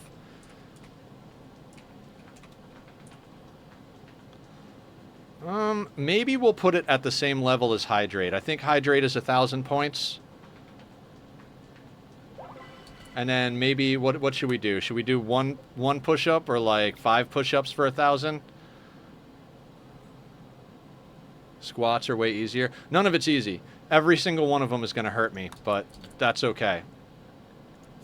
But I think that's probably the best idea to get me there, because I am not good at keeping myself in check when it comes to that stuff.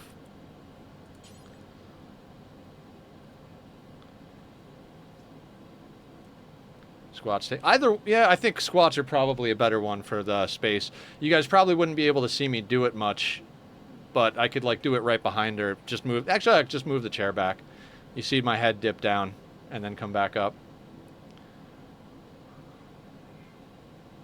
1 for 1,000. You can also go full cheese on ancient complexes and settle a farming colony there. The complex is built over rocky soil. You can set a big fungal farm with a toxifier generator and a couple heaters, but that's considered full cheese, so it's up to you. Yeah, I don't know if we'll go that hard on it. I'm not opposed to setting up a combat tile, like, situation, but I'm also not that confident in my ability to do it, so, you know, we'll feel it out as we go. We limit if people keep making you get up over and over.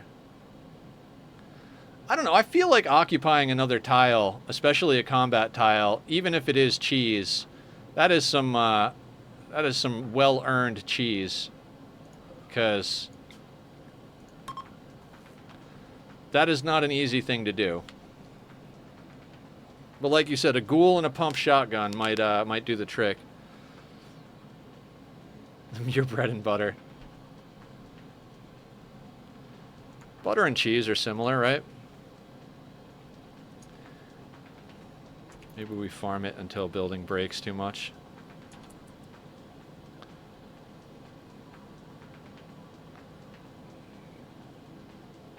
The fungus is love and life, absolutely. Fungus has been getting us through quite a bit of this challenge. This got a lot less stressful with food once we got fungus in the mix, so...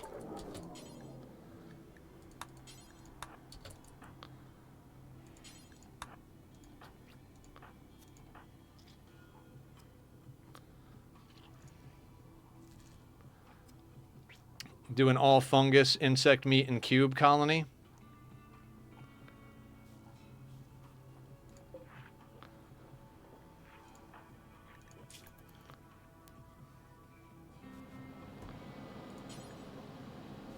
All right, we'll wait until we can grab Mr. Ben a meal. We're going to wait for him to get down to 20 to 10%, so the meal does all of the work.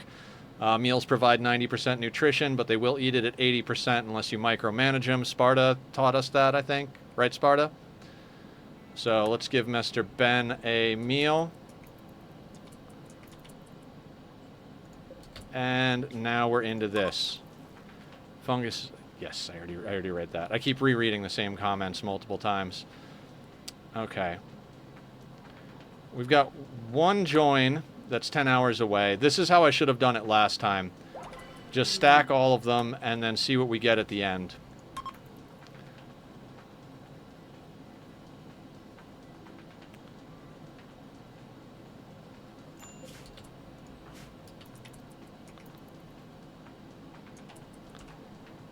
Your message is a good problem to have. Yes, very much so. Agreed.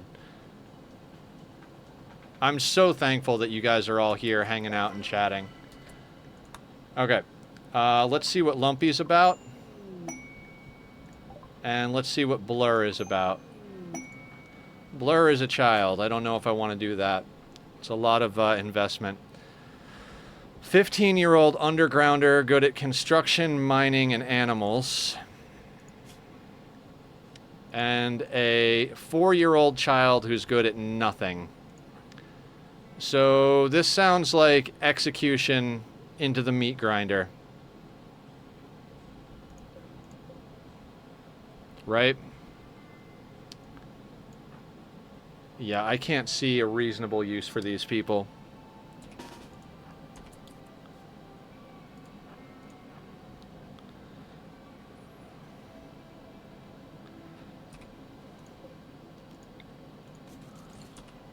All I know is I have big O cavern of fungus, and we spend our days eating fungus and burning fungus into chem fuel. Yeah, a lot of my runs end up like that, Asiak.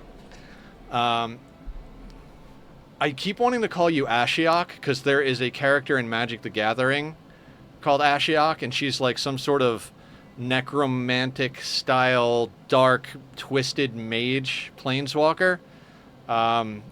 Animating dead type of stuff. One of my favorite planeswalkers. Have not been able to make a good deck around the mechanics of it, but I think I have both versions of their planeswalker card, and it's dope. So hot.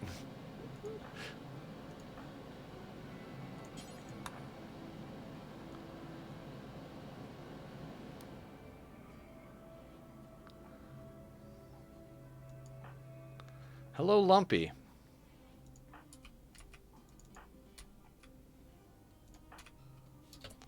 All right, Lumpy, do me a favor. Let's drop the knife.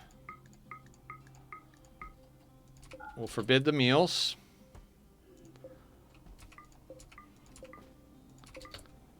And then we're going to have Humph over here arrest Lumpy.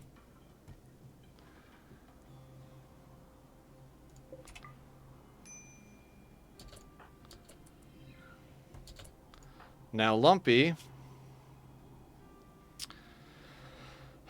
we could try to pull organs out of Lumpy, but then we definitely have to send Camille back off. She could wind up coming back with a lot more food, right? Or possibly that mono sword. What do you guys think? No, the piggies have, like, really good insulation. And there are hemogen farms. I do not want to keep Lumpy. Lumpy is, not staying. So, because these guys came online with, like, good down to negative 71, good down to negative 51, we chopped their legs off and set them up for hemogen farms because both Humph and Barb are vampires as of last stream. I think we might want to try and get some organs. I know this sounds insane, but Camille is on the way back.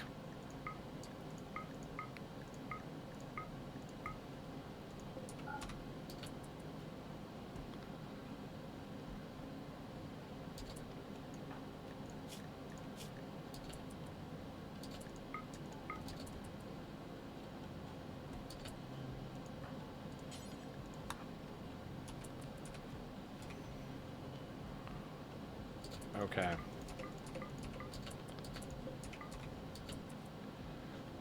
I think I wouldn't mind keeping Camille around for one more round of going out and trading.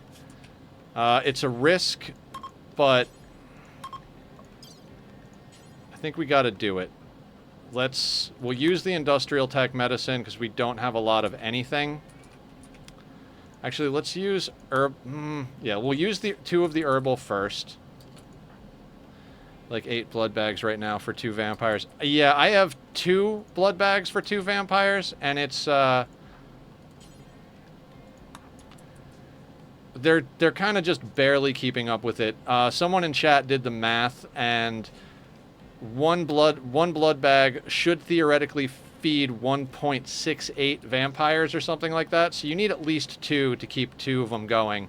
But if you're using their hemogen for stuff, like we just had that metal horror event, and we used both coagulates to coagulate people, so we burned some hemogen that way. If you're hopping around to kite things, you're going to wind up needing hemogen for that. If you wind up doing death rust buildings that require any hemogen, like, realistically, we should be looking out to get all 4 of these set up with blood bags, but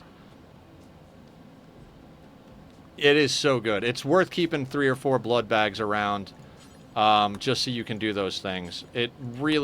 It's one of the reasons I'm more confident in this colony now.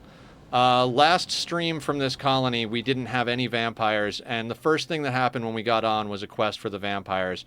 I was super reluctant in actually doing it, because it was a scary thing, but we managed to sort it out without any damage to our own pawns or anything, so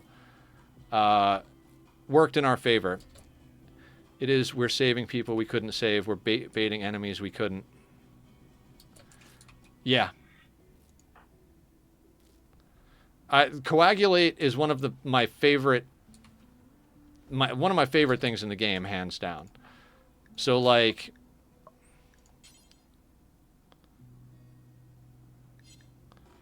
so the lung got destroyed and the other one got scratched, so we might get a kidney out of this.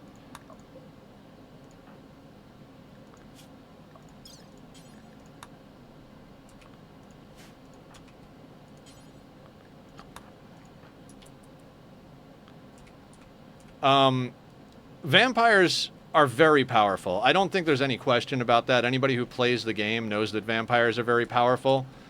I think with ghouls now, it's good to have a bit of a mix, because ghouls make good melee blockers, but if you can't get ghoul plating and barbs and stuff, like, they start to fall off on the mid-game unless you can augment them with bionics and ghoul stuff. So it's still good to have a couple of vampires around, in my opinion. They may not heal as much as a ghoul does, but they definitely heal a lot more than a normal colonist.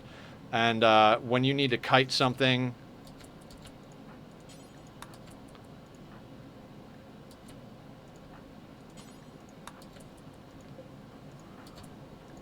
that jump ability is just next tier.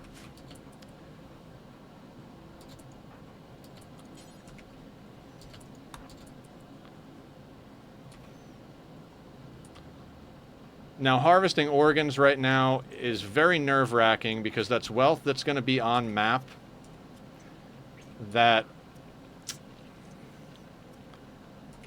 It's going to be Wealthon map. But if we can get Camille back, get her mood sorted real quick with some drugs and food, and then send her back out on the road with the organs and any leather we have, we might be in a better situation here.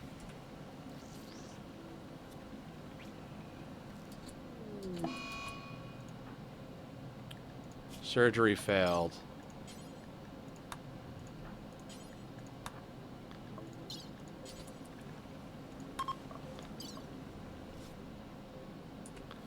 Alright, how's everybody's meal situation? Humph, let's get you a meal. Barb is our doctor and our cook.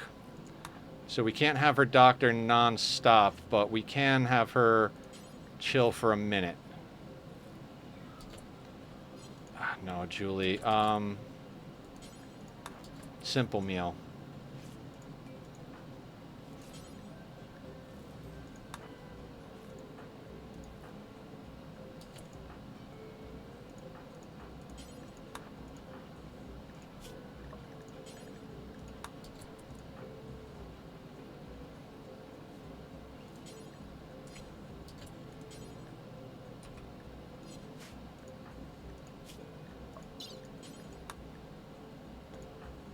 Our Barb's needs. All right, let's take advantage of the fact that Barb's in a good mood. She hasn't been in a good mood this whole playthrough. I'm hoping that once she heals from some of those early game scars, because she's a vampire now, her mood's going to improve enough that she's not going to be a mood problem as much anymore. Now that she's a vampire too, we might actually have her go out and do some of the mining, because she's the only one with any amount of mining skill.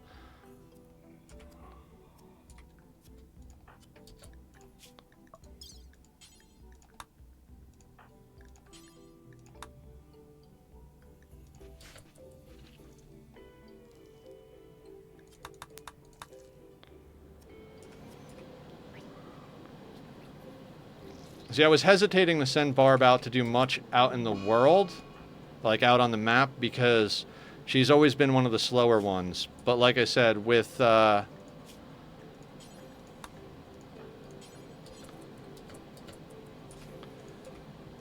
fact that she can jump now if she needs to, that'll make it a lot easier for her to get the fuck out of Dodge if she's doing some mining or something.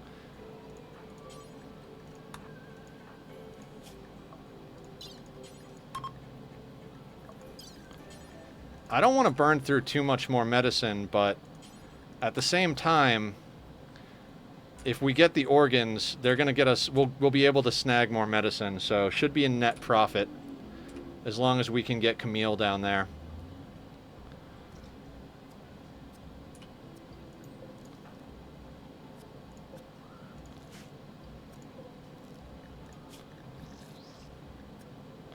You know what? I'm going to put reduce resistance and reduce will on these prisoners, because it'll keep Humph doing some social training. Not that they need it because of their genetics, but it's always good to have better social. You know, if we get any ships that come into range, it'd be nice to be able to get a good amount of things. Let's uninstall this and reinstall our butcher table.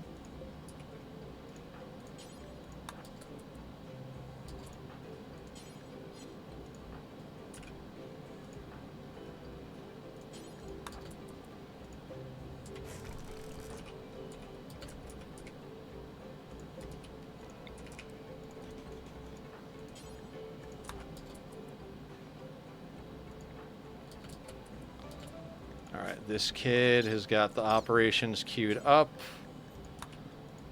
Actually, we've got...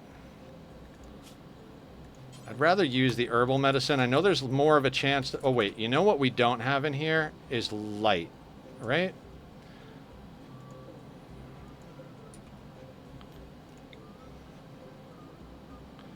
This will probably help our chances substantially.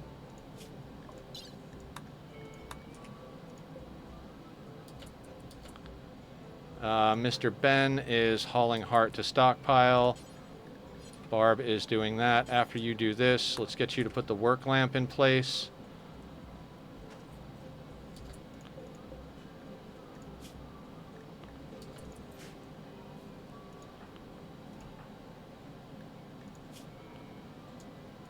After you do that, let's get you a meal.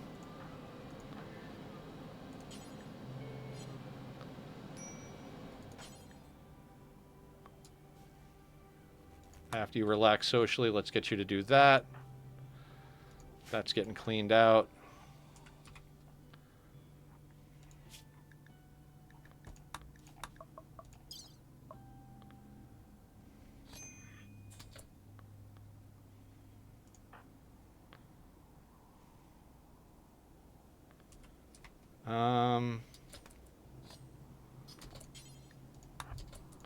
Let's operate on the kid.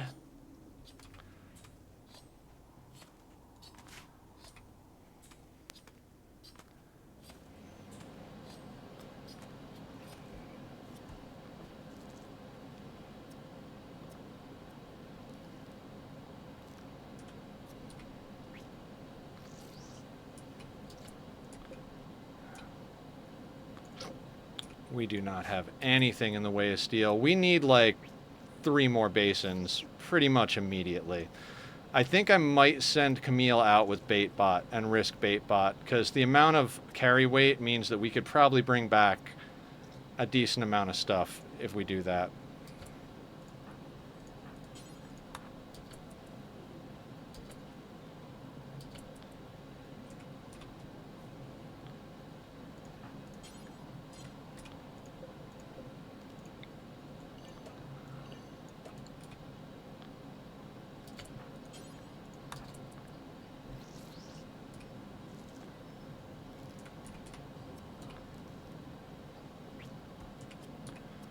All right.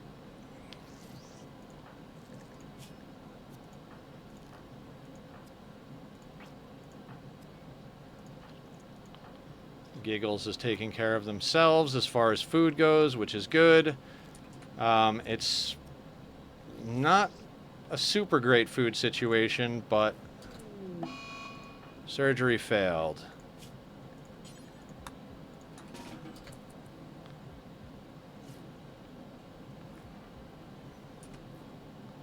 Camille, how close are you? Excellent. The timing is working out well. This is what I was talking about. We send Camille out while she's on the way home. We did all of the rituals. We're now removing organs and butchering. As soon as she gets back, we immediately stock her back up with stuff and send her on the road again. She's going to have to bring a decent amount of food with her. So there is that, but she's bringing back 300 plus mushrooms, right? So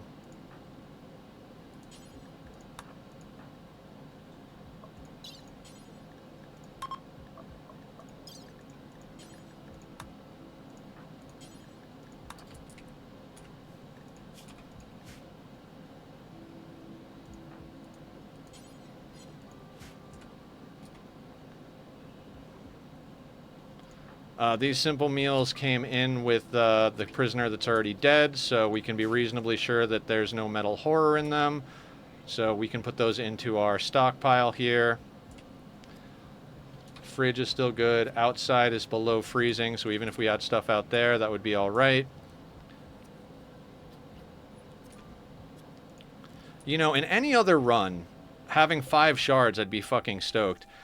I know they're like hard to come by and all, but the fact is, like, I'm considering selling like 2 or 3 of them off because it's just like they're just sitting there. You know what I mean? So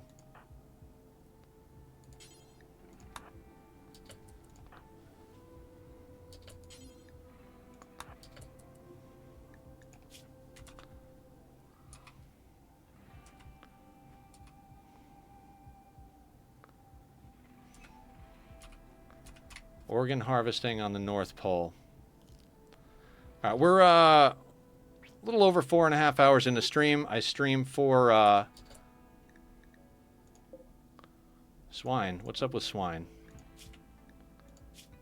Oh, you need to be fed.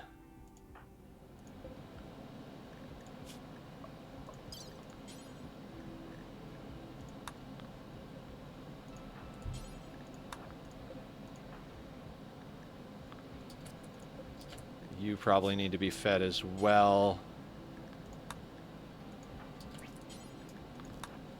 All right.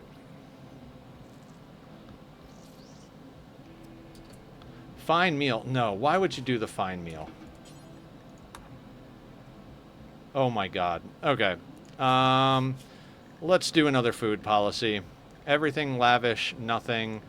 Lavish can just go. Yeah. Nothing, paste, everything, and default. Now we're going to make a new one called prisoner. We're going to clear all. At the moment, we're going to allow simple meals and pemmican.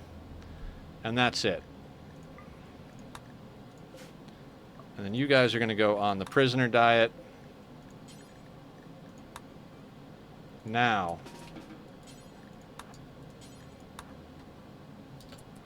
Excellent. I don't know about that. I get decent amount of shard opportunity. I mean, I guess it depends on what you're doing with them. If you're making a lot of ghouls or whatever, but yeah, I think we might sell off a good handful of them because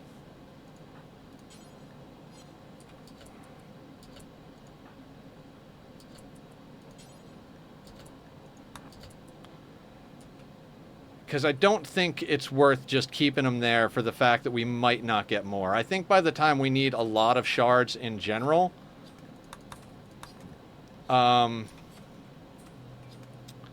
we'll probably have more opportunities to acquire them. So, all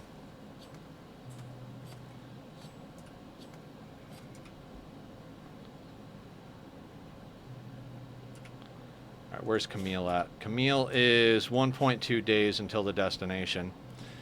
Okay, we're doing good. We're doing good. Just a matter of, like, having to micromanage food.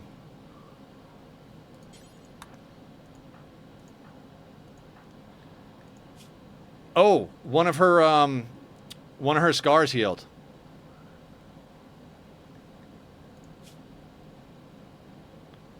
Oh my god, she no longer has the minor pain debuff. We just got rid of a -5 debuff. Hell yeah. Heard of the game Exploiter the Spiffing Brit? Oh yeah, yeah. A Spiffing Brit is awesome. Spiffing Brit is just fantastic. Love his content. Yeah, right? That is huge, BD. That's a -5 that's gone. Plus she is a revered blood feeder. We have uniform thoughts and a skull spike. Like, legitimately, she has got a lot of her problems fixed now. He's doing a Minecraft server and letting anyone join? Should we do a community invasion where we all log on during a stream and just all of us go and hang out for a day? I love the way his brain works. Like, I am absolutely blown away with every video he puts out. Max the player cap. Of course he has. Those should be all right. The goal is to get thousands of people to level the map. Oh, that's so freaking cool.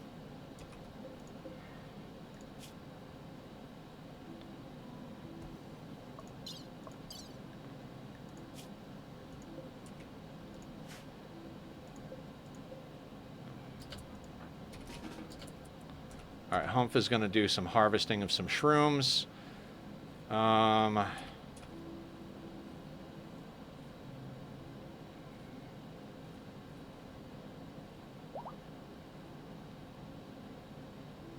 Ben is fully healed. Okay, excellent. Mr. Ben did not wind up with any permanent scars from that whole metal horror incident. Humph is still got that scar. I think that was the only scar they had, so theirs should be going away reasonably soon. Julie has a bite scar, but I don't think it's hurting her, so she's not in a bad place. Killer has an old gunshot, doesn't seem to be giving him any pain. So Barb is going to heal that automatically. Break a world record that doesn't exist. I mean, somebody's got to set the first one, right?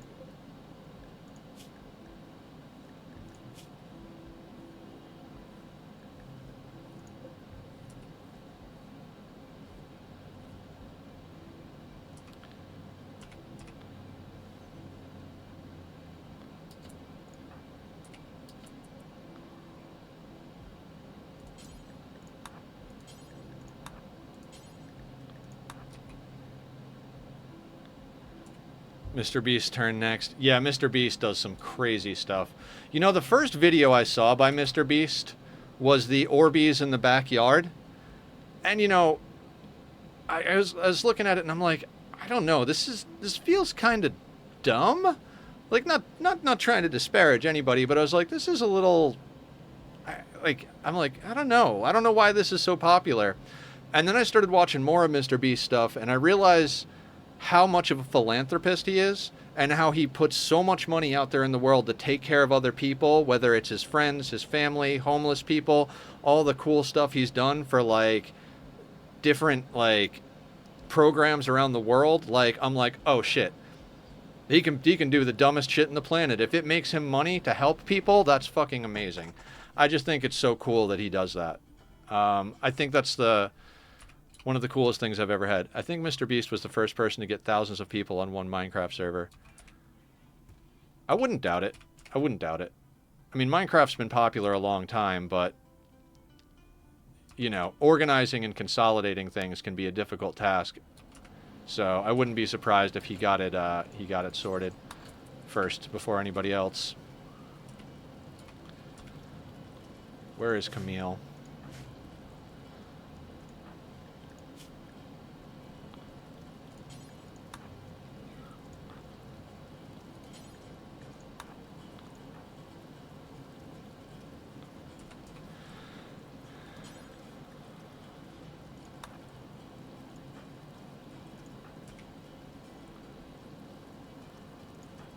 Bulk pemmican, okay. Yeah, one of the reason investors love him is because everything he makes, he instantly puts back into the next video, and it just keeps generating. Yeah. You're like, oh, we made $1 million on this video? It means we can spend $1 million on the next video. That video made $2 million, then we'll spend $2 million on the next video. And if it ever gets to the point where it's like, well, the next idea doesn't require $2 million, it only requires 1.5, then he takes that other half and gives it away. It's like a wonderful human being. There should, like, if there was any creator in the world that I'm like, there should 100% be clones of that person, I would say Mr. Beast is at the top of that list. He's just such a good dude.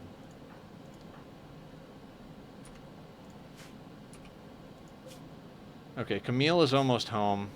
Let's put a little bit of juice on it.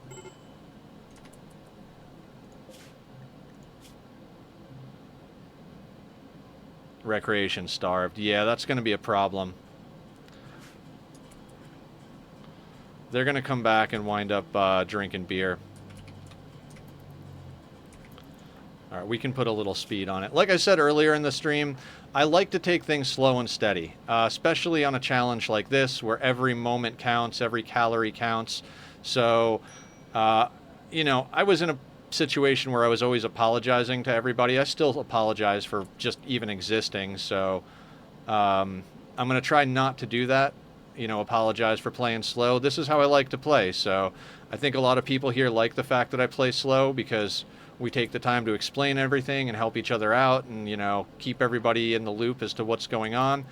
And I like teaching what I can. I might, like I said, I'm no Adam versus everything, but I know a decent amount. I'm always happy to teach, and I'm always happy to learn as well. So I think it's a good environment for doing that.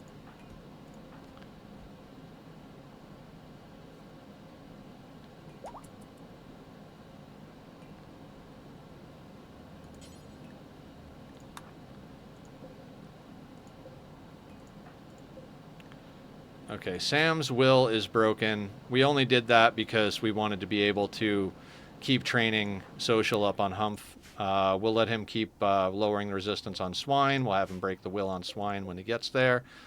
88% grown.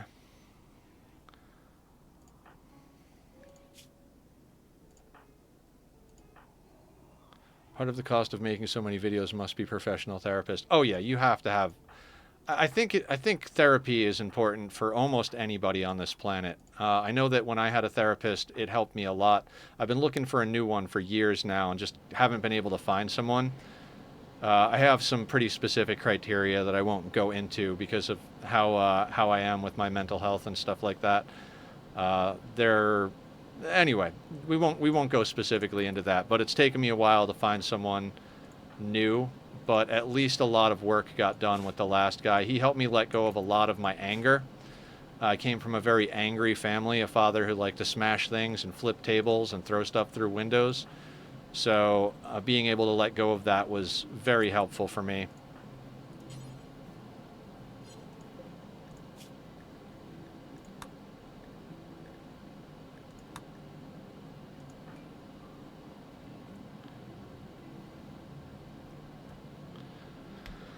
Um, yeah. And if anybody wants to talk about any of that type of difficult stuff, you're more than welcome to. There's no obligation to. I talk about my family background often. I grew up in a small town in upstate New York, basically like poor as dirt, living in a shack in the woods. Um, don't talk to any of my family anymore. Some of them I would say are bad people. Others I would say are bad people for me to have in my life. So some of them it's very much like nothing personal, nothing against you, but being around you makes me a worse person, so I can't do it. Which is unfortunate, but it is what it is. I have been fortunate enough to find some really amazing friends and a wonderful community, and just have a lot of really great people around me. So, you know, that old door closes, window opens thing, whatever, whatever.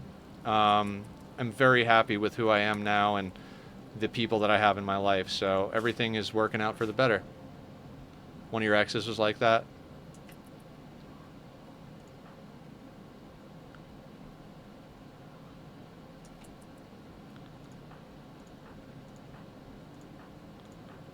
I would love to give everybody a robust stomach and give the freaking ghoul a nuclear stomach. But not healthy, yeah. You know, the people that know me fully understand why I don't talk to my father. He died several years ago now anyway, so it's not like it's even an option anymore. But a lot of people are like, "Yeah, your dad was absolutely a terrible person. I totally understand why you cut ties with him." But a lot of the people in my life don't understand why I cut ties with my mom and sister and brother. And there are a lot of little things, and we do talk about mental health here, so I hope I'm not offending anybody or, pulling anybody too far away from the game. So if you want to pull me back to the game, feel free, but I'm going to try and run my mouth however I can. Um, there was a lot of, as far as with my mom, we had this thing where she very much wanted a mini me.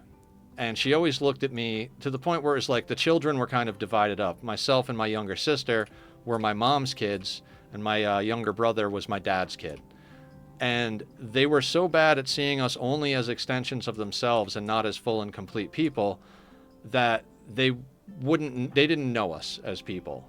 There is a really vivid memory in my mind that most people, including my mom, would probably never even consider. But it was a summer day, and we were doing ice cream sundaes after the trip to the grocery store. My mom made all of us a sundae and handed all three of them to us, the three kids sitting at the table. And me and my brother just looked at each other and switched glasses or cups or whatever they were served in. And she had this like questioning look on her face, and it's because she hates nuts and my dad loves nuts. I like nuts and my brother doesn't. And so because she saw me as her kid, she made the assumption no matter how, and I told her a million times, she's known this for years, like she should have known this. It was like well known that I love like peanuts and walnuts and candied nut, like anything of the nut variety I like. But since I'm her kid and she doesn't like them, she would never remember that. And it's a vivid memory in my mind, even though it's a small event, because in my mind it's like, oh, that's right. My mother doesn't see me as a person. And so that's why, like, even though she's not a horrible person, I was never able to be a whole and complete person around my mother because I was always just her mini me. And so, it's a difficult thing, but it is what it is. Okay. Oh, I forgot to have her drop the dread leather. All right, we're going to manually unload her so she doesn't do anything stupid.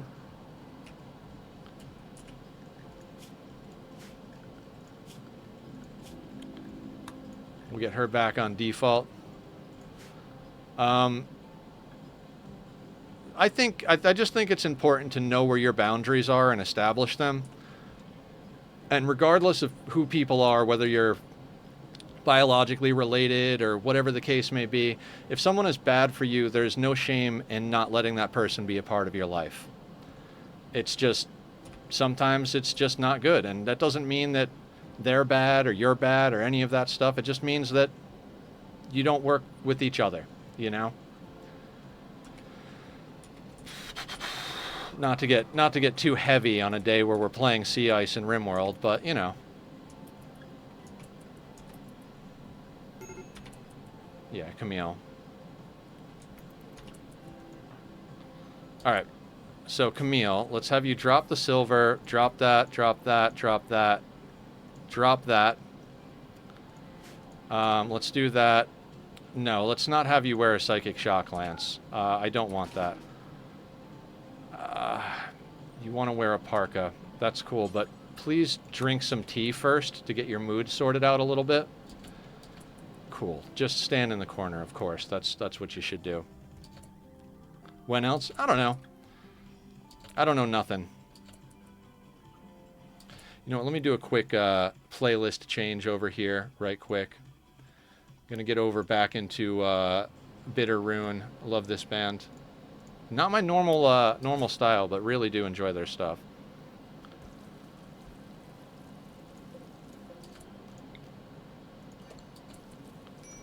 All right, Camille.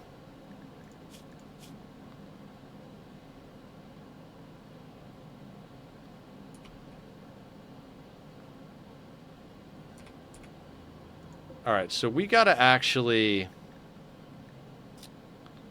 stop making pemmican. Go in here. Go like this. And kind of let that be the thing. Because if we make too much pemmican, we're not going to have meat to feed the ghoul. And our people like mushrooms, so we'll get them on vegetarian meals here. Okay.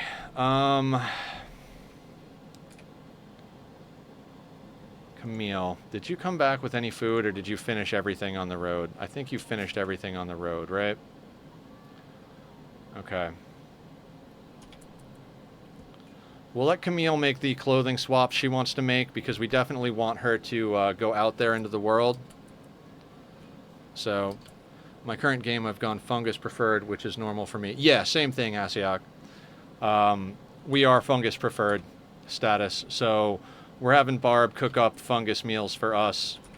And I was having her do pemmican, but we're running low on meat to feed the ghoul.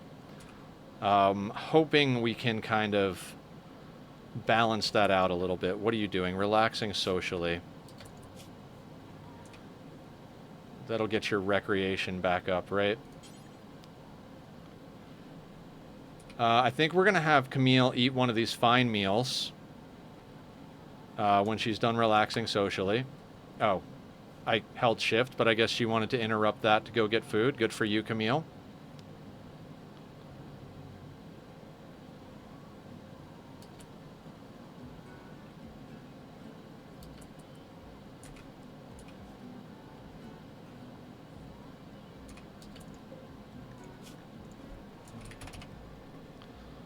Put the raw fungus over here as well for the time being. Do we have anything on the map to kill? We don't have anything on the map to kill. We might have to go into some extreme measures and try and go and get meat somewhere else.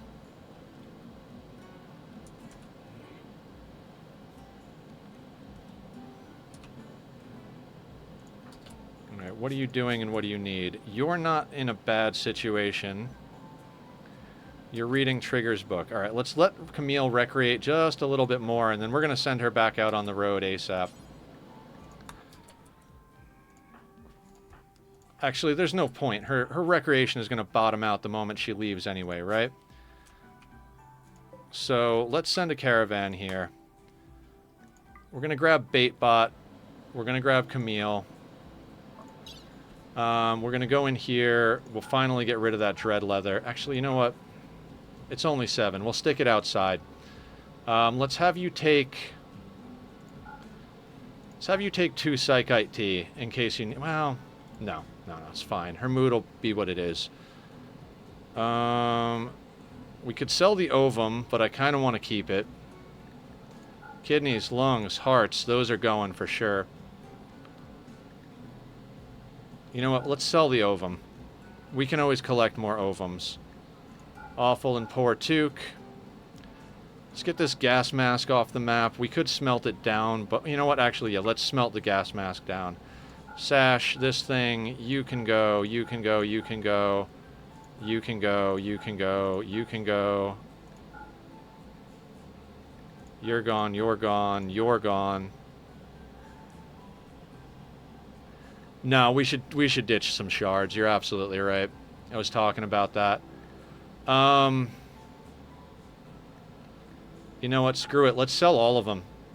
It's valued at 400. We're on losing his funds, so 500% losing his funds, so it's not going to be 400. It's probably going to be like 200 or something like that.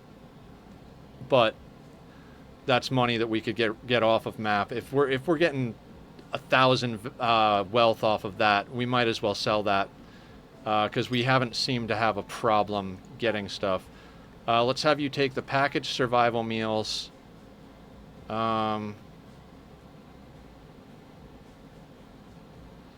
Ooh, there are no actual meals ready for them. Hold on. There are 10 meals here. Oh, was somebody prioritized to grab them? Yeah, Barb was grabbing a meal. Okay. Fair enough. Let's redo that now. Let's make sure that the meals are available. They are. You're going to need to take about 8 meals. 7. You know what? Take 6 and 2 packaged. And yeah, we gotta let her take bait bot. She's not the mechaniter, but we learned last stream that it doesn't matter if they're a mechaniter. You get limited control if you go onto a tile where you're active, but brain is not capable of being in 2 places at once. Let me do this real quick.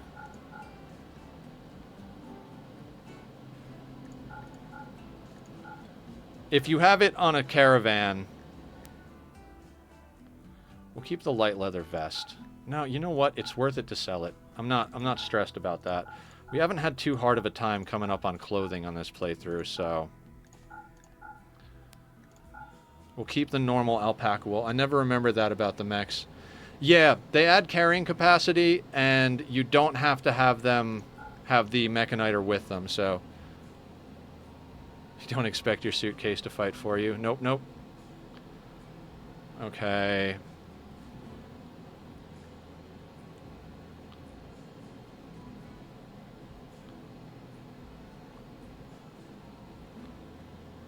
Alright, if we can get the dread leather on this list, that would be great. We're not going to sell any more of this, but we will have them take the synth thread bedroll. Chem fuel components, all that stuff we're keeping. Their mood is going to be garbage even if we send them with Psychite, so we're not going to worry about that. They can drink it when they get home, and rather than just chugging 2 of them on the road and causing more problems than it's worth. What else do we need to send off map? I don't think anything. Oh, we were going to keep the gas mask and smelt it. Let's smelt the gas mask. Maybe it'll get us just that little bit of steel. You're taking the silver.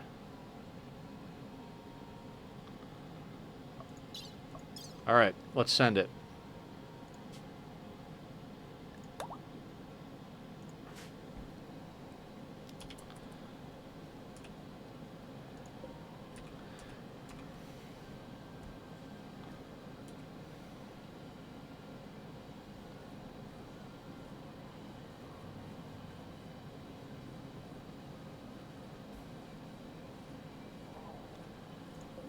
Let's uninstall this, and then we'll reinstall the smelter.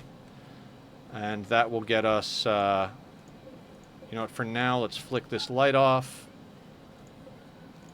Reinstall the smelter. We'll add the bilf so that she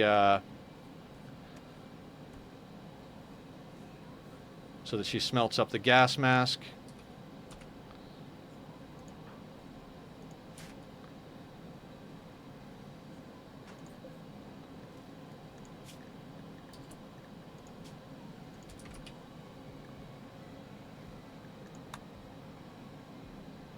Oh, wait. Is that, Okay, we gotta put a clean apparel then. Smelt apparel. Doesn't matter what it is. Let's just get a gas mask on there. Killer, refine there. That'll get us a little bit of something. Maybe not a lot of something, but... So our wealth at the moment is 55. So let's see what it drops down to as soon as Camille gets off the map. And let's make sure she is set to everything so she can sort herself out. Everybody else we're still going to have to micromanage.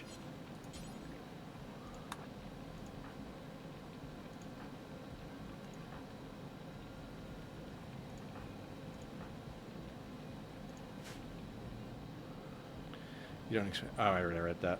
Excellent, excellent. Alright, so these are just about ready for harvest. They got a nice little rotation of fungus going here, so... Alright, with Camille off the map, we dropped from 55 to 43 with all the stuff she took off the map. So that's 12,000 between her and everything she brought with us. The downside to that is caravans worth more than 10,000 are a bit more exposed. You're open to larger events once you get over. If you're under 10,000 wealth and only have one animal and one colonist, you're a lot less likely to get jumped. I think you can only get jumped by one melee pawn if you're below those thresholds. So, you know, we'll just cross our fingers that it all works.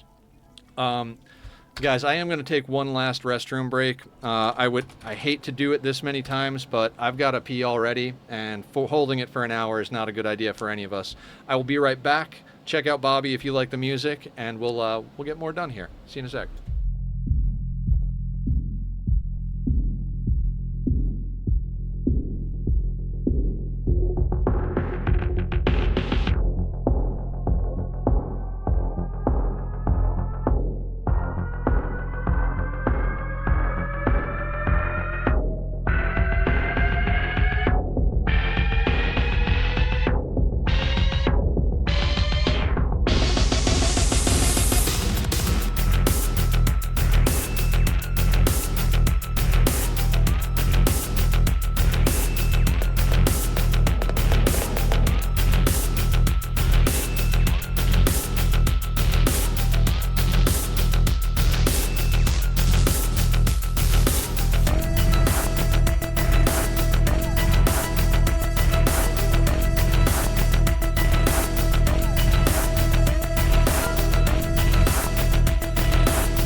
Alright, I'm back. Tried to make it a quick one. Thank you all for being patient with my biological needs. Okay, we've got a bunch of stuff going on here. Now, Humph and Barb are both going to need death rest reasonably soon. I'm thinking about putting Humph down for bed rest right now, because he's a little sooner in need than Barb. Yeah, you know what? We're going to put Humph... How is your food needs? You're in a good spot, so let's have him death rest. And then auto-wake. That means for a couple of days that's a little less food that we have to deal with as well, so...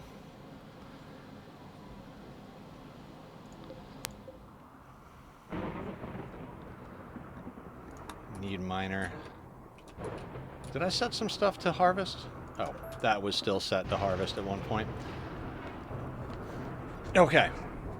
So we got a little less than an hour left in stream, but we got a lot that we can get done in that time. We're obviously not going to be able to pop off any more rituals today, but next time we should be able to do a few. Julie is back. Julie is back being shooting specialist. Mr. Ben is doing all right.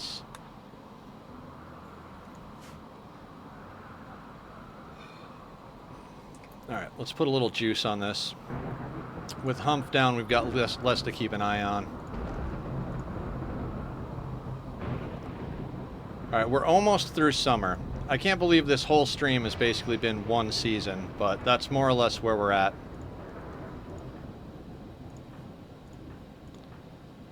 Barb is going to be the next one to need food. So we'll keep an eye on her. She's going to be making food exclusively out of mushrooms so we can try and keep the meat for our ghoul. She's also the one who's doing all of the planting with Humph down. So as soon as these become Devourer attack. Well, this is problematic.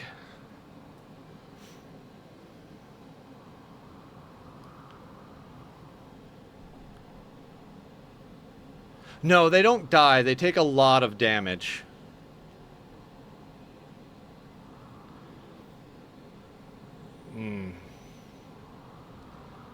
Okay, Devourers.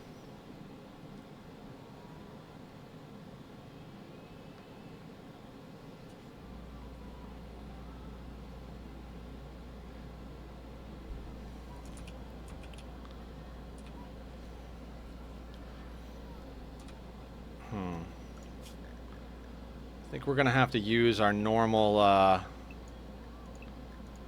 door juggle, and we're going to have Julie pop them from afar, try and gradually whittle them down while we try to out-repair them from the inside.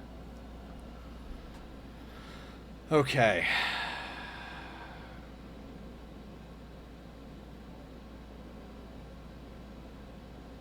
Nerve-wracking. These are definitely one of the harder things we can do right now because we don't have overwhelming firepower, so let's draft Julie. Pop her marksman command. Let's draft Barb. Pop her combat command. We're going to put Julie over here. We're going to put Barb over here. Killer, Ben, and Giggles. We're just going to draft and just keep them close by. I think Ben can go there.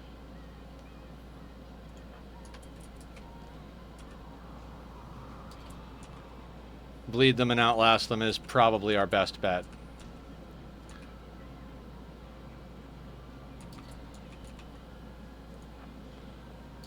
So we want to get Julie right here in the doorway.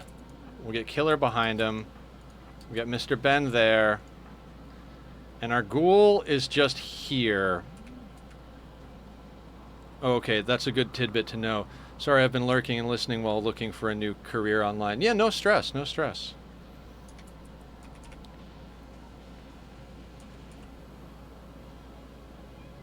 I'm so glad this triggered after we got Camille off map. Could you imagine if there was like 6 or 7 of these guys?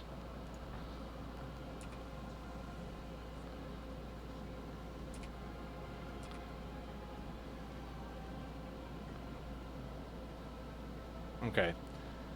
Most intense moment of the day here.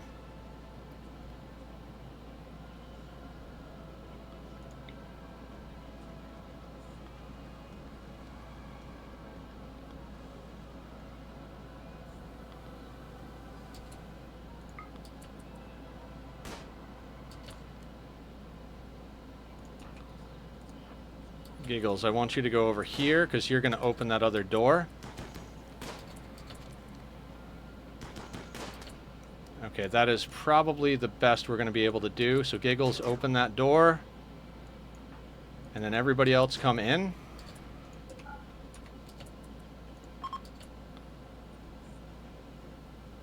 Ooh, group of travelers.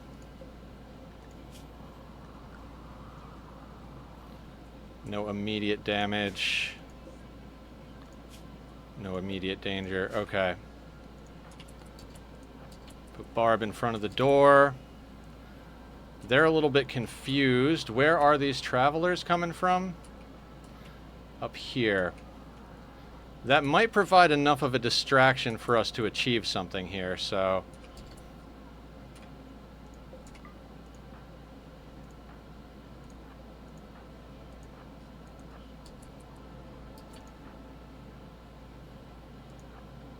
Alright, we're gonna take a quick little,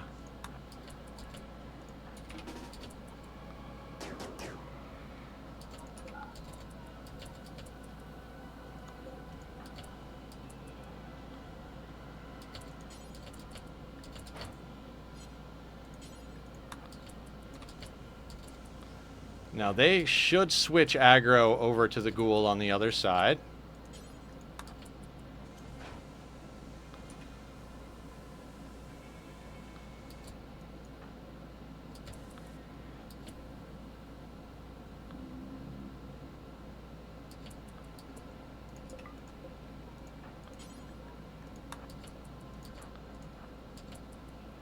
Now, Julie's... Nope.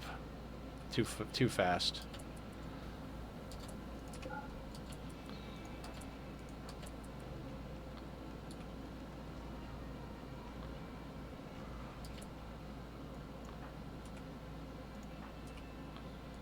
want Mr. Ben to go up there. Julie, take a shot at this guy. Bring that ghoul in.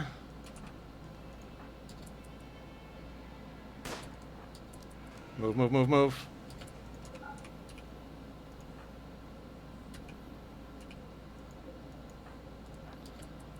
Put him in that doorway.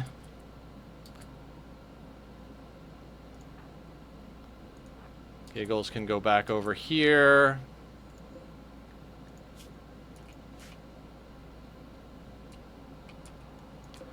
All right, those visitors are going to get eaten, but that's not really my problem at the moment.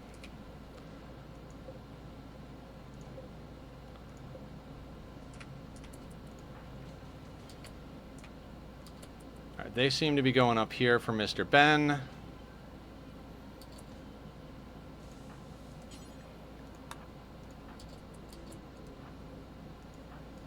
So we bring you inside, and Giggles goes over here.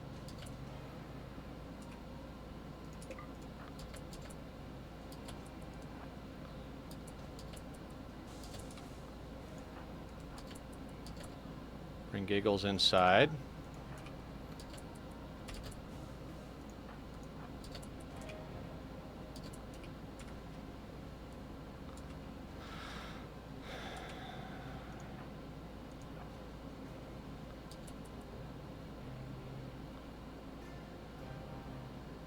Now Julie should be able to get a shot.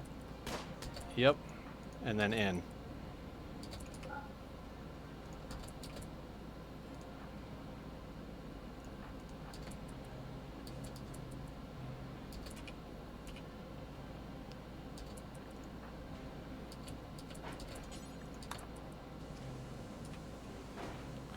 We're just gonna door juggle these assholes a little bit at a time. It's going to be a long battle with how tanky they are, but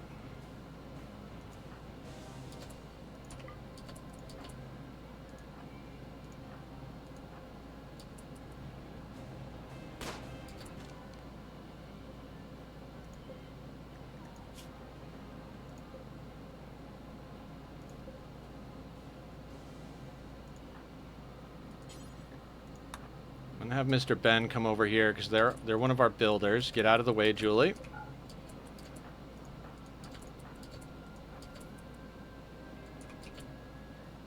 Oh shit! Actually, I do need Mr. Ben to stay up there. Actually, Killer can bait up here.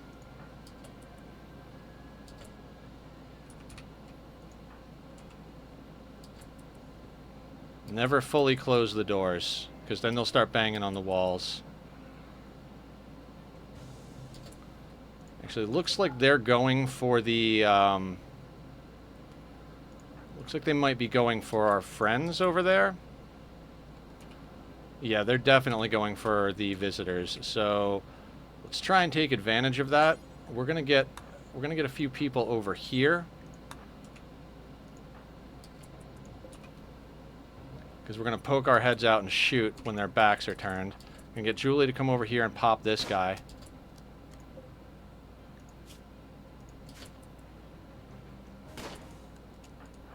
And then get inside quick, quick, quick, quick. Make sure Barb is over here to repair the door.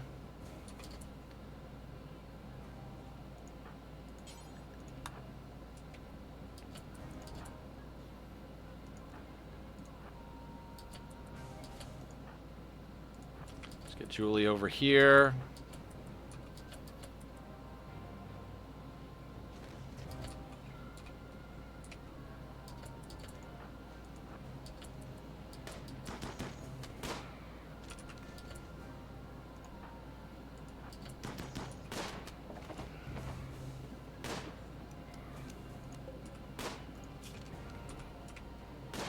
We just got to keep an eye on this one on the bottom here.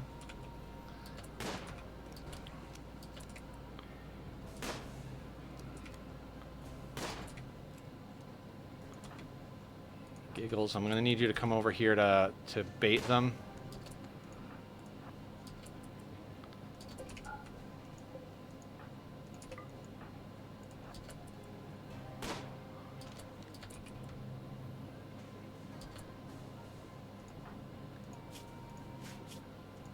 How are our needs? Needs are not terrible. Barb is hungry. Might have to get Barb a meal.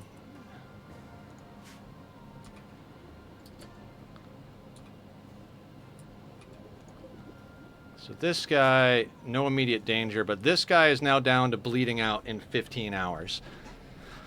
Provided we can continue to juggle like this, if we can kind of outlast these guys, this is a substantial amount of meat for our ghoul. So as far as feeding our ghoul, this might be a blessing in disguise.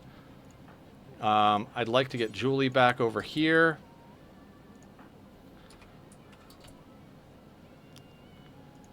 And then we're going to bring Giggles back over here and Barb back over here. Mr. Ben can go up here.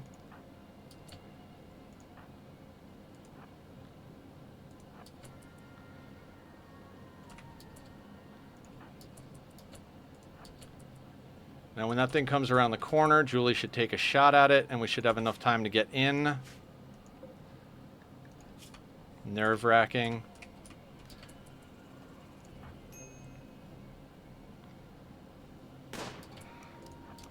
Get in, get in.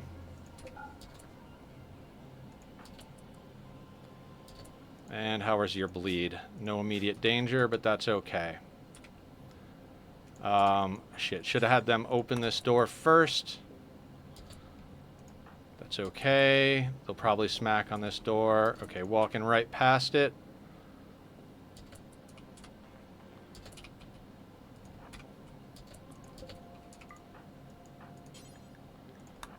Go here, Julie, come here.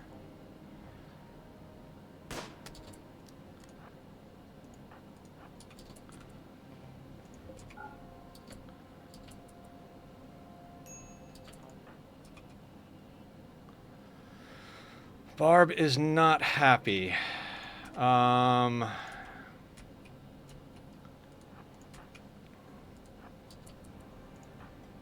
mean, Barb is never happy, but...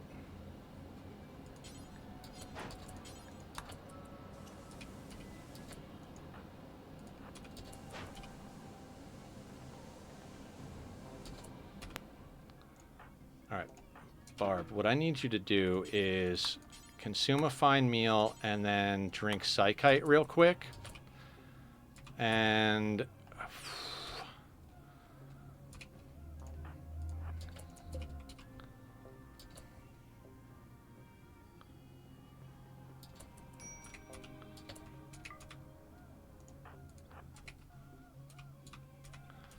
Move Killer into position there. Giggles back in. Door closes.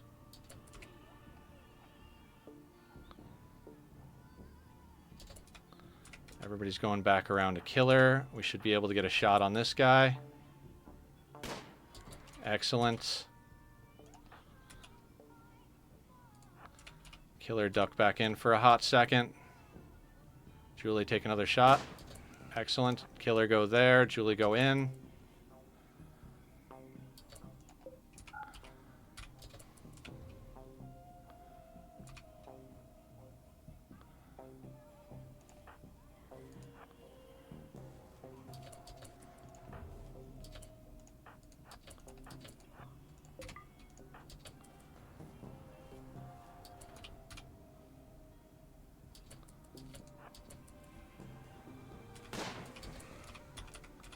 This thing has got to be bleeding now, right? 18 hours. This one is 13 hours.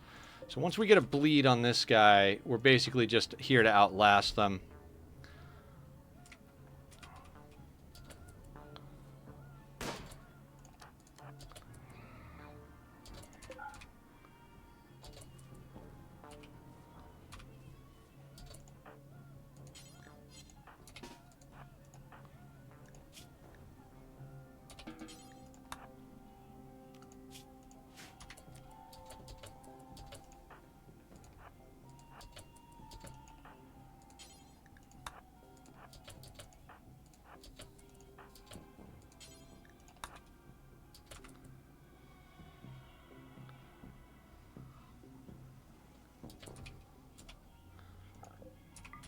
Alright, we're going to have to use Giggles here. Alright, go into that doorway. Let's have you come back out. That guy turns around to go up that way.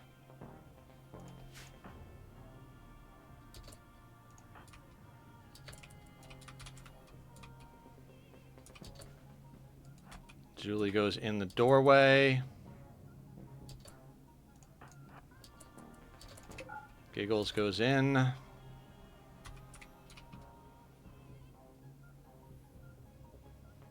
Get a shot off, Julie.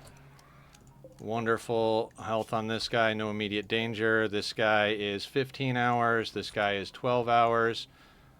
We are going to open this door and have Julie come in. That door closes. Their aggro should reshift.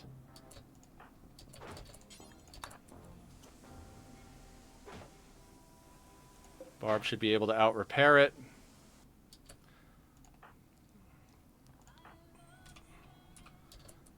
They re-aggro to Giggles, which is problematic.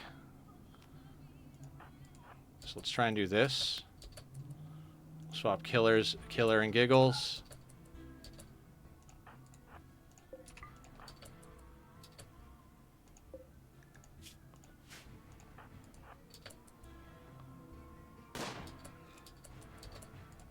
Get her back in.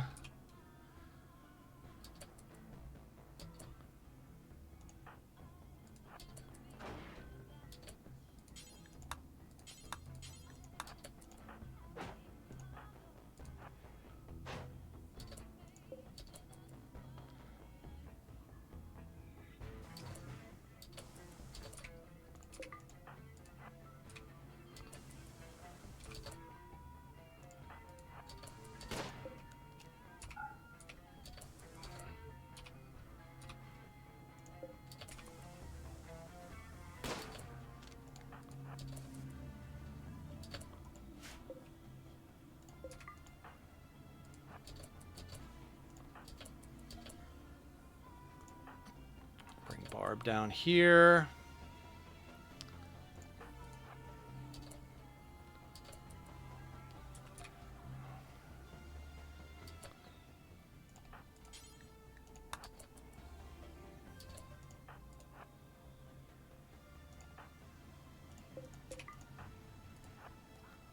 Move Giggles into position. Have Killer move. It's just a shifting position here. Always have a door open that they can path to. She moves out. Pops him. Would love to get more hits on him, but we gotta be careful about how we prioritize here.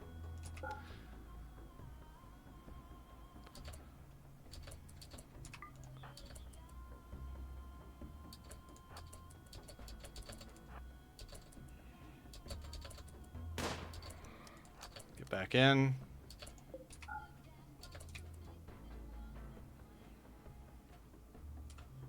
See, once you have like 3 or 4 pawns and you can kind of rotate like this is one of the best ways to deal with these kind of threats.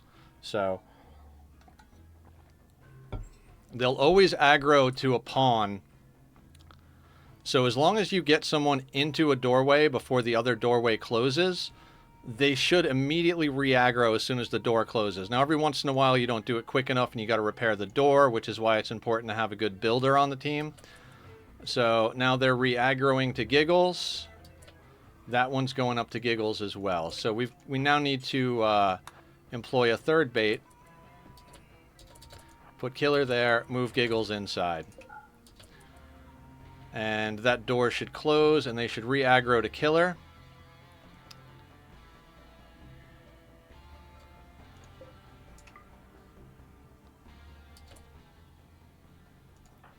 And since they're up on that side, we're going to move Giggles down to position here. Because Killer's going to have to move real fast.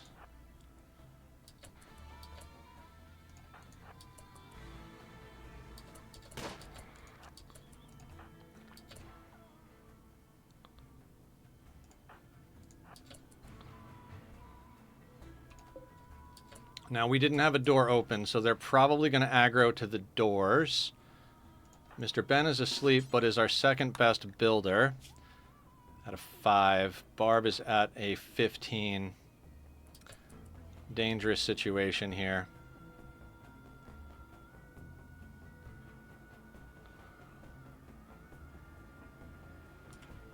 They appear to be going for Giggles. 2 of them are real slowed down, so it's a nice situation.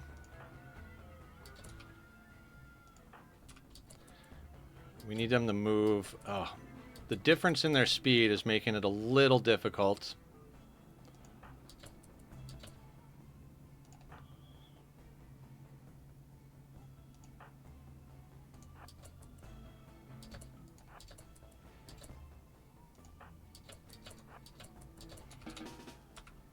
We'll do that.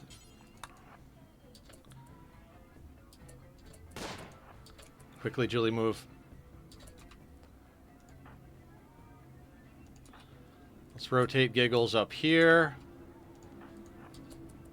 Killer can stand in this doorway.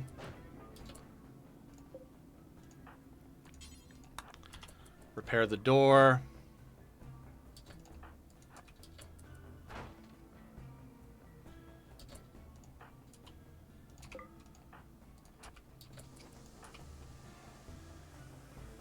Alright, Giggles is in there, so we pull Killer back in.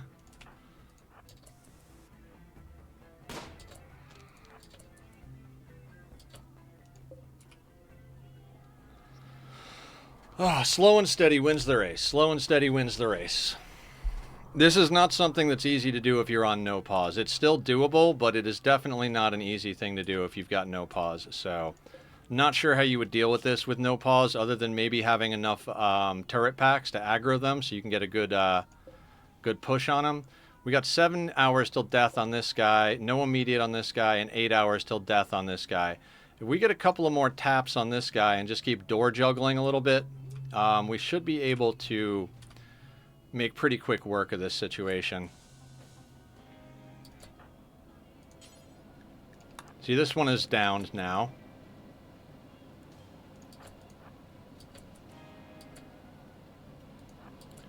So we're going to put Julie in the doorway because she's got enough time to take a shot around that corner.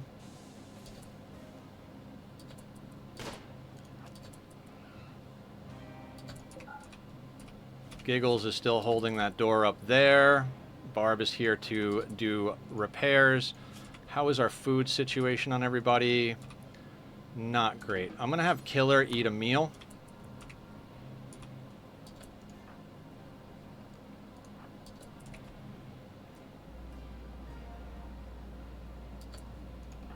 Alright, they full-on skipped that door.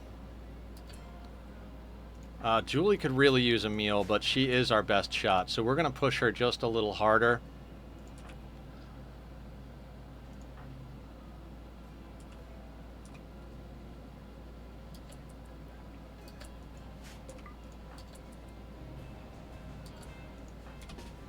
You go back over here, Killer.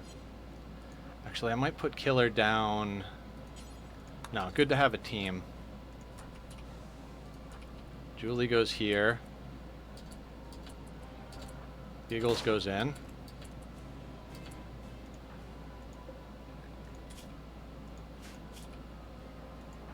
Alright, let's not get greedy right here at the end, because...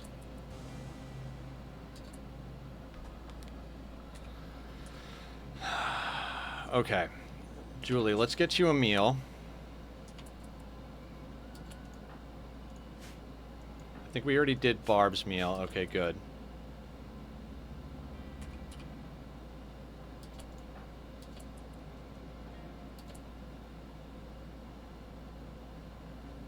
We are dealing with Devourers, Blue.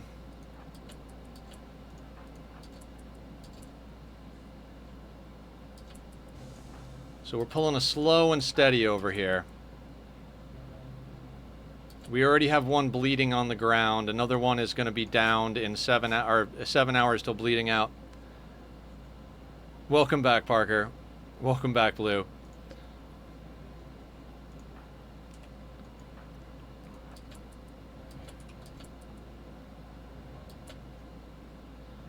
Alright, they're all starting to re-aggro. Let's get Julie into position over here.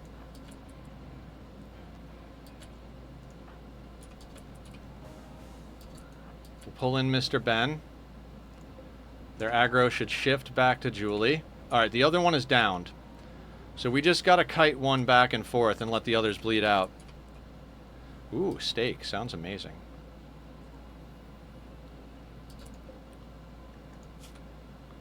Death in 23 hours. So I got full marine armor and charge rifle for 2k silver. That's excellent. Aren't they each 3 bioferret a day if you capture them? I would love to capture them. I honestly would. Here's the problem with capturing them. We destroyed our containment area, and I really, as far as things I want to keep in the base, Devourers are bottom of the list. If we have an entity escape on a Devourer, that's realistically a loss.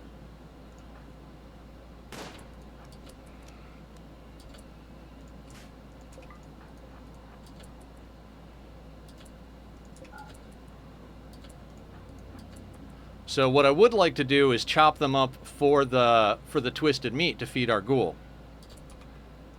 In fact, we're going to go over to this shelf and we're going to clear all except the twisted meat, because that's the shelf the ghoul has access to. Going to unforbid this door. Have Julie walk out. Pop them. Giggles comes back in. Julie should be able to get another shot. Yep. Okay, get her in. Giggles, get back in the door.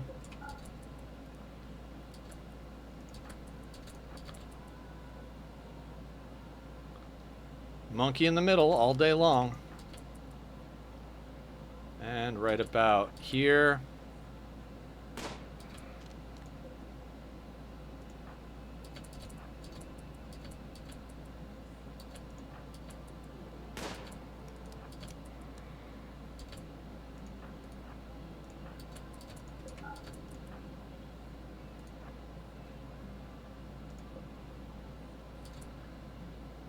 Maybe switch their guns around so you can have the combat buffs either side of the doors. No, I'm good. Julie with the sniper rifle, well, the bolt action that's more or less a sniper rifle. She has a marksman command, and Barb's got the combat command. They're just hanging out at this door, poking out. Julie gets all the bonuses, and the ghoul distracts them up here.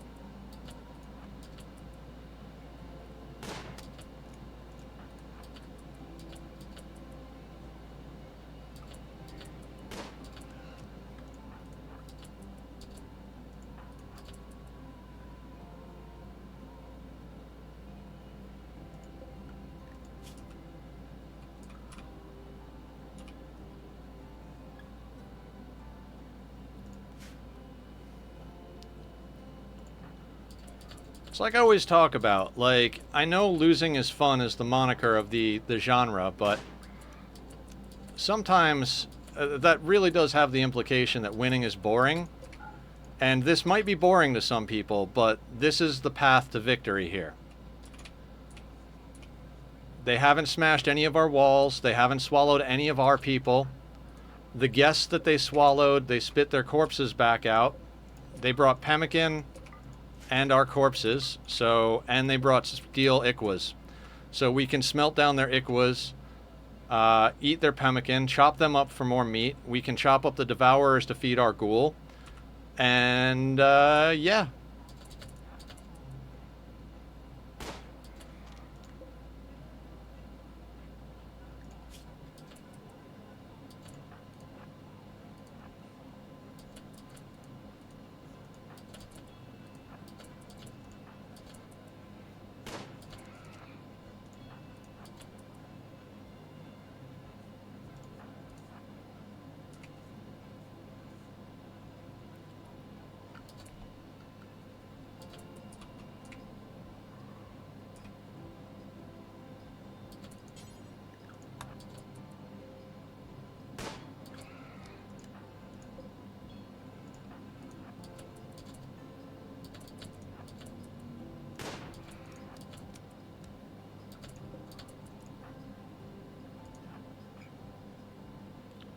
Yo-yoing back to Giggles.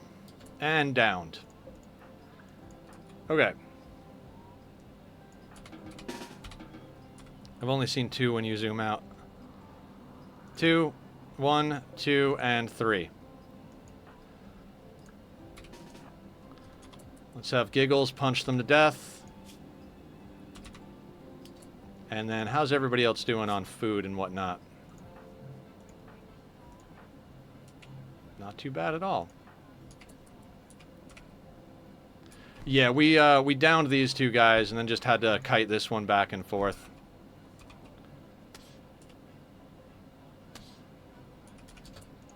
So we're going to uninstall the smelter.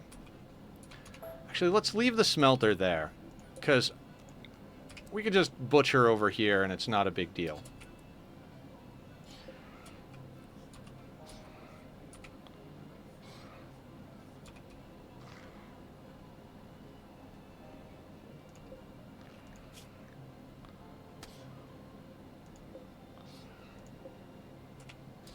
My buddy was at my home, made 3 pans of brownies and left. Hell yeah.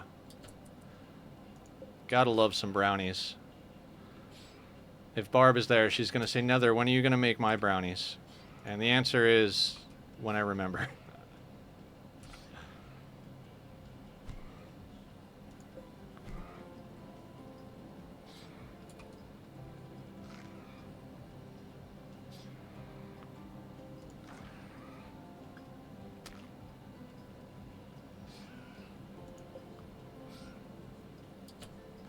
When are you gonna make my brownies? Soon, I swear. I keep telling myself I'm not gonna eat as much sugar anymore. Wow, that was loud.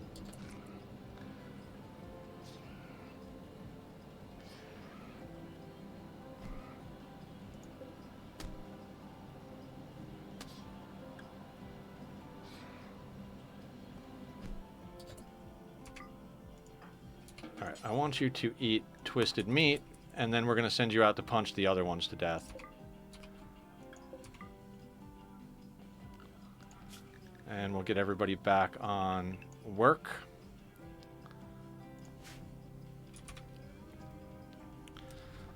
Okay. I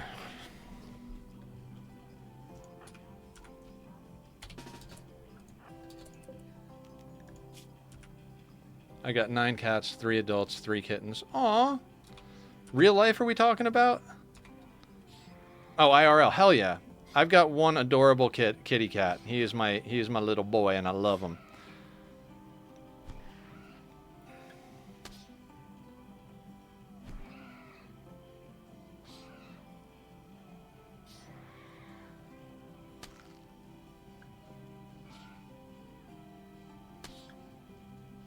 Get him, Giggles. Giggles the ghoul, get the devourer.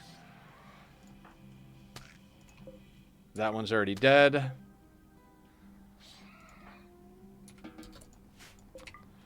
And you go back on Ghoul. Where is Barb? Let's get you working on that bench so we can chop up some food for Giggles.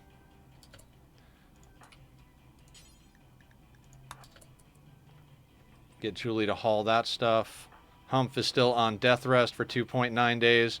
Really glad we didn't have to wake Humph up. That was nice.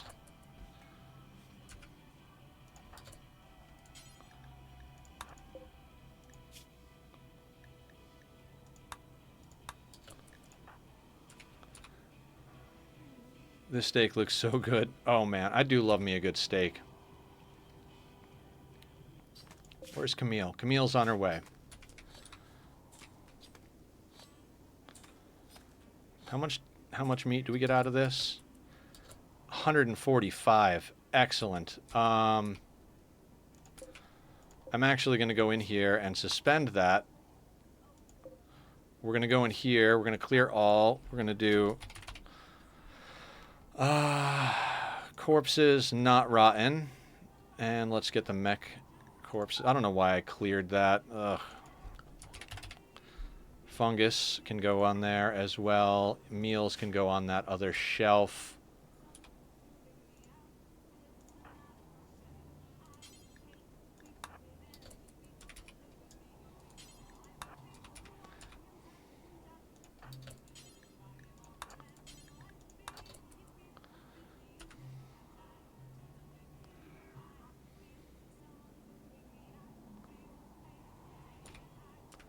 And I deconstructed the tailoring bench, didn't I?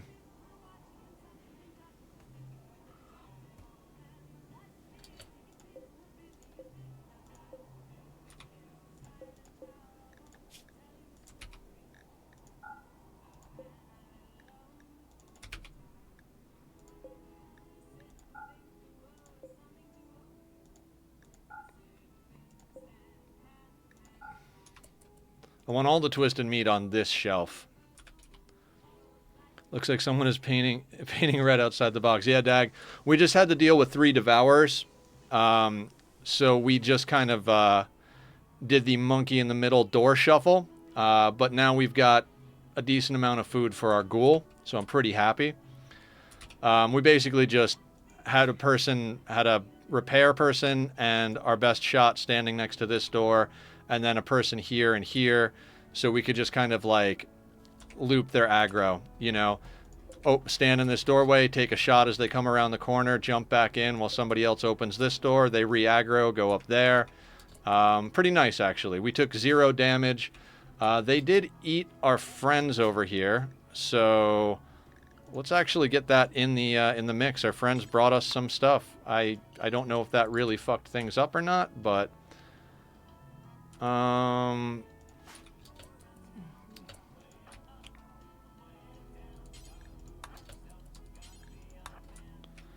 yeah, so not a bad exchange, honestly. And it happened right after we got all of the wealth off our map. We went from 55,000. It's red all around. Yeah, absolutely. Our base went from 55,000 wealth down to 43,000 by sending Camille off with all of the organs and textiles and stuff that we had. So that was like pretty much the best timing it could have been as far as something. We could have wound up having to deal with like 7 to 10 of those fuckers. So very happy with the outcome. There's enough stuff on her that she should be able to get some good trading going on over there. There's some nice stuff down there, depending on how much money we get. So I mean, from between dealing with a metal horror event and now dealing with a Devourer event, I feel pretty good about today. I know we've been taking it real slow, and more or less we've just been like chilling, micromanaging food, and talking about life. But I'm pretty happy with the way today's events went. You know what? Let's put fungus on this shelf.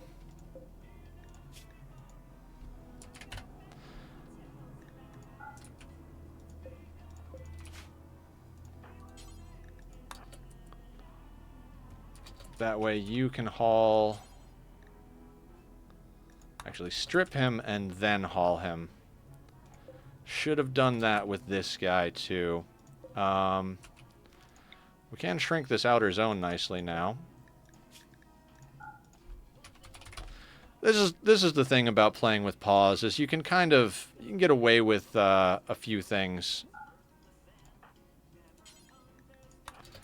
Like, we can pause and just reconfigure stuff. It's all doable on Losing is Fun.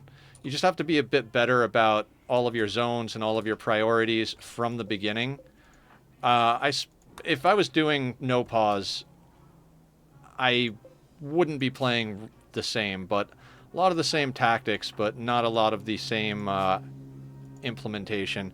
But I can't really speak to that because I don't do no pause. If you guys want to see no pause, go and check out Dag's stream. Dag is an awesome person and is totally an extra masochist because he plays on all the same difficulty settings I do, but with no pause.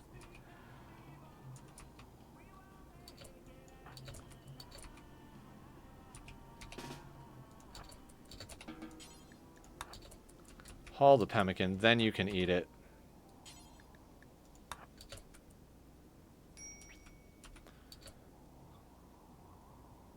Or Adam or Smurf. What was I talking? Oh, yeah, or Adam or Smurf. Both of them do stuff. Yes, absolutely. Absolutely a good call. Definitely go check them out. But Dag is here hanging out in chat with us right now, so, you know.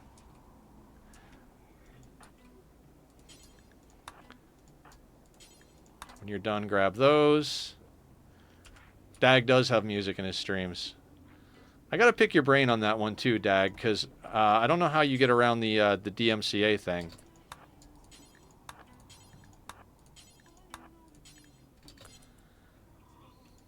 That's what won you over, yeah. Anywhere you can play Radiohead, right?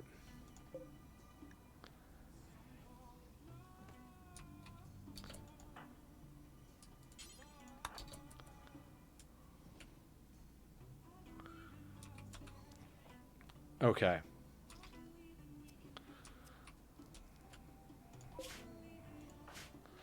I mean, all in all, we've accomplished a lot today.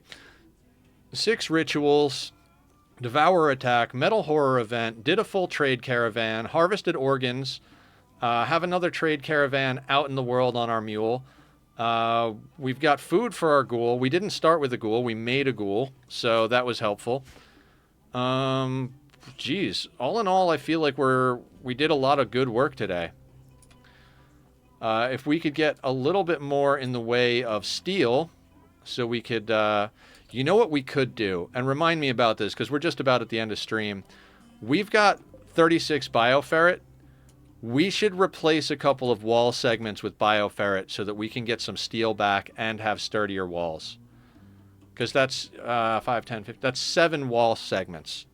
So even if we only get 2 back per 7, that's another 14... Somewhere between 14 and 21 steel. It's not a lot, but every little bit counts, right?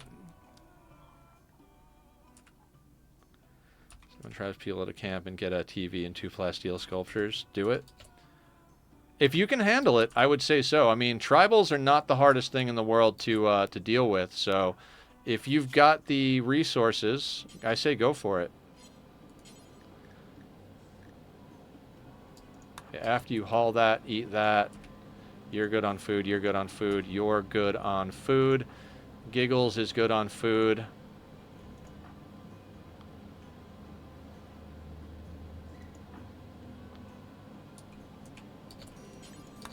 Let's get you inside cleaning.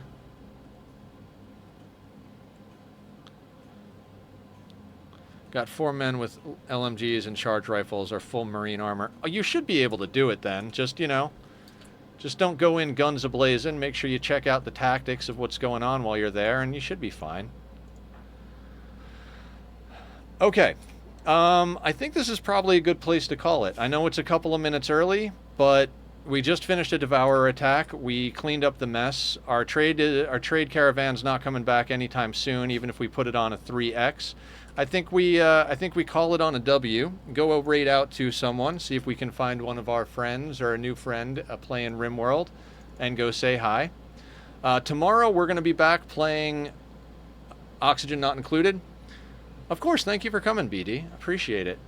Tomorrow we're going to be playing Oxygen Not Included on our cozy colony map. I'll try and figure out something to do tonight so we're not like flapping in the breeze, just playing it by the seat of our pants. But, oh, you know what? I know it's not Rimworld, but Wick is streaming. And we met Wick playing Rimworld. He's playing Project Zomboid right now. So I know it's a little off flavor, but we got to go show Wick some love. It's been too long. So we're going to go right over to Wick. Guys, if you don't know Wick, wonderful human being. I think he got his start on Zomboid, which is what he's playing right now, but we met while he was doing some Rimworld. Very chill dude, part of his Discord, which I pop in there and chat sometimes. So let's go show him some love. I'll see everybody later tomorrow, whatever the case may be. Take care of yourselves. Be well.